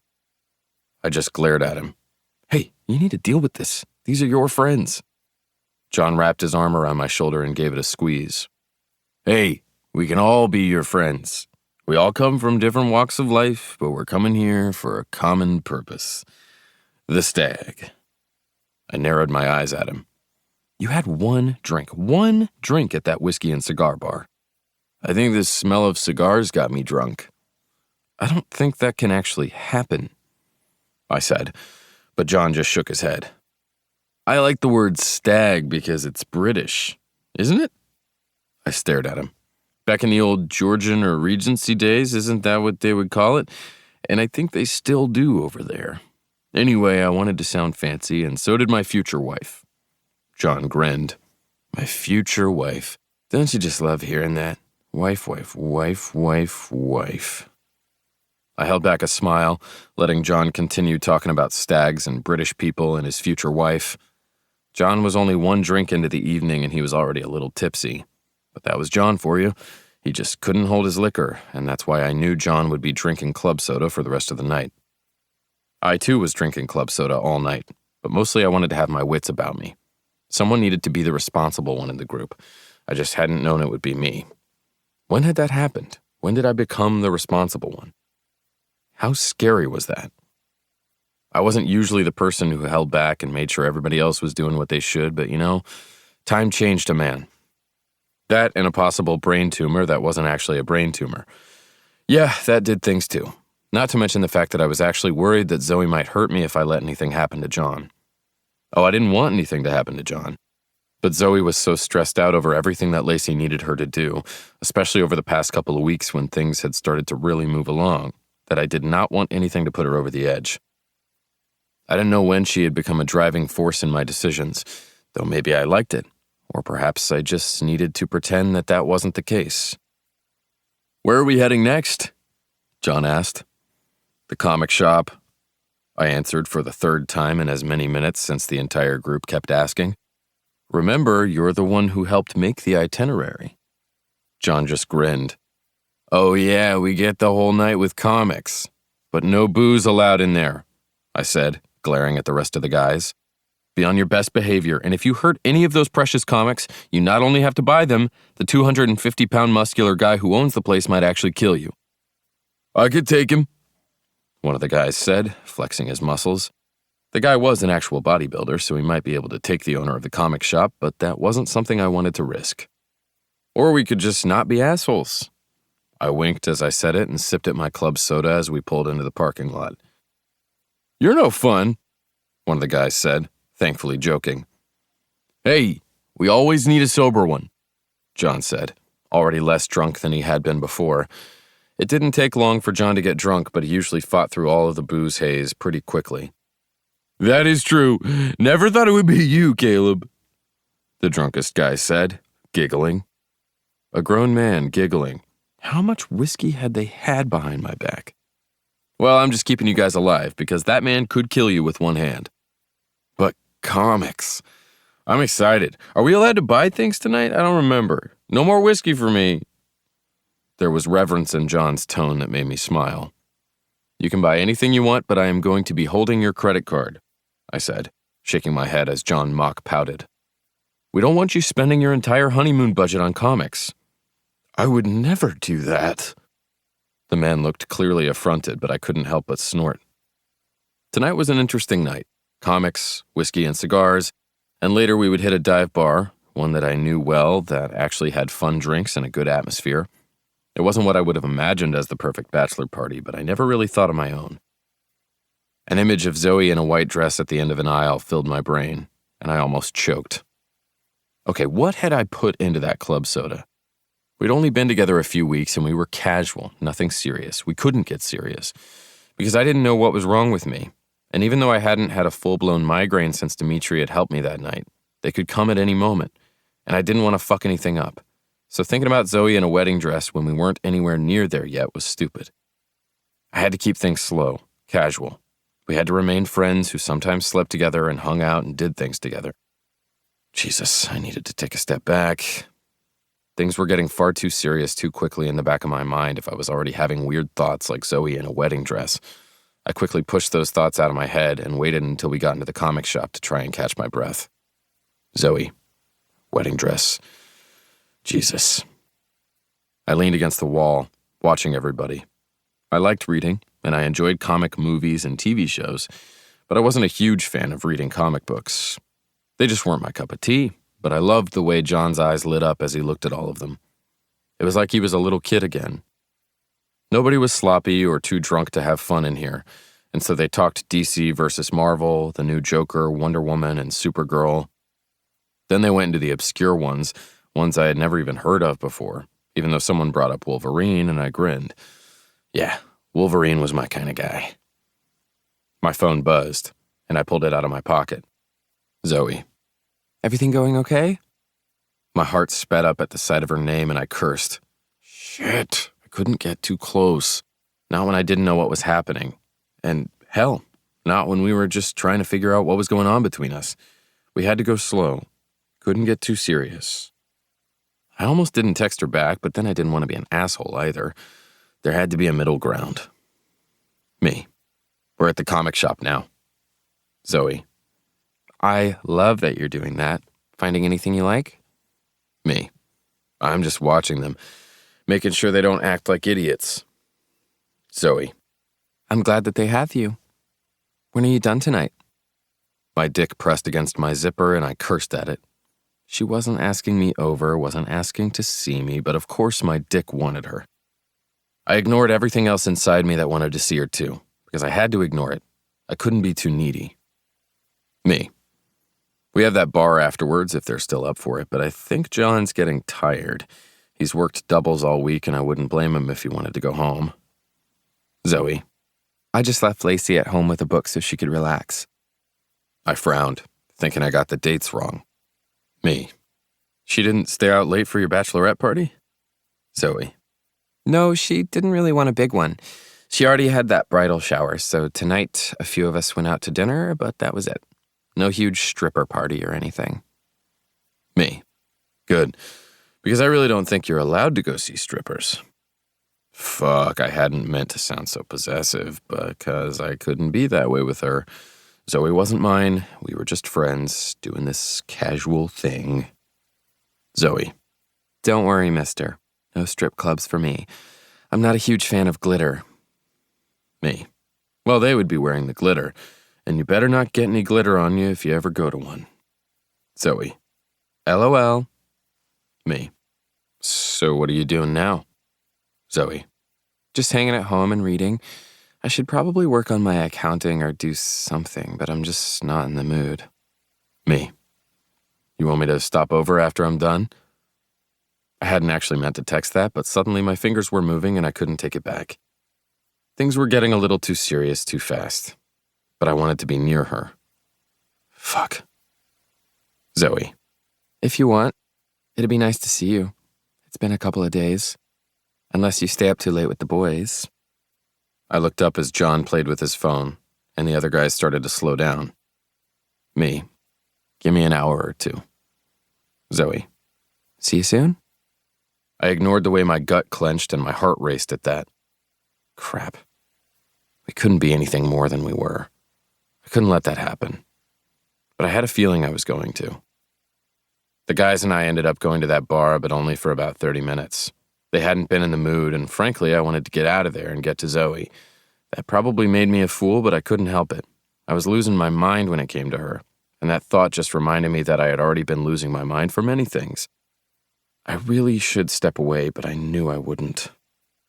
I dropped John off at his place, and he just grinned over at me. Thanks for tonight. I know it wasn't a rowdy night like most bachelor or stag parties, but I had fun. I returned the smile. I had fun too. Not every stag party needs to be a gorge of excess. Exactly. I'll talk to you soon, but thank you for everything. Seriously. I know I sort of dragged you into this, not quite kicking and screaming, but close enough. I didn't do anything I didn't want to do. And that was the truth. I liked John, and I wanted to see him happy, and Lacey was the one who made him happy. The fact that I was scarily falling for Lacey's sister was something I really didn't want to think about. Because fuck it, I wasn't allowed to fall for her. Have fun tonight, and say hi to Zoe for me. John winked as he got out of the car, and I froze. Huh? I saw you texting tonight. Tell Zoe hi for me. I cursed but shook my head, knowing I couldn't really deny it at this point. I wasn't going to lie to my friend, but I wasn't going to come out and say anything either. I made sure John got inside and then pulled out of the driveway to head towards Zoe's house. I could stop right now. I could head home and say I was too tired. I could make sure to put distance between Zoe and me. However, every time I thought of doing that, I couldn't, because the reasons I was staying away were starting to sound a little thin the more times I said them, so I just needed to trust myself and her not to fuck things up. But I couldn't get too serious, not when I didn't know what my future held, not when I was afraid that the next set of test results would come back not in my favor. If I ever got the damn results, since my doctor was slow as fuck. My stomach hurt again, and it had nothing to do with the anticipation of Zoe. I promptly put those thoughts out of my mind and made my way to Zoe's door. She answered as soon as I walked up, her gray jeans and soft top looking way too sexy on her. Her tousled blonde hair lay over one shoulder, and it looked as if she had pulled it out of a braid. I hated that she looked so sexy, and I couldn't hold myself back from having thoughts of more. It was getting really hard to not want Zoe, especially when I knew I needed to step away. But right then, I wasn't going to. So, you had fun? Zoe said, stepping back so I could enter the house. I leaned down and brushed my lips against hers, knowing it was a mistake as soon as I did it. She let out a surprised breath and then moaned as I deepened the kiss. Yes, I was going to hell, but I was going to enjoy every fucking minute of my time on the way there. Well, hello, she said, grinning, her eyes a little glassy. Hey, Zoe girl. Yes, we had a good time. John is safe in his house and probably going to read one of the mini comics he just bought. That's good. I know he doesn't have a lot of time to read these days. With his new job after the move, he's probably not going to have a lot of time for a while. Nope, but he has tonight. I'm glad that he didn't go crazy or anything and have too much fun. It's John. He wasn't ever going to go too crazy. I followed her to the couch in the living room, and my dick hardened again, remembering what we had done on that sofa. She bit her lip, and I knew she was thinking about it too. Hell, my dick was already too hard, and I hadn't even really touched her. Did you enjoy your night? I asked as we settled onto the couch. She leaned into me and nodded against my chest. We had fun tonight too, but no one got too drunk. I didn't even drink at all, mostly because I don't like drinking out in public anymore. You know? My jaw tensed as I sat next to her on the couch, and she cuddled into me. Sorry, didn't mean to bring it up, she said quickly. I shook my head, even though she couldn't see it. You shouldn't be sorry for bringing it up, I growled out. I'm fine though, really. She pulled away, even though I tightened my arms so she couldn't face me. It was a long time ago, and you were there. You might be fine, but I still want to find that piece of shit and tear his arms off. She smiled softly when I eased my grip, then leaned forward, her hand on my chest as she brushed her lips against mine. Thank you. Don't fucking thank me for that. I meant thank you for still caring. I sighed and then pulled her closer. Want to watch another movie? She shook her head and then kissed me again. I groaned. Really? I asked, my hands on her ass. Just not on this couch. I think I need to buy a bigger one if we're going to keep doing this. She smiled against my lips, and I was thankful that she didn't notice that I had stiffened. Because, Jesus, buying another couch? That sounded like a future. And hell, I couldn't let her get too close. So instead I kissed her harder and then maneuvered so I could stand and pick her up. She let out a squeal and wrapped her legs around my waist. I made my way to her bedroom, her hands rubbing over my face as she stared at me. Hell, I needed her, and it pained me to admit because I didn't want to need her just then. So I pushed those thoughts out of my head and went back to kissing her. We were in the bedroom then, stripping each other of our clothes. I need you inside me, Zoe whispered, and my dick hardened even more. Impossible. I pulled my shirt over my head and she undid the belt on my pants, the sound of leather and the metal of the buckle making both of us groan. I lifted up her shirt and then undid her bra, her breasts falling heavily into my hands. She let out a gasp as I pinched her nipple, and then I leaned down to suck the tip of it into my mouth. I wanted more. I wanted those little pink nipples to get all dark red and look like little cherries as I sucked and licked. She moaned, pressing my head into her breasts, and I couldn't help but smile against her. "Needy," I growled. "Just like you," she said, and she wasn't wrong. We undid my pants, and I stripped them off before I pulled her jeans down, and then we were naked, and I had my hands on her ass before I flipped her onto the bed. "Ah!" she exclaimed, but I didn't pay attention. Instead, I went down to my knees and slid my mouth between her thighs. She had one hand in my hair, the other gripping the edge of the bed as I licked and sucked and ate. I parted her folds, looked down at her wet, glistening pussy, and kept licking. I hummed against her clit, loving the way she tightened her legs around my shoulders, and then I licked again, this time using 2 fingers to penetrate her. The inner walls of her pussy clamped around my digits, and I curled them, looking for the sweet bundle of nerves that I knew could make her go off in an instant. Her body shook, and so did mine. My dick so hard I was afraid I would come right then, but I pressed that bundle, circled, and then pressed again, my thumb on her clit. She came hard, her pussy drenching my hand as she shook, calling out my name. I kept going, pleasuring her again until she was right on the edge, and then stopped, pulling my fingers out and making sure her eyes were on mine as I licked my wet fingers one by one. Her eyes went dark and her legs fell open, showing me every inch of her. Her hands roamed up her chest and she cupped her breasts. I quickly made a dash for the condom, sliding it over my length as I kept my eyes on her. "Caleb," she whispered. I nodded, unable to speak. I positioned myself at her entrance and then pushed into her, one painstakingly slow inch at a time. She was so tight, and even after all the times we had been together since that first time, she was still tight. I had to close my eyes and try to think of England or baseball so I wouldn't come immediately. I wasn't even fully seated inside her yet. Her hands clutched at my shoulders, so I leaned down to kiss her, and then I was deep inside her, both of us shaking as her inner walls clenched around my cock. There were no words. There didn't need to be.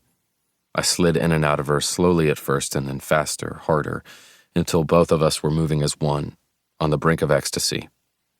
And then I moved my hand between us and played with her clit again so she would come with me. "With me, Zoe girl." I echoed my thoughts and she nodded, clenching her inner walls. My eyes crossed at that, and then I closed them, latching my lips to hers as she came hard, and I followed. I didn't shout her name, didn't do anything except kiss her, because I was afraid. So afraid that if I wasn't careful, I was going to fall. And I couldn't. Not when I was afraid that I didn't have the time I needed, not when the unknown stared at me just like I stared into the abyss. I kept my mouth on hers and I kept moving, taking every ounce of pleasure that I could. Because this could be my moment, my present, and if I were lucky, maybe even my future. I didn't dwell on that, though, because I couldn't. As we fell asleep together, her in my arms, I tried to be okay, attempted to think that I wasn't doing anything wrong. She didn't know that I was sick, didn't know that we were still waiting on more brain scans. And I knew that if I wasn't careful, I was going to break her heart, and possibly break mine, too. Chapter 13. Zoe. Somehow, today was the wedding rehearsal. It seemed like only yesterday that I had walked into my mother's home, unknowing that everything would change so quickly. It honestly felt like a blink ago that my sister had handed me the tablet and the wedding book from hell, asking me to be her maid of honor. I didn't regret doing this for my sister, though I did lament the amount of time it had taken. However, I did get to know Caleb along the way, so maybe it was all worth it. I shook my head. No, I wasn't allowed to think about him too often today, even though he would be right there with me for the entirety of the wedding rehearsal, and maybe a little bit after. We didn't have plans that evening other than being near each other, and I couldn't help but want more. How had I fallen for him so quickly? I knew a crush from childhood and then on into adulthood was far different than what it was like to be with the man himself. And as I understood the different layers of him, and I got to feel him against me almost every night this week, I couldn't help but need. It should have worried me, but it didn't. Not in the way that it probably should have. I pushed thoughts of Caleb out of my mind because this was not about him. Today was all about Lacey and John. Okay, so the whole weekend was about them. The wedding was on Saturday, and they'd scheduled the wedding rehearsal for Thursday. There had been another event booked for Friday at the place they were holding the rehearsal, so they'd made this work. Plus, John was able to make it work for his job, and now we were here at a beautiful, old, and rustic-looking farm, ready to have the rehearsal. They would be getting married here on Saturday as well, and I honestly could not imagine a better place for the two of them. Because Lacey might seem chic and city-like, but she loved nature and adored old farmlands and mountains. The same with John. Soon, they would be living in the big city and wouldn't have this view every day. So they were going to take advantage of every ounce of it that they could, and I was happy that I could be a part of it. The old farm was still a working farm, but they had made half of it a place for people to visit, and they had even built an inn on the grounds. We would be staying at the inn on Friday and Saturday night. Tonight, we'd be going home, which I didn't mind because I would probably need a break from Lacey and my family for a while. Not that I didn't love them, but weddings always brought out the scary in people. "Wow, Pumpkin, you've sure done it, haven't you?" my dad asked, and I grinned and looked over at him. This was all Lacey. He shook his head and wrapped his arm around my shoulder, kissing the top of my head. He had always done that, and it just reminded me of home. Because when Mom and Lacey had been stuck at the hospital, Dad had been with me to make sure I got to school, help me with my homework, and to work far too many hours to make sure we could afford everything that my little sister needed. It had never truly been him and me against the world, but he'd always been my person within the family. "It looks wonderful, and I never would have thought of having a wedding and a rehearsal at a farm, but this works." "This doesn't really scream farm to me," I said honestly, looking around at the elegant area with the Rocky Mountain backdrop. He laughed. And the place really didn't feel overly country. The inside of the old barn, the one that the farm owners didn't use anymore because they had built a refurbished one that was actually meant for farming, had been turned into a hall of sorts. It was all gray wood and rustic-looking. There were long benches inside, as well as some outside since the weather had cooperated. Everything had clean lines and white and light gold plates and accessories. The tables had been set beautifully, and I couldn't actually wait to see what would happen on the wedding day. The rehearsal was just part of it. This was but a glimpse into what the wedding day would be like, but the colors would be even more vibrant and stunning on Saturday. "It looks beautiful, the lighting's great, and I know that your sister is going to have the time of her life, especially once she blinks and realizes that her future husband is standing at the other end of the aisle." "She's been fun these past few weeks." My dad laughed. "That's a wonderful way of putting it, Pumpkin." He kissed the top of my head again and then gestured towards the man standing on the other side of the hall. "And if my eyes aren't deceiving me, there's another man that I should probably be talking to. About you." I blinked and shook my head. "That's Caleb, Dad. You know Caleb." He nodded. "I do, and I've seen the way you two look at each other. Should I get all big, bad dad on him?" I froze, but then laughed nervously. "Let's not. We're just, friends." "I don't want to know what that means. However, he makes you happy. I can see that. So that makes me happy. But just know that if he changes that somehow, I will kill him. I have my ways. It would be long and painful, and no one would miss him." I actually didn't know if my dad was joking at that point. You know, you should probably leave Caleb and go give this talk to John. After all, he's marrying your sweet baby girl. He's marrying one of my sweet baby girls. He squeezed my shoulder again and then let go. I should go and see where I'm supposed to be. If not, I'm sure Lacey will tell me. He rolled his eyes and I laughed, shaking my head. Coast clear? Caleb asked as he walked towards me. Were your ears burning? I asked, laughing. Oh, not so much. More like every part of me, because I saw the look your dad was giving me. He going to kill me? I shook my head and slid my arm around his waist. He held me close, and I did my best not to sigh like the Disney princesses that my friends tended to act like when they were thinking about their men. I was not going to become them. He just wanted me to know that he would kill you for me if needed. That's nice. From the way that he spoke, I didn't think that he thought that was nice at all.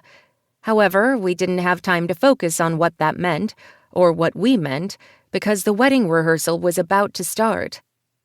I said goodbye to Caleb and then went to Lacey's side as she went through her notes and looked around. Okay, we'll get this done. Marnie, are you doing okay, doll? We all looked over at John's sister, who currently sat on one of the chairs near us. She patted her very round belly. We're doing just fine here. Still have a couple of weeks until the due date. Don't worry. Lacey smiled, but I didn't know if there was much glee in that grin. Oh, I'm not worried. That baby will not be coming on Saturday. She knocked on wood, and I swore threw salt over her shoulder. Where she got the salt, I had no idea. You'll be fine, and then in a couple of weeks, we'll welcome a new member to the family. Everything in a nice, logical order. I barely resisted the urge to look at my mother, because I had a feeling my mom was probably praying right along with Lacey at that point. A bridesmaid giving birth on or during the wedding probably wasn't a good omen for anyone. But Marnie looked fine, and we still had time. Okay now, this is how it's going to go, Lacey began, but before she could get too far into her tirade, John came around and dipped her into a very deep, nearly inappropriate kiss. That sent titters through Lacey, and I smiled, unable to help myself. Well, hi, Lacey said. Hey there. I just wanted to make sure you knew that I loved you, and I cannot wait for Saturday. Everything looks great, light and love of my life.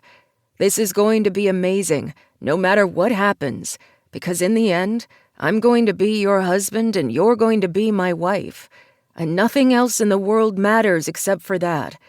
So take a breath and know that I love you, okay? Tears were freely flowing down my cheeks as well as Lacey's at that point.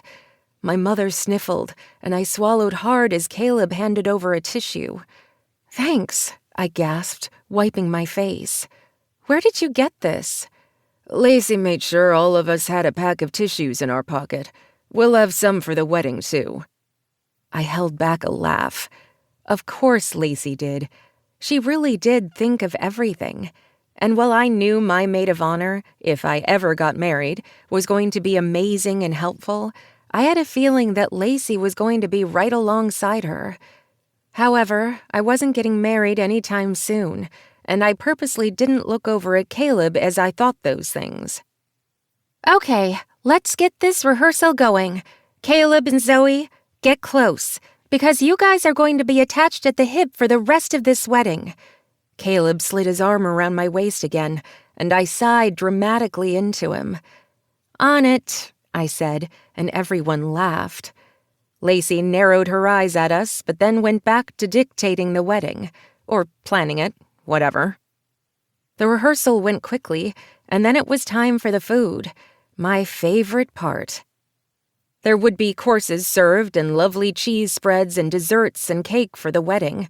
Tonight, though, was all about the pizza. Pizza and wine for a wedding rehearsal? Caleb asked. Oh, this isn't delivery pizza, and it's not DiGiorno, I said, making Caleb laugh. Okay, tell me, What's so special about this? Everything is cooked right in front of you in that wood-burning oven. You pick exactly what toppings you want.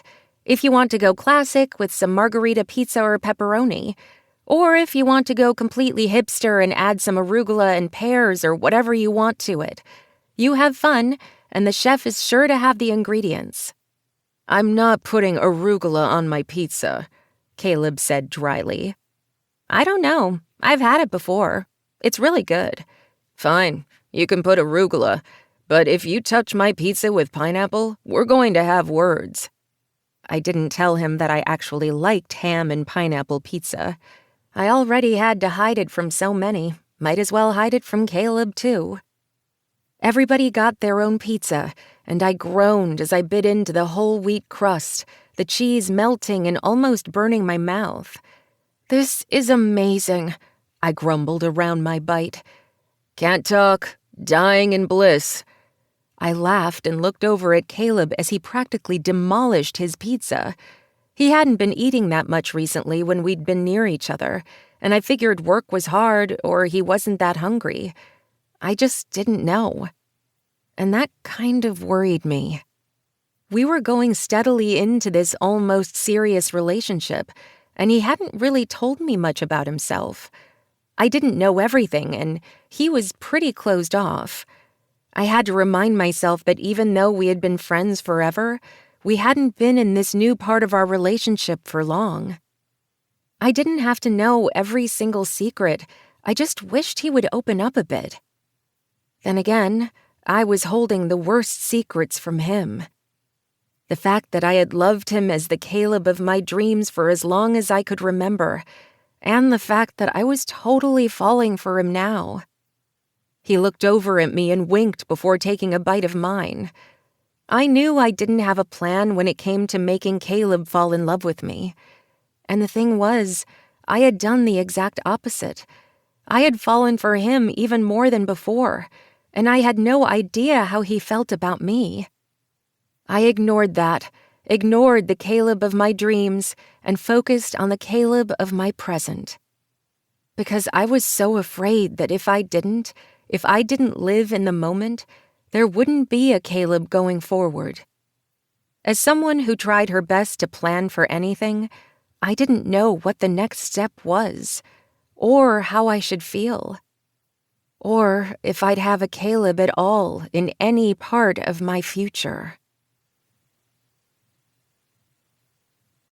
Chapter 14. Caleb.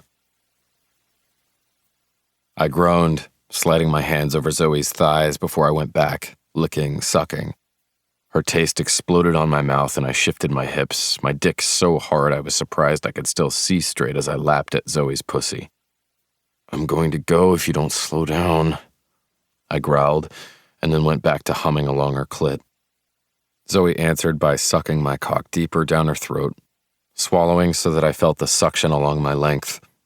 My eyes practically crossed at the sensation that spread all over my body from that touch. I let out a breath, trying to focus on the delectable task at hand. But it was really hard to do when my cock was in her mouth. You have to come first, she panted, and then went back to sucking. I shook my head, even though I knew it was ridiculous because she couldn't see me with my head between her legs. However, it didn't matter. I wanted the taste of her in my mouth, and I was pretty sure I was going to blow if I wasn't careful. So in answer, I sucked on her clit, penetrated her with 2 fingers, thrust in and out of her as she clamped her thighs around my head. When she came, I continued my sucking and licking for a few moments before I moved so quickly she couldn't reach out for me. I sheathed myself in a condom and was inside her balls deep before she could even let out another breath. I stayed still for a few seconds, trying to catch my breath as she squeezed around me, tight, slick, and all mine. No, fuck, not all mine. It would be good to remember that fact. Dear God. Her nails dug into my back and I pounded into her, my body shaking, sweat slick as I latched my mouth to hers. I can taste myself, she muttered against my mouth, and I grinned. Sweet and fucking mine, I muttered and kept going, thrusting deeper with each stroke, wanting her to climax again as I did. She arched up, her breasts pressing into my chest as she wrapped her legs around my waist. Harder. I thrust deep once more, and she came, her whole body shaking as her eyes went wide, her pupils dilated. Just the look of it. Her mouth parted, her rapturous gaze only for me. I came right then, unable to hold back. I fell on my side, my cock still buried deep inside her as I ran my hands over her body, through her hair, wanting to touch her. I just wanted to be with her, and that worried me. This was getting far too serious too quickly. I knew that. I knew I should be safe and not do something stupid like fall for her when I didn't know what was going on outside of us, but I couldn't help it. I was falling so hard and so fast that it scared the fuck out of me. And I couldn't really do anything about it. Not then. So I just held her and kept my gaze on hers as she leaned into my strokes, smiling like a cat in cream. "It's a wonderful way to wake up," she whispered, nibbling on my chin. I leaned back so I could look at her again. "You liked that?" I asked her. "I loved it." She looked at me then, and I swore my heart stopped. Hearing the word love from her scared me. Not that I was afraid of that emotion in general, but I didn't know what the fuck was going on with me. I wasn't a good bet. My head still hurt like hell. Yesterday I'd called the doctor demanding results. They said they were still waiting, and I hadn't even been able to talk to my physician. I hated my fucking doctor's office. They were worthless, and I knew I needed a second opinion. However, I hadn't even gotten a real first opinion yet. I was scared. I felt like I was always scared these days. "You're off today, right?" Zoe asked, and I nodded. "Yes, but I have tons of errands to run and shit to deal with before the wedding." I also had another doctor's appointment, but I didn't tell her that. I didn't know why. I pretty much told her everything else these days. My whole family knew about the migraines and the hallucination I'd had once and the fact that there were no clear test results at the moment, but I hadn't told her. Did that make me a piece of shit? Probably. She needed to know what was going on with me, but I was afraid to say anything, and I didn't know why. Things were going far too fast for us in recent weeks, and I knew it. I needed to find a way to slow things down. I just didn't know how. We saw each other almost every day because we had the same friends, and she was best friends with the women in the family. With Lacey's wedding the next day, I couldn't really avoid her. And I hated that I just thought the word avoid when I didn't want to avoid her at all.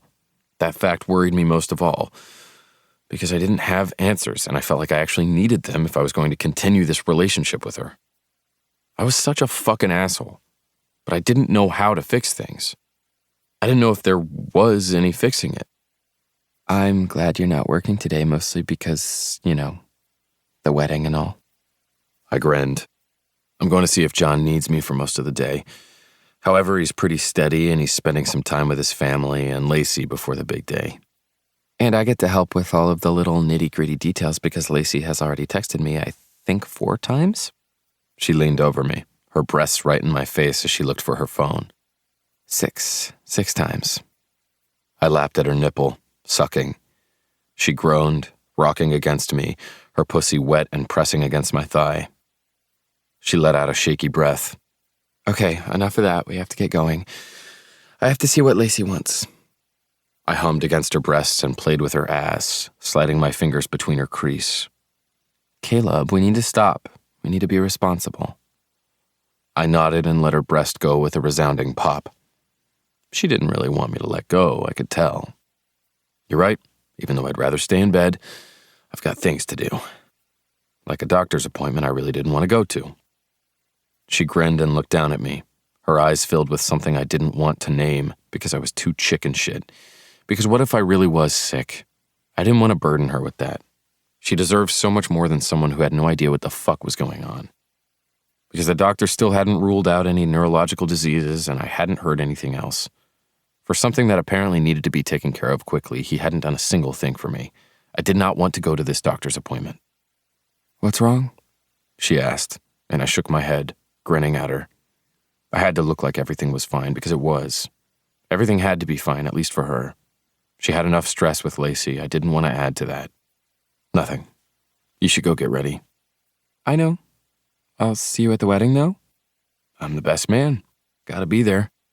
She grinned, then she kissed me again and hopped out of bed. We hadn't actually discussed if we were each other's dates, and I was glad for that. Because things were getting so serious, I needed to settle down. I just didn't know how. She packed up her bag and headed out just as I was getting into the shower. "Have a good day. Don't work too hard." She frowned and leaned over to rub at my temple. "You look like you have a headache. Are you doing okay?" she asked. I smiled, trying to look like I was just fine. I wasn't. "I'm doing good. Stop worrying about me. I'm a grown man." She looked down at me, wearing nothing but my skin, and grinned. "Yeah, I know you're a grown man." I would have blushed, but I was used to this. Zoe was sweet, tempting, and yet could probably outdo me with the dirty jokes. And I wasn't ready for her. Had never been. Even when I'd only thought of her as a friend, I'd never been ready for what Zoe could give me. I needed to slow things down. Needed to figure out exactly how to get that done. "Go," I growled, and she smiled and then hopped right out, her bag in hand. We didn't keep anything at each other's homes. We didn't think we were there yet. Or maybe we were, and she sensed that I wasn't ready. We hadn't called each other boyfriend or girlfriend or added any other labels, which was good. I sure as hell didn't want them. I needed to figure out my own shit, and then maybe I could figure out Zoe. Hell, I just didn't know. We'd been together in some fashion for what, months at this point? Jesus Christ. How had that even happened? It had been almost a full season already, and we were doing really good about not putting any form of label on what we had. I was a jerk. I wasn't treating her right, I knew that. Only I was still waiting to figure out what the fuck was wrong with me. Endless tests had come up with nothing, and I felt like I couldn't make any other decisions until I knew what was going on. Maybe it was stupid. Maybe it was just a roadblock in my mind, but it was my mind, the decision I had already made. So I was going to stick with it.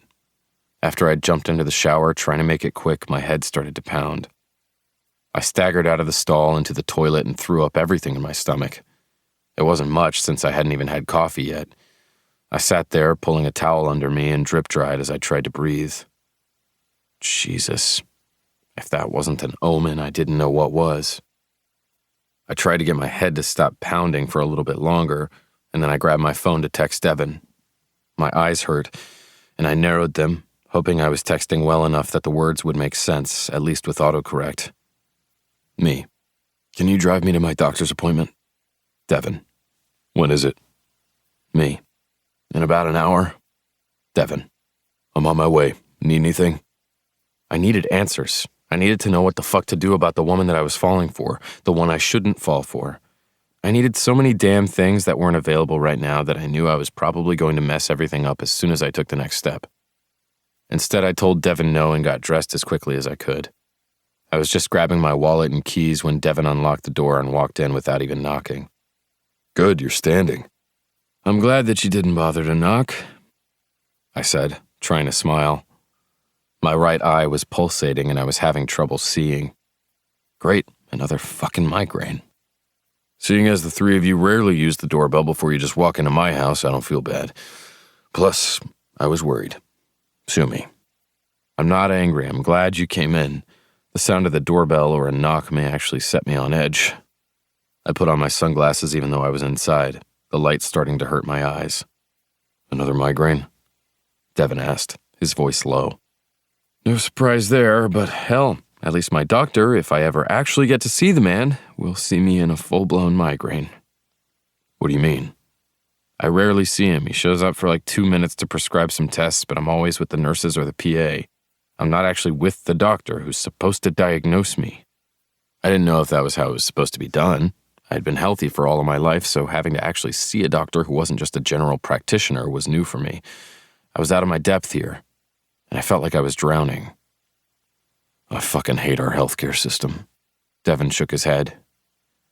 Don't even get me started. It sucks ass. I know Tucker is dealing with a bunch of things with Evan, too. Hell, how is Evan? Tucker's son was in remission thanks to a bone marrow transplant as well as every other procedure the kid had been put through, but things were still scary. Doing okay, but there was an insurance issue, so Evan is stuck in the hospital overnight rather than getting sent home because he won't be able to get the right meds unless he's in the hospital. Tucker's staying with him while the parents get some sleep, but I think they're all exhausted at this point. Jesus, I thought Evan was doing better. He is, but he still needs meds. And if his doctors don't order the right scripts, and if the insurance doesn't cover them like it should, things get stirred up. I know. Hence why I really need your help today. Well, I'm here for you. He paused, frowning, though I'm actually wondering why you didn't ask Zoe. I looked down at my feet before we made our way out. Are you kidding me? You haven't fucking told her that you're sick? I didn't want to worry her. She has so much to do with the wedding and shit. No, that's just a cop-out. Why the hell are you scared to tell her that you're sick? I let out a sigh, not knowing what the right answer was since I didn't have one for myself. I don't know. Maybe because I need to figure this out on my own first. I wasn't expecting Zoe. We're just casual, nothing serious.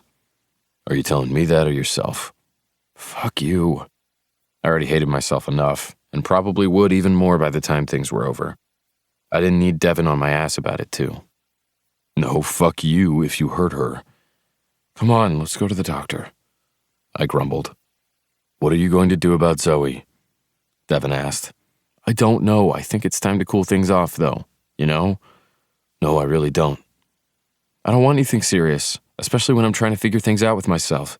With the wedding and everything, things just got too deep too quick. You fucking hurt her, you're going to have to deal with us. I thought you were my brother, not hers. I am your brother, and that's why I'll kick your ass once you're healthier, because I love you, you dumb shit. Don't do anything stupid. I pulled up my phone and looked down at it, knowing I was going to be even dumber in a moment. I could tell her, but I didn't want her to worry. I didn't want her to look at me like I was different. I had known deep down that she had always had a little thing for me, even if it was a little crush. If she looked at me differently, I wouldn't be able to stand it, because I didn't want to be different. I wanted to be fine, but I wasn't going to be okay if I didn't find the answers, and that meant I needed some space from Zoe, even if it was the worst possible time. And to do that, I needed to make sure that she had an easy way out. I knew exactly what I needed to do to make sure she got her space. Me. Hey, what are you doing tomorrow? Christy. I was planning on cleaning my house. Why? You have something better in mind? Me. What do you say about going with me to a wedding? As I waited for her answer, my stomach roiled and I wanted to throw up again. But this time it had nothing to do with the migraine. Chapter 15. Zoe. Before I do this wedding thing, I have a couple of things to say to you, Lacey said, and I froze, my back going ramrod straight. I really was a little afraid of exactly what Lacey was going to say.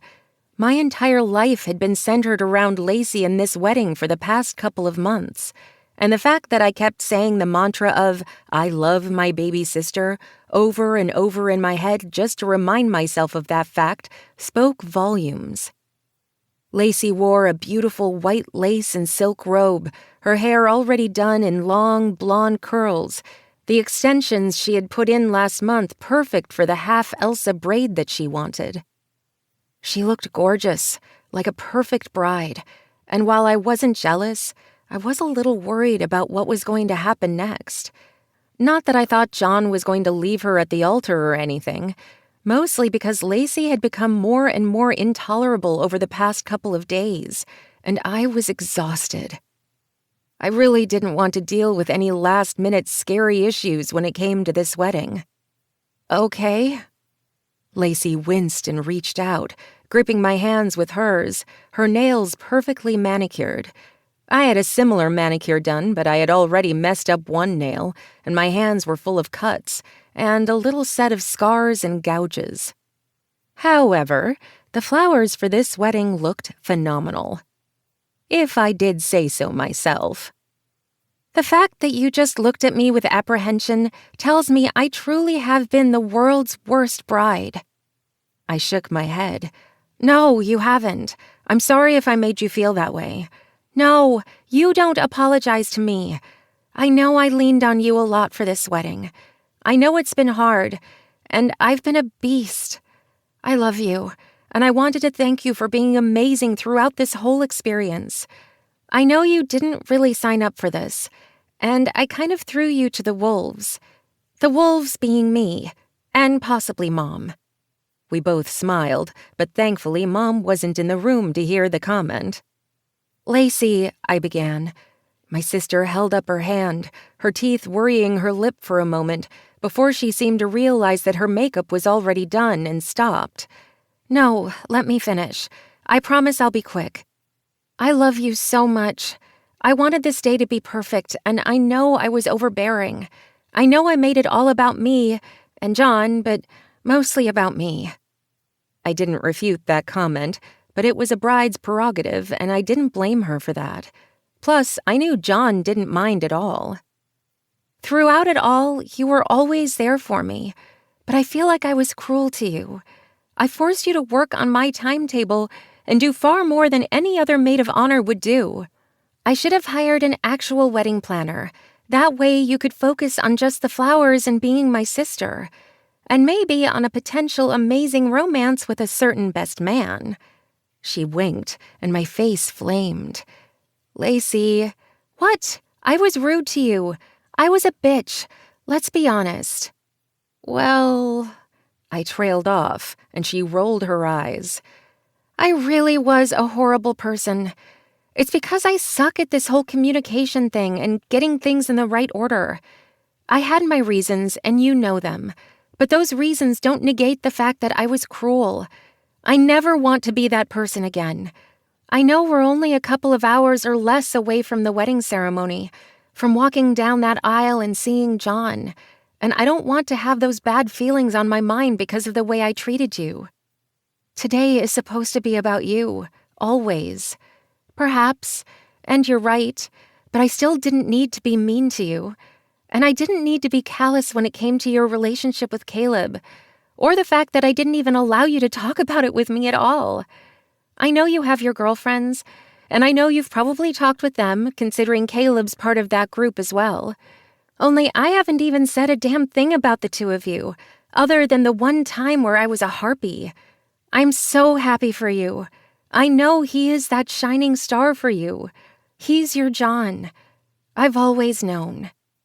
I blushed, ducking my head. Lacey, we're still new. And I love him, but I wasn't going to say that out loud. You've had a crush on him since we were little. My head shot up. You're not supposed to mention that. And I'll never tell him, I swear. But the fact that you guys are together, it's like fate. We haven't talked about it yet. We're not there. I tried to reiterate it, even as my heart sped up, and I warmed inside at the thought of him. I just wanted to make sure that you know that I'm so happy for you. And yes, today is all about me and John and our romance, but I'm glad that there'll be another romance there, because I want to watch you and Caleb dance tonight for your first dance at a wedding. We're seriously not on that path. I don't know what path we're on, but we're taking things slow. John and I took things slow, and it worked out. Just know that I'm so happy for you, and Caleb is a great guy, and I can't wait to see what happens. I love you, Lacey, even if you're really unbearable. I mumbled the last part, and she laughed. I held her close and blinked back tears. I can't cry, she said. Even though I have the best makeup on that is supposed to be able to withstand hurricane tears, I don't want to chance it. Same. I closed my eyes and hugged her tightly. She was so strong, even with her slightly frail body. There was power within those bones, even if they tried to take her from me long ago. Strength within that soul. And she might have lost her way a bit, but we were allowed to do that sometimes. And I didn't mind, because she was my baby sister, and she was getting married. I did my best to push thoughts of Caleb from my mind, only because tonight wasn't about us. I didn't want to put too much into it, to rely on what we could be too heavily. Because even though we were together, even though I knew there was something there, he was very good at putting distance between us. So I wasn't going to let myself be hurt. I wasn't going to let myself love him, but I was also going to let time pass, because that's what we needed. Time, to just be with each other. "Okay, girls, it's time to get dressed," my mother announced as she walked into the room, and I smiled. "Wedding time," I said, and Lacey did a little booty shake before we all went to the staging area. We helped Lacey into her dress, and we wiped at tears, grateful that our makeup was the way it was, and the makeup artist was there to help with any streaks that might have dared roll down our faces.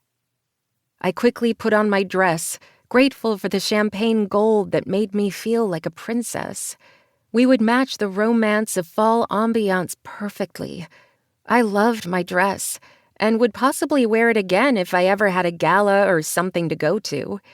Maybe Caleb would have one, and he would take me. I grinned, sliding my hands down my soft dress, imagining Caleb. I really needed to stop. We hadn't even discussed our feelings. We'd been really good about focusing on everyone else and living in the moment, and I needed to be better at that. Zoe? Marnie, John's very pregnant sister, said from my side. I looked over at her as she rubbed her back, and my eyes widened. "Please tell me you just have a backache." "How much longer until the wedding?" she asked, her voice a little breathy. "Soon. Are you in labor?" I whispered fiercely, making my voice so low I hoped no one could hear. "Possibly. My water hasn't broken yet, and this isn't my first go-around.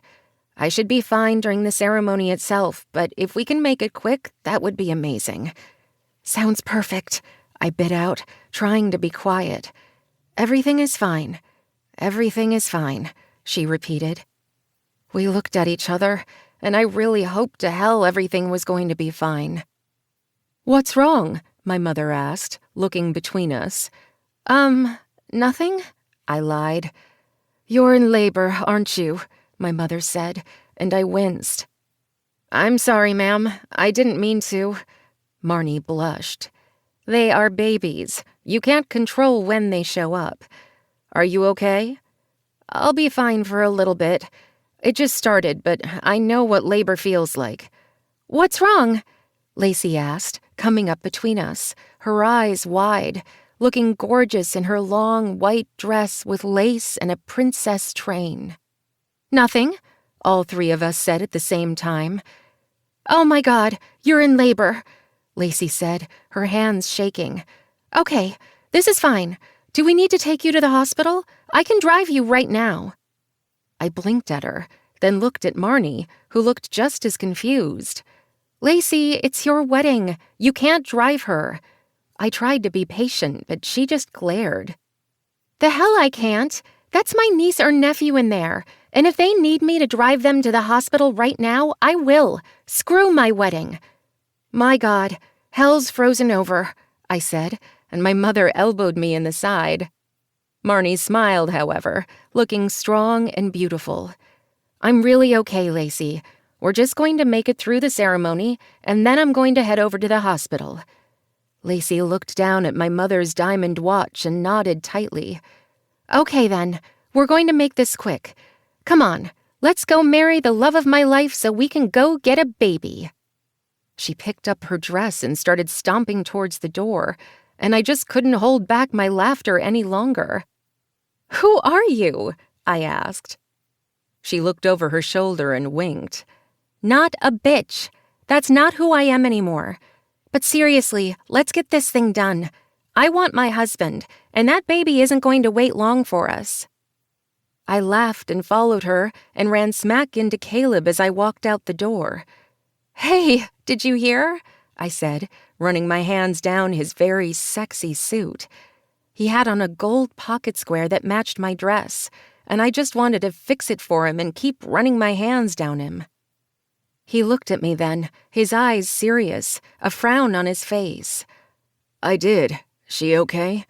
"She's going to be fine, but we may have to be a little quick with the vows."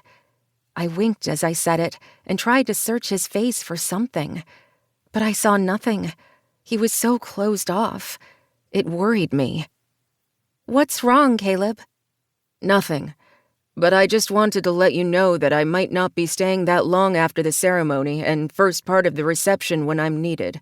My date Christy and I have plans." I froze, blinking. I had clearly heard wrong. What? Ice slid over me, and I felt like I was watching from the outside. I couldn't breathe, couldn't take it. A date? He had a date? Yeah, he cleared his throat. Just friends. We're not romantic or anything. I wouldn't do that to you. But I figured, since wedding dates and all were a step that we weren't ready to take, I made sure that I brought a friend. She's never really been to a wedding before, He was rambling, and he didn't make any sense. A date. He had brought a date to my sister's wedding. The same wedding I was going to have to touch him and hold his arm as we walked up the aisle together towards photos and dinner and everything that came with a wedding. I couldn't actually believe what he was saying. When had things changed? I had let him inside me the day before, holding him as we made love. But apparently, that had only been on my end. It had been sex for him. A quick fuck in the morning and then a see you later. I knew that we had said we would just be friends who casually saw each other and saw where things went. But bringing a date to the wedding without even consulting me? I had no words. Literally no words. I just looked at him, my eyes dry, thankfully, and shook my head. I need to go see my sister. You need to go get in position for the wedding. I knew my voice sounded wooden, but I didn't really have anything else to say. He had brought a date, and I loved him. I loved him, and I felt like I was breaking inside. My mother gave me a sharp look as I smiled too brightly and blinked away any tears that might come. "What's wrong?" she whispered. "Nothing. Just really excited about the wedding and the baby coming. All big things all at once." And my broken heart lay shattered between us, its shards icy as it stabbed into my feet when I took the few steps toward the wedding party. "Baby, what's wrong?" I shook my head. "Nothing. Nothing can be wrong right now. This day is for Lacey. We'll talk later." "Okay. I love you." Tears stung my eyes, and I nodded. "I know. I love you too." "Okay. Are you ready?" Lacey asked, and I nodded, averting my gaze so she wouldn't see the pain in my eyes. I didn't want anyone to see. And yet I was going to be on display, a spectacle. I was going to have to show the world that I was fine, even though I was nothing of the sort. I was broken, dying, and there was nothing left for me. The wedding began, and the very pregnant sister began her walk, breathing very quietly, even though I knew she had to be in pain. Her husband met her at the end, kissed her and then her belly, to the cheers and sighs of nearly everyone in the room, and then went with her to sit at the bride's side rather than standing. And then John's other two sisters went, and I followed, walking alone down my path towards the altar, keeping my gaze from my family and Caleb. I didn't look at him. I couldn't. I just stood there, wondering what I was going to do. Wondering what was left. There was nothing left. There could be nothing left. The wedding continued, and I didn't pay attention to any of it. I held my sister's bouquet when she handed it to me, and then I gave it back when that time came. I looked down at the flowers I had painstakingly worked on for hours, and I felt nothing. No joy, no pain. Nothing. And then they announced Lacey and John as husband and wife, and John dipped my sister in the most romantic kiss I'd ever seen, one that sent tears to my eyes, and I was grateful that others were crying. They would think that I was crying for the happiness of it all, not for the jagged remnants of who I once was. And then the happy couple walked down the aisle, and Caleb took a few steps towards me, his hand out. "Are you ready?" I looked at him, the love of my life, the crush I'd had since I was little, and I smiled brightly, knowing I was showing teeth. "Of course," I said, my voice hoarse. I slid my hand into his, and we walked calmly down the aisle. I ignored him. I ignored everyone. As soon as we were around the corner where no one could see, I let go, and I kept walking, needing to breathe. Photos would have to wait. I couldn't focus. I had to suck in a breath. Was this a panic attack? I didn't know. My chest hurt, and I tried to breathe, but I couldn't draw in air. Zoe? I turned on Caleb, thankful that we were alone on this side of the barn. But people could come by at any minute, and I couldn't focus. You need to go. Let's talk about this. No, you don't get to do this. This is my sister's wedding, and you're ruining this for her. You're ruining everything for me. He took a step forward, and I slammed my bouquet into him, one hit after another, slam after slam, flowers and petals falling to the ground. My hours of work were nothing as I looked down at what was my hope, my dreams, the way that I took care of myself, and it was nothing. She's just a friend. It's not what you think. I didn't want the two of us, you and me, to make a mistake, you know? I could hear the lies in his tone, and I didn't really care. I didn't know what the truth was anymore. I looked at him then, the tears falling freely down my face. I hated the fact that he'd made me cry. You know, you were allowed to break it off. You were allowed to call it casual. But you were never allowed to be mean. That's not you, Caleb. You were never mean.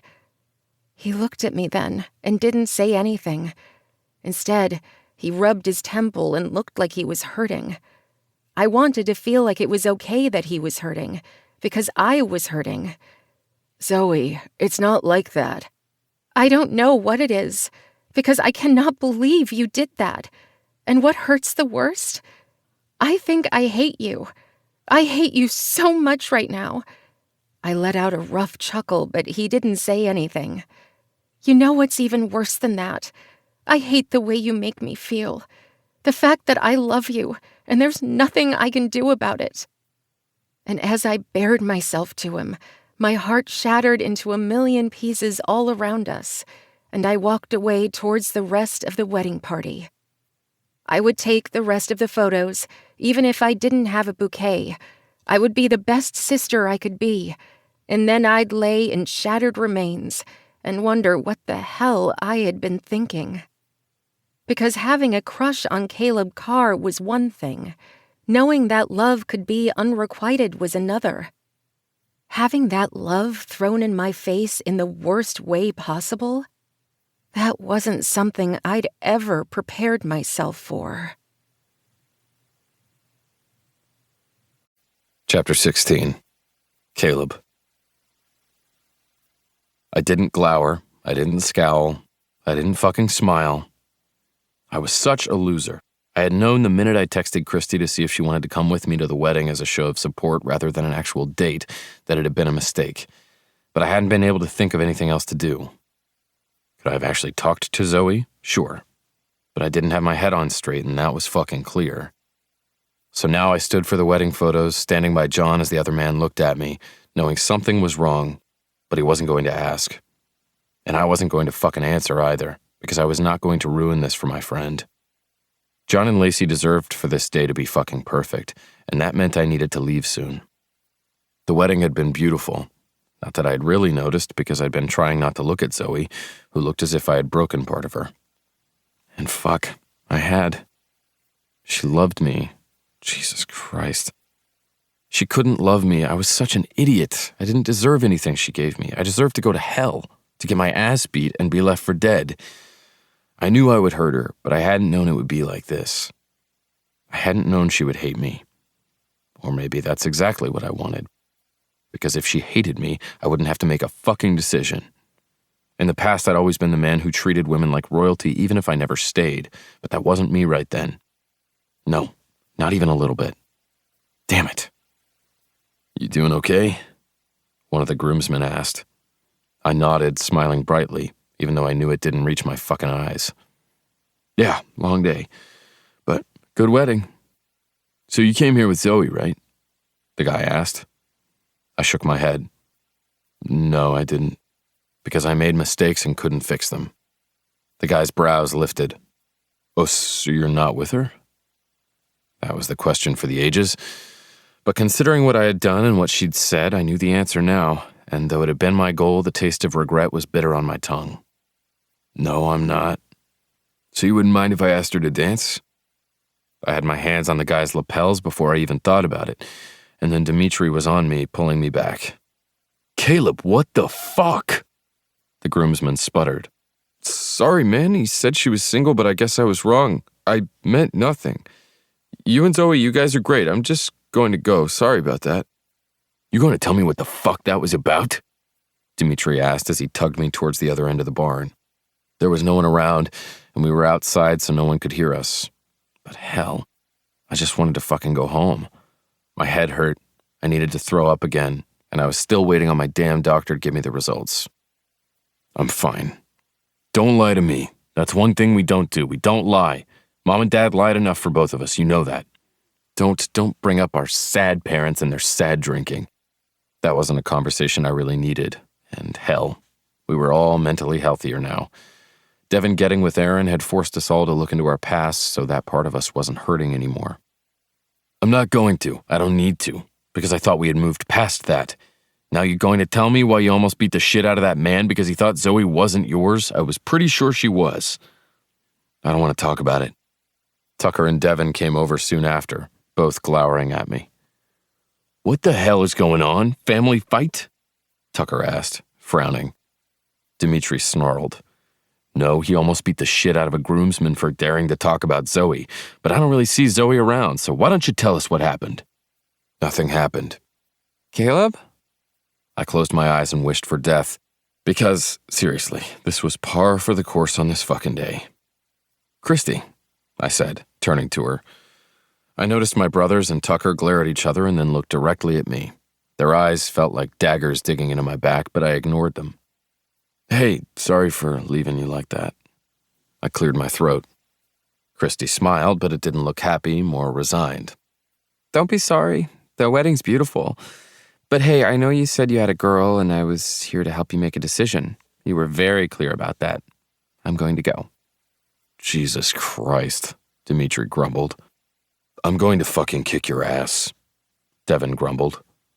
Not if Amelia does it first, Tucker whispered. I'm sorry, I said, ignoring them. I'm an asshole. You are, Christy said, raising her chin. Not to me, though. You were clear and upfront regarding what this was about, and I only said yes because I wanted to make sure that you knew you had fallen. I came here as your friend, not to hurt anyone, but I clearly think I did. So you are the asshole, but not to me, she said again. You better fix this, Caleb. Fix it quick, or you're going to lose the best thing you ever had. And then she walked off, and I just shook my head. Hell, Christy was right, but I couldn't fix this. I didn't even know if there was anything to fix at this point. Okay, you're going to tell me what happened right now, or I'm going to fucking kick your ass, Dimitri said, his muscles bulging beneath his jacket. And be quick about it, Devin mumbled. I'm fine, I lied. You may be fine, but Zoe clearly isn't, Tucker said, practically spitting the words. I knew something was off during the wedding, but I didn't think you had actually brought a fucking date to Zoe's sister's wedding, Dimitri snapped. I thought I raised you better than that. I flipped him off. You didn't raise me. Okay, that's enough, Devin said, sliding between us. You don't get to do this. You don't get to lash out because you're hurting. Is it because of the doctor? That can't be it. I looked away, shame crawling over my skin. You still didn't fucking tell her, Devin said. Are you serious? I don't know what to say. You know the doctor didn't have anything to say. He didn't even show up.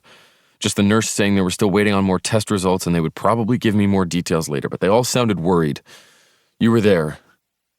Devin nodded. Yeah, I was there. They were worried because they didn't have answers, not because they thought that you were going to die. I flinched, taking a step back. Don't say things like that. Why? It's clearly running through your head. That's why you're being a dick to me and to everyone else. That's why you pretty much broke Zoe's heart. And don't lie and say you didn't. I know you did. I don't have anything to say, I said, taking a step back. My vision started to double, and bile filled my throat. My head pulsated, and I bent over, throwing up. "Oh, fuck," Tucker said, and everyone started to move at once. My body shook and I dropped to my knees, my head pounding. It hadn't come on this fast before. I couldn't breathe, couldn't focus. The last thought I had was about Zoe, and I hated that I was going to ruin her sister's wedding. Just like I ruined everything else. I woke up soon after, but they still called an ambulance for me. Thankfully, though, we hadn't disrupted the wedding since my brothers had been smart and called for the ambulance a little down the road. They'd dragged me that way since I hadn't been able to walk. Nobody from the wedding really knew what had happened. They were still partying and carrying on. At least that's what Dimitri said as he texted his wife. I was grateful for that because I'd already ruined the day for Zoe. I didn't want to do it for everybody else. We ended up in the emergency room and they hooked me up to an IV for fluids, even though I really just wanted to go home. They took tests and I waited, and kept waiting. All I wanted to do was throw up again. "When's the last time you ate?" one of the nurses asked. I frowned. I don't know, yesterday or something. My head's been hurting. "You're dehydrated and your blood sugar's really low. I know it sucks to eat when you have a migraine, but you need to take care of yourself. Don't worry, we'll get you some fluids and some nutrients. The doctor will be here soon to talk to you about everything. We'll get you settled." She checked all of my vitals and then walked out, leaving me alone in my little ER room with my brothers and sister. Tucker paced outside in the waiting room, apparently having wanted to allow the car's privacy. Taya and Aaron were also in the waiting room, Taya with her feet up since the pregnancy made her feet swell.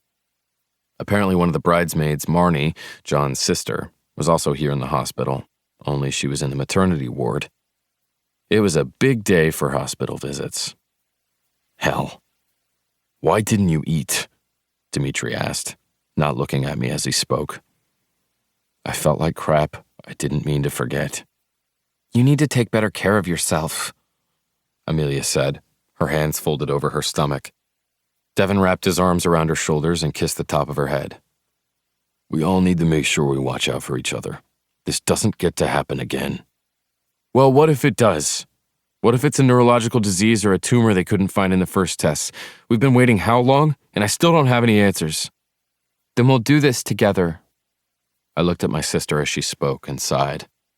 "I've been doing just fine on my own," I mumbled. "That's bullshit," Dimitri said.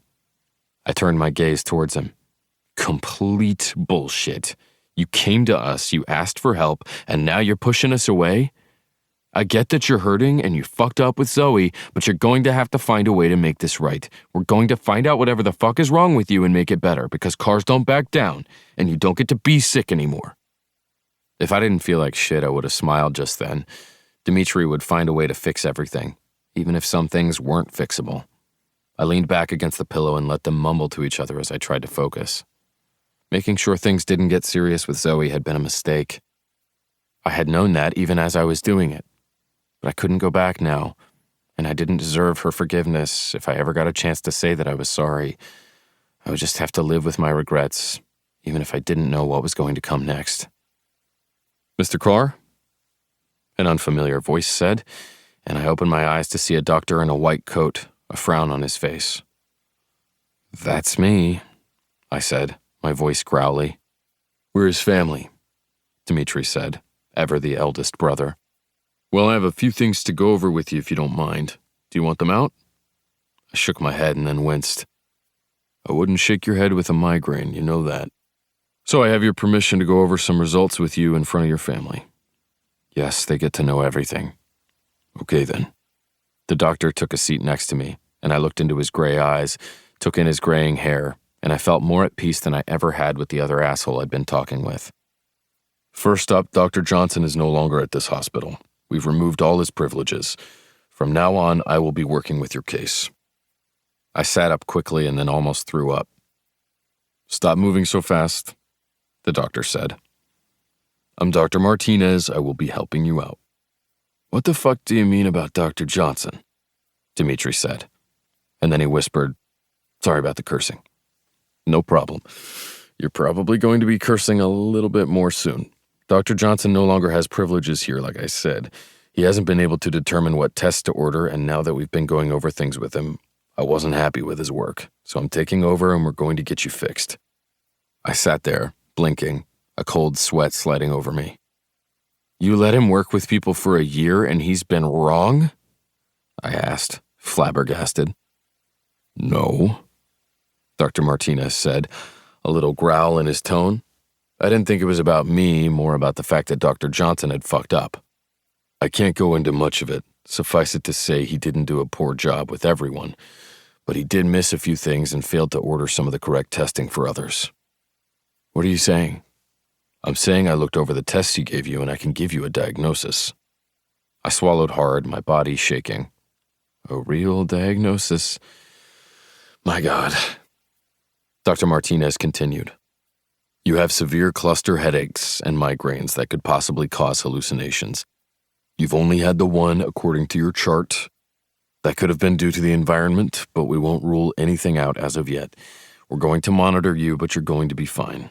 It's not a tumor, it's not a neurological disease. Dr. Johnson should have been able to tell this from the tests he ordered, but perhaps he hadn't seen this exact illness before. I'm not sure, but I'm here to help you. You will be fine. I'm going to be with you for the entire process. My team is great, and we're going to call in some specialists too, just to double check that we're on the right path. You'll likely want a second opinion, and we're going to figure things out. Medicine is a science, but it also takes a lot of knowledge to work out the problem and put all the pieces together.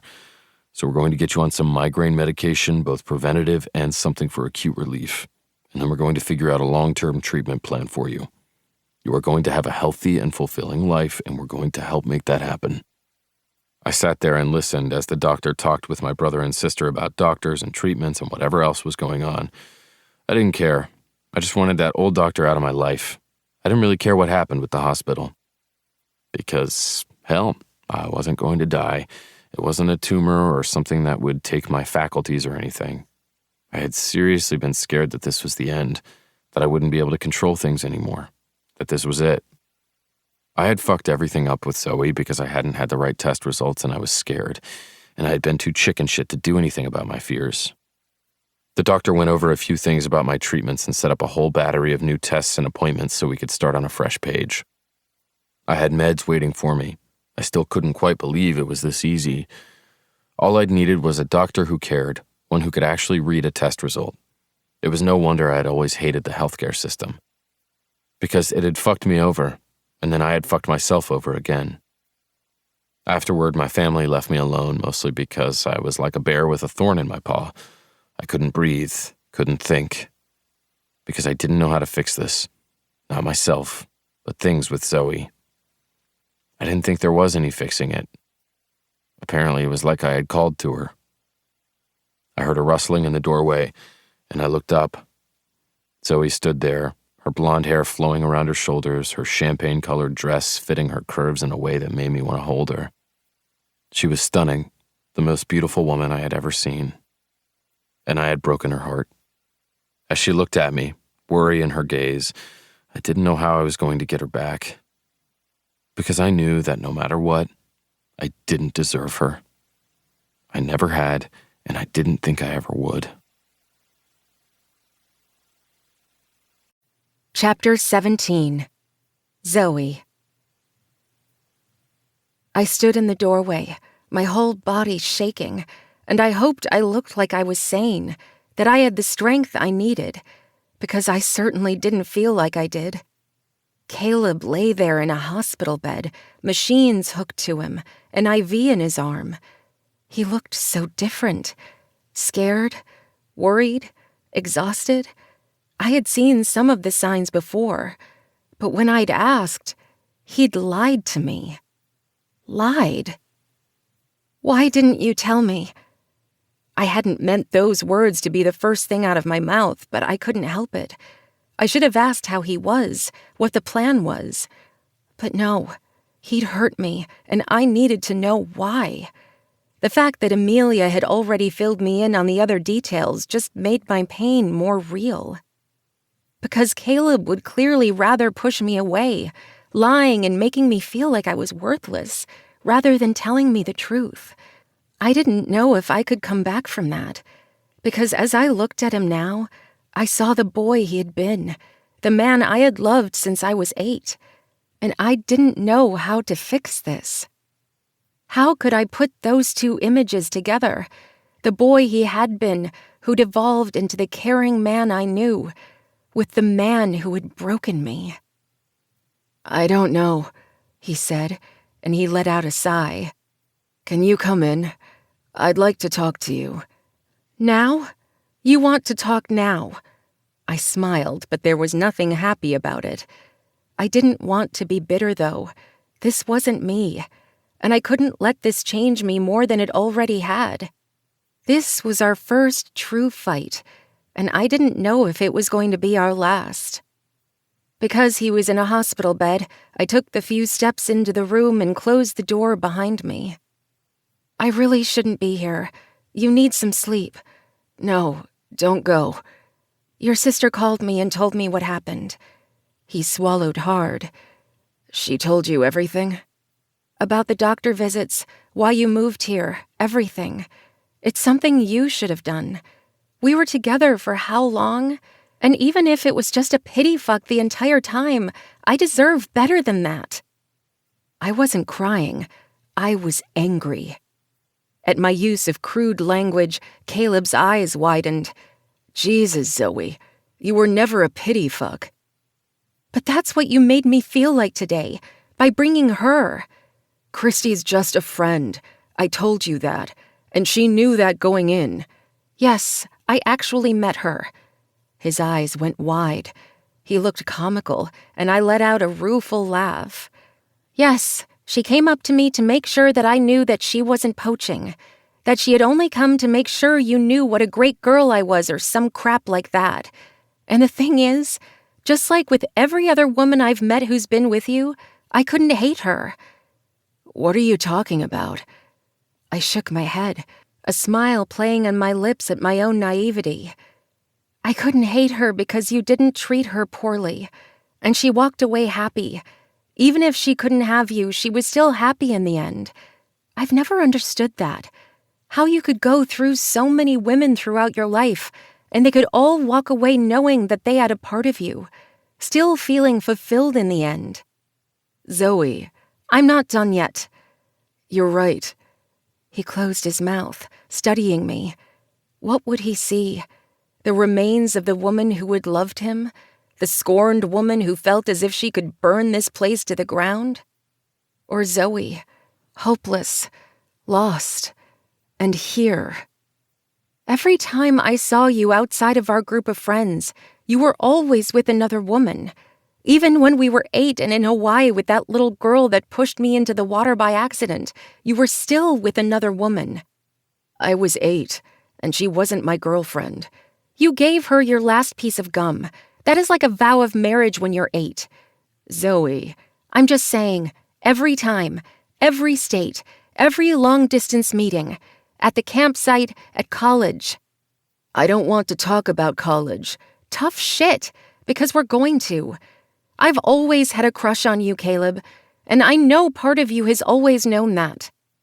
He didn't say anything, but I saw the answers in his eyes. I let out a breath and started to pace. And I don't even know why I'm baring myself to you right now, but I guess I'm kind of tired of hiding things. Maybe like you're tired of hiding the fact that you're sick. But no, you didn't tell me that. You had to pass out at my sister's wedding. I held up a hand as he almost started to speak again. But I digress. I'll get back to that in a minute. You hurt me, Caleb. You hurt me using someone from your past. And yes, you said it was platonic, just friends, and I truly believe that, because I don't think you're that cruel. I don't think you would actually cheat on me. But you still did something in the vague vicinity of infidelity. And part of me is angry at myself for even letting it get this far. None of this is on you, he said quickly. Part of it is. I should have asked for labels. I should have said that we were exclusive. Because we never put those parameters on our relationship. So I honestly can't get angry about that. Yeah, you can. I was an asshole. I'm glad we both agree on that. I smiled ruefully. Anyway, I can get over Christy, because I like her. I let out a laugh.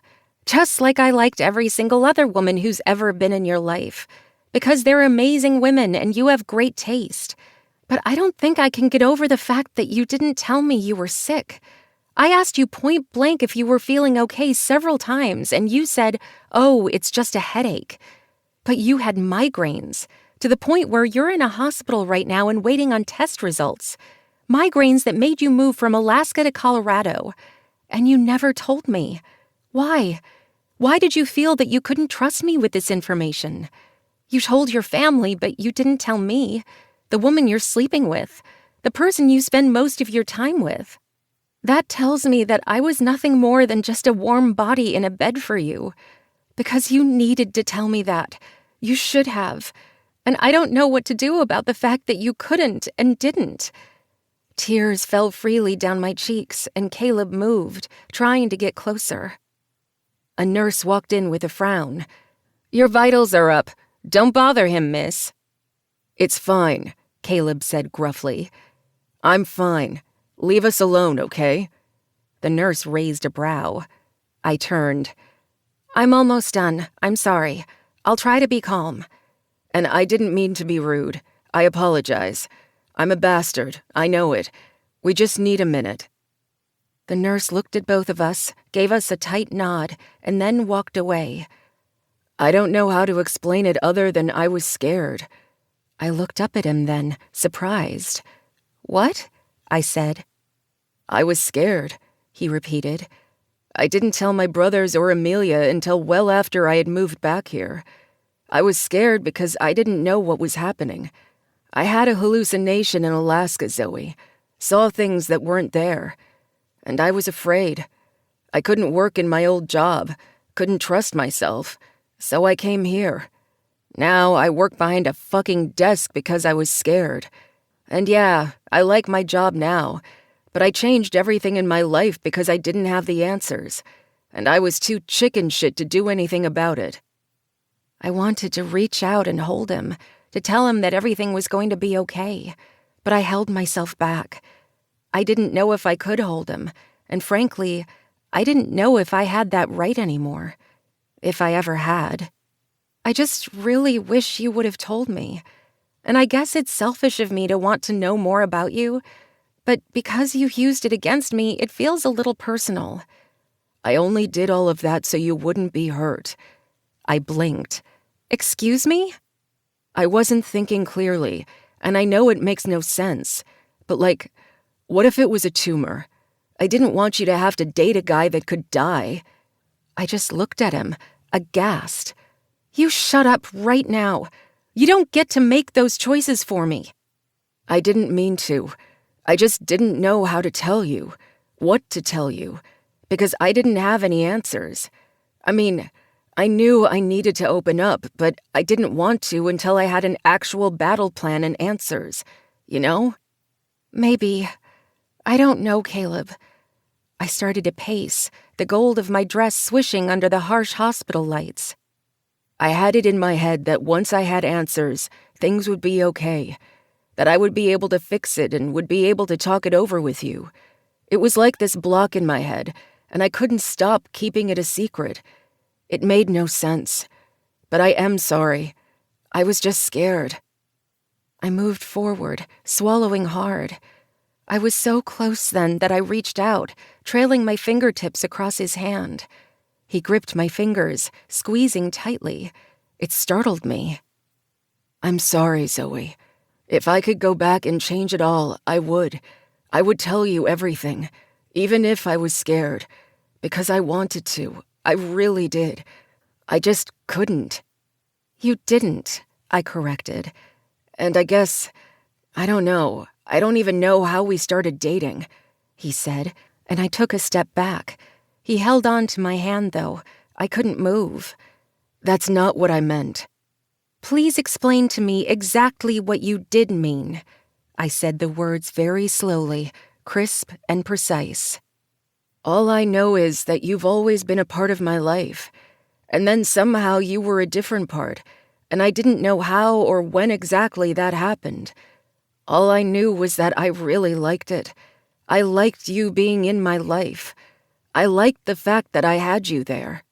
Not only was the sex amazing, because it is, he said, and I laughed despite myself. God, I love that laugh. Don't, I warned, sobering instantly. You're right. Hell, if I could get down on my knees right now and grovel, I would, but I really don't have the energy. You don't have to get on your knees to grovel, I muttered. He smiled then, and it went right to my heart. Stupid heart. I made so many mistakes, and not telling you exactly what I feel and what was going on with me is probably the biggest one. But I kept things casual. I even told you that. I needed to keep things that particular way because I wasn't sure what the future would hold. I'm still not 100% sure, but it doesn't look as gray or as dark as it did. I'm not very good at casual, I blurted. I know. You're in the business of love and romance, and you deserve something more than casual. But you were never a pity fuck. Well, never make me feel like one again. Does that mean you'll take me back? I shrugged, my heart racing and my head pounding. I don't know. Because what if something else happens and you run away again? What if you hide important things from me because you're too scared to talk about them? I'm supposed to be your partner. That's what a relationship is. And if I can't trust you to tell me the scary things, then how can I trust you with anything else? How can I trust you with me, my heart? He leaned forward and ran his hand over my arm. It was the only part I let him reach. I'm going to try and do better, because I never want to make you feel that way again. I was scared, and I admit that freely. I'm not a man who admits those kinds of things. I know. Caleb was always strong, the fierce protector who lurked in the background. He'd always been with his family, even back when things weren't great between them all. So having him admit that vulnerability was a deep thing. I just hated that I had gotten hurt because of it. I want to fix this, Caleb said. Tell me how. You have to talk to me. You have to tell me things. I will, I promise, just like I'm going to tell my family. Hell, I've got to be better at this. You really do. There was a pause as I tried to figure out what I wanted to do, what I wanted to say. I was so worried that I was going to say the wrong thing, or that he wasn't going to say anything at all. You love me? He asked, bringing me out of my thoughts. I froze. You remember that? Of course I do. You said you loved me. Just don't throw it in my face, because it's bad enough that we have all the same friends and your family is so close to me now. I can't, because I've loved you forever, you asshole. He grinned then, and it finally reached his eyes. I love you too, Zoe girl. And as soon as I can, as soon as I get out of this bed, I'm going to grovel on my knees and show you that I love you. Because I want you in my life. I want to figure out exactly how to be the kind of person who shares. And I want to be that person with you. You've been a part of my life for as long as I can remember. I don't want to lose you. I love you, Zoe girl. Take me back. Forgive me. And tell me exactly what I need to do to earn your trust again. Well, I didn't really have anything to say. I couldn't anyway because the tears were flowing freely. This was the Caleb Carr I had fallen in love with.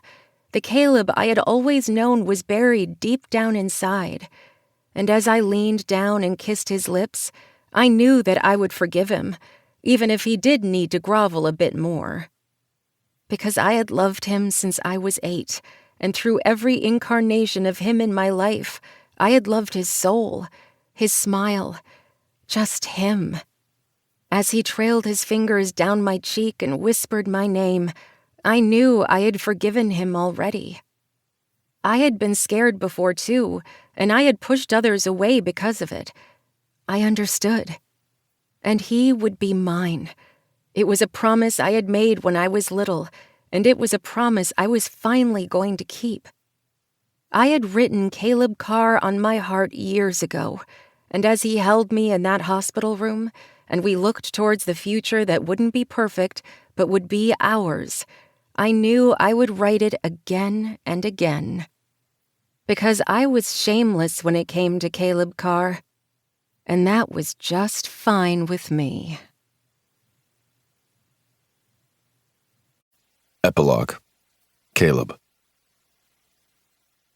I, Caleb, take you, Zoe girl, to be my lawfully wedded wife, to have and to hold, for richer or poorer, until the day our souls meet again. I love you with every ounce of my being. I have loved you since long before I knew what love was. I'll cherish you until the end of our days, and long past that. I'll be yours forever. I promise. The officiant cleared his throat, and I winked at him. Sorry, needed to add a few extras. That's just fine, the officiant said, smiling. And now, Zoe? My bride looked at me, her eyes wide, tears spilling down her cheeks as she squeezed my hands. I, Zoe, take you, Caleb, love of my life, to have and to hold, for richer or poorer until the end of our days and beyond. Because I love you. I've loved you since we were children and didn't understand exactly what could be. I have loved you since before I could have you, and ever since. I've loved you even when both of us were hard to love, since you told me you loved me. I swallowed hard, my eyes stinging. The rings?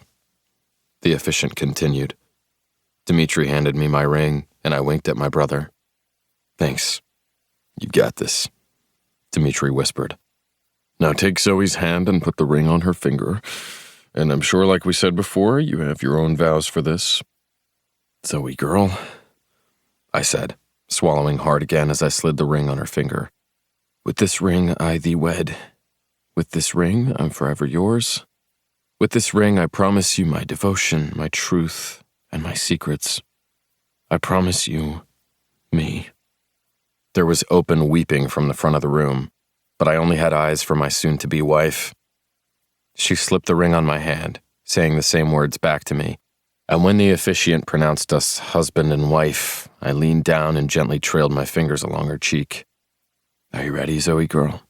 I asked. I've been waiting for you forever, Caleb Carr. And now you have me, Zoe Carr. She beamed, and then I lowered my mouth to hers, dipped her down, and then kissed her. My wife. I couldn't fucking wait to see what happened next. Well, there wasn't a dry eye in the house, Dimitri said, holding his son Cain as the child slept. The baby was almost a year old now, but it was still our first baby of the family. We try, I said dryly, taking a sip of my champagne. I looked towards the dance floor as one of the Montgomerys spun my wife around, her laugh reaching my ears and making me grin. Jesus Christ, that's my wife, I said. Hey, I think I shared that exact same sentiment when I looked at Taya for the first time. And watch your language around my son. I looked down at the sleeping Cain and grinned. With both of the kids' extended families, you're out of luck there when it comes to language. Dimitri winced. Pretty much. Oh, can I hold the baby? Erin said, waddling over. She was newly into her second trimester, but with twins, she had gotten bigger than anyone expected. But I would never actually tell her that. You can nuzzle him, but you know my brother will hurt me if I give you a sleeping baby while you're not supposed to be holding anything. I'm having twins. I'm fine, she said, but she slid her fingers down Cain's nose, grinning as the baby made cooing sounds in his sleep. Seriously, that's got to be the cutest baby. He really is, Amelia said as she came up with Tucker. Her hand was on the small mound of her belly, and I just shook my head. Dimitri and Taya had the one baby. Erin and Devin were on their way to having two. But was that enough? No, baby Amelia Carr had to have 3. Yes, Amelia was pregnant with triplets, so with their son Evan, who was on the dance floor with Taya, they would have a family of 6, with room for Evan's mom and dad whenever they stayed over. We were all a huge group, a family tighter than we'd ever been before. And we were doing fine. I was on good meds, and I took care of myself better than I ever had. I loved my job, and I had my wife. I didn't need anything else, really. Zoe looked over at me and winked, and I prowled over to her, not even noticing when I pushed Montgomery out of the way so I could hold her in my arms. You know, you're being a little grumbly. I can't help it. I just want to keep kissing you. You taste like yummy champagne, and I wish I could have more. You will in 8 months, I said and winked. Lacey and John had indeed asked her to be their surrogate, but they were using a donor egg rather than Zoe's for reasons of their own. The fact that Zoe had said yes hadn't surprised me. She would do anything for her sister, and hell, I would do anything for the couple as well. In a way, they had brought us together. Eventually, though, it'd be nice to do this for ourselves, Zoe said, winking. Yeah? Sure, let's do that. You and me, in a couple of years. Let's see what beautiful babies we can make. I spun my wife out on the dance floor, looking over my shoulder at my family, who all hung around the children, knowing that there would be more babies to come, and soon. I looked at the gorgeous woman in my arms. She was my Zoe girl, my past, my present, and my future. And I would likely kick myself to the end of my days for wasting so much time, spending so much of my life without her. But now she was mine, just like I was hers. And I couldn't wait to travel the world with her and have her be my girl from now until forever. Bonus epilogue. Zoe. Zoe and Caleb, Hawaii. I groaned, leaning back as my husband slid into me, slowly, methodically, as the sound of the waves hitting the beach filled my ears. "Are you almost there?" he whispered, nibbling on my neck as we leisurely made love, his hands on my breasts, my hips, my clit. My hands roamed all over his body, and I just leaned into him, the sun on our bodies, warming us even as we warmed each other. He flipped us over so I could ride him, his hands on my breasts as I came, his cock so deep inside me that I knew I was going to burst from bliss yet again any minute. And when my body shook and I called out his name, he tickled his hand leisurely over my clit once more and then pulled me down for a kiss. "You're beautiful when you come," he whispered. "You sure do know how to make a girl smile." "I can't help it.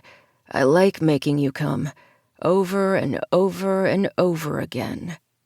"I have no idea how you have the stamina. I can barely feel my legs." I winked, then he kissed me once more before he rolled over and reached to get a towel to clean us up. "Having our honeymoon in Hawaii was genius," I said. "Of course it was. This is the first place I met you outside of our hometown. It felt good to come back with you as my wife." "I know what you mean. We're in a nice resort, all alone. I can hear the beach, and I know we're going to go down into those waves soon. And if a wave hits you, I promise to pick you up." "Oh, I know. But we aren't 8 anymore, Caleb." He leaned down and bit my lip. "We're sure as hell not."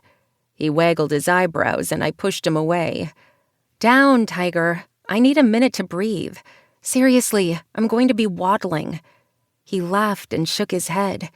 "And not just because of the pregnancy?" I flipped him off and reached for my towel. "Oh, shush. Come on.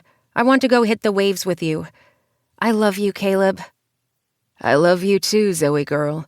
And I promise, you're the only one for me, even if someone wants my gum when we're on the beach."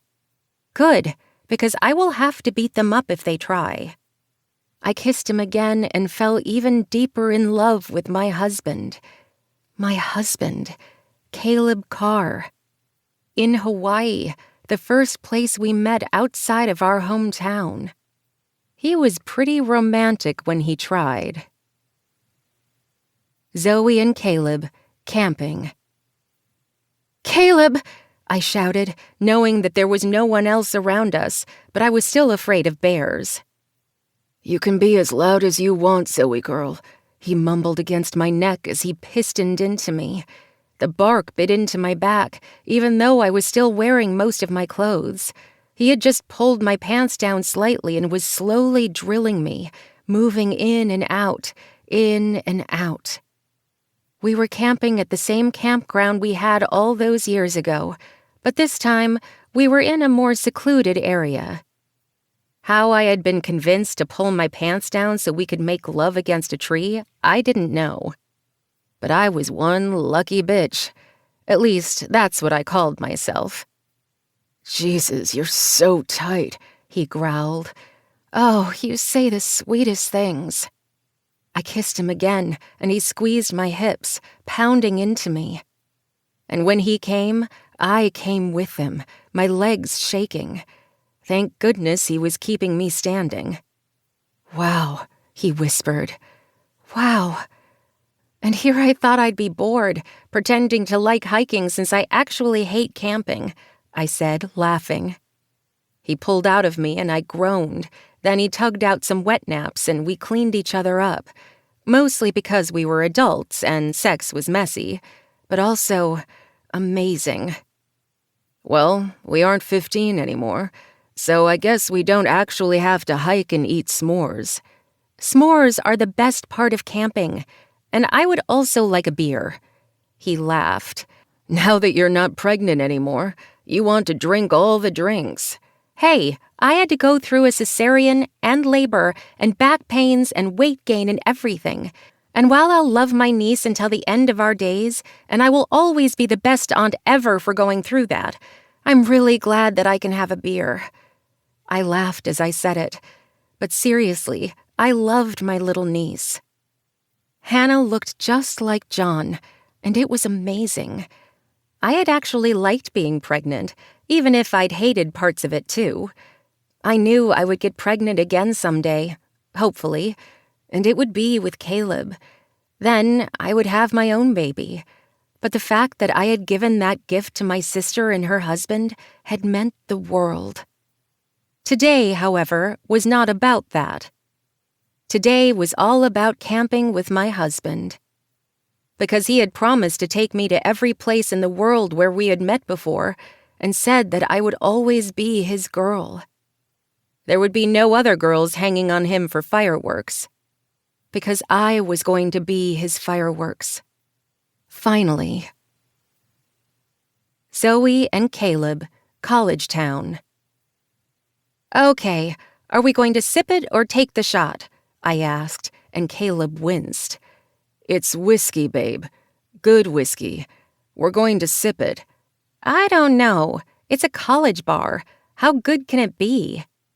He shook his head like I was saying horrible things, and I probably was, but I liked to make him smile. Plus, he had been stressed out all day when we decided on this place for the next stop on our romantic trip tour. Coming to the college town and going to the same bar where my life could have changed forever probably wasn't the most romantic thing in the world. But I was fine, and I had gotten through this in my mind. Now, Caleb needed a little push. "You know, I'm never going to forgive myself." I narrowed my eyes and leaned over to bite his lip. "Mister, you were there for me. You have always been here for me. And I love you. So you are going to sip that whiskey. I promise I won't take it as a shot. And you are going to forgive yourself. Because that is my wish for you. That's what I want. Because I love you, Caleb Carr. And I want to spend the rest of my days with you. So don't get all grumpy and angry. Be happy." He lowered his head and kissed me softly, to the cheers of some frat boys behind us. I smiled against his lips and shook my head. "When did we get old?" I asked. "Probably after the birth of our first kid." I sipped at my whiskey and set it down without finishing. "Do you want to call Dimitri and see how Penelope is doing?" I asked, sliding off the stool.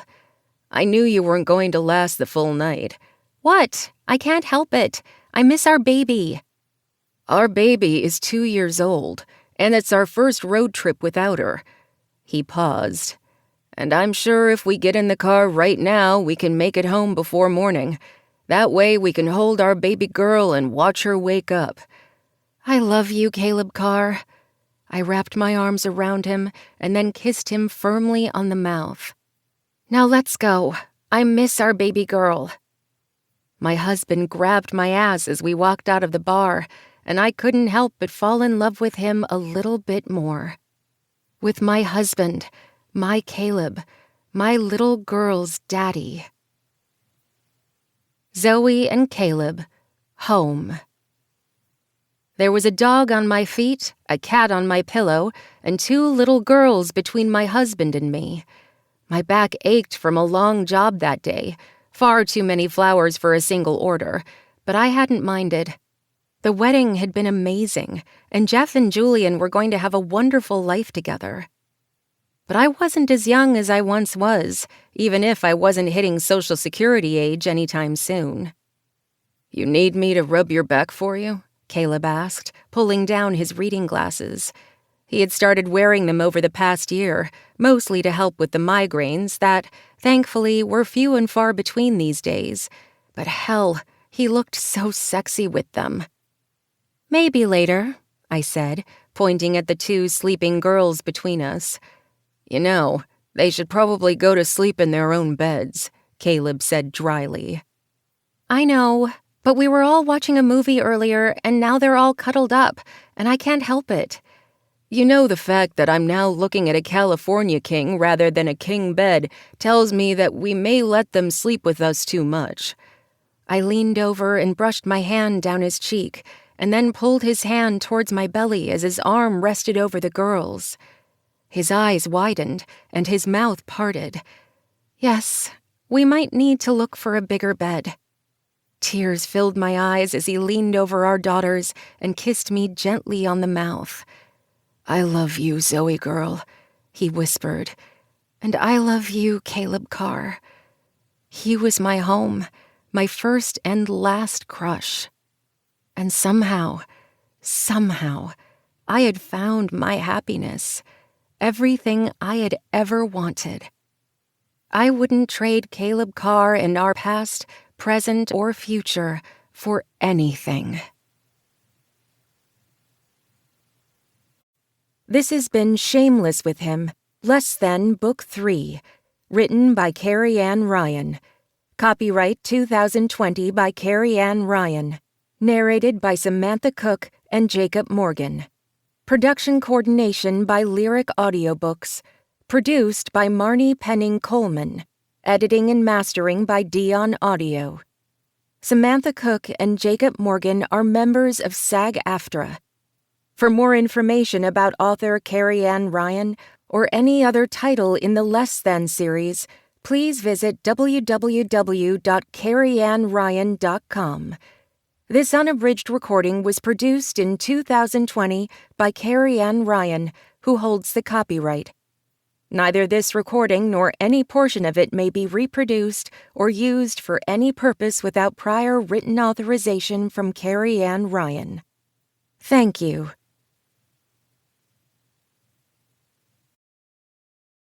Audible hopes you have enjoyed this program.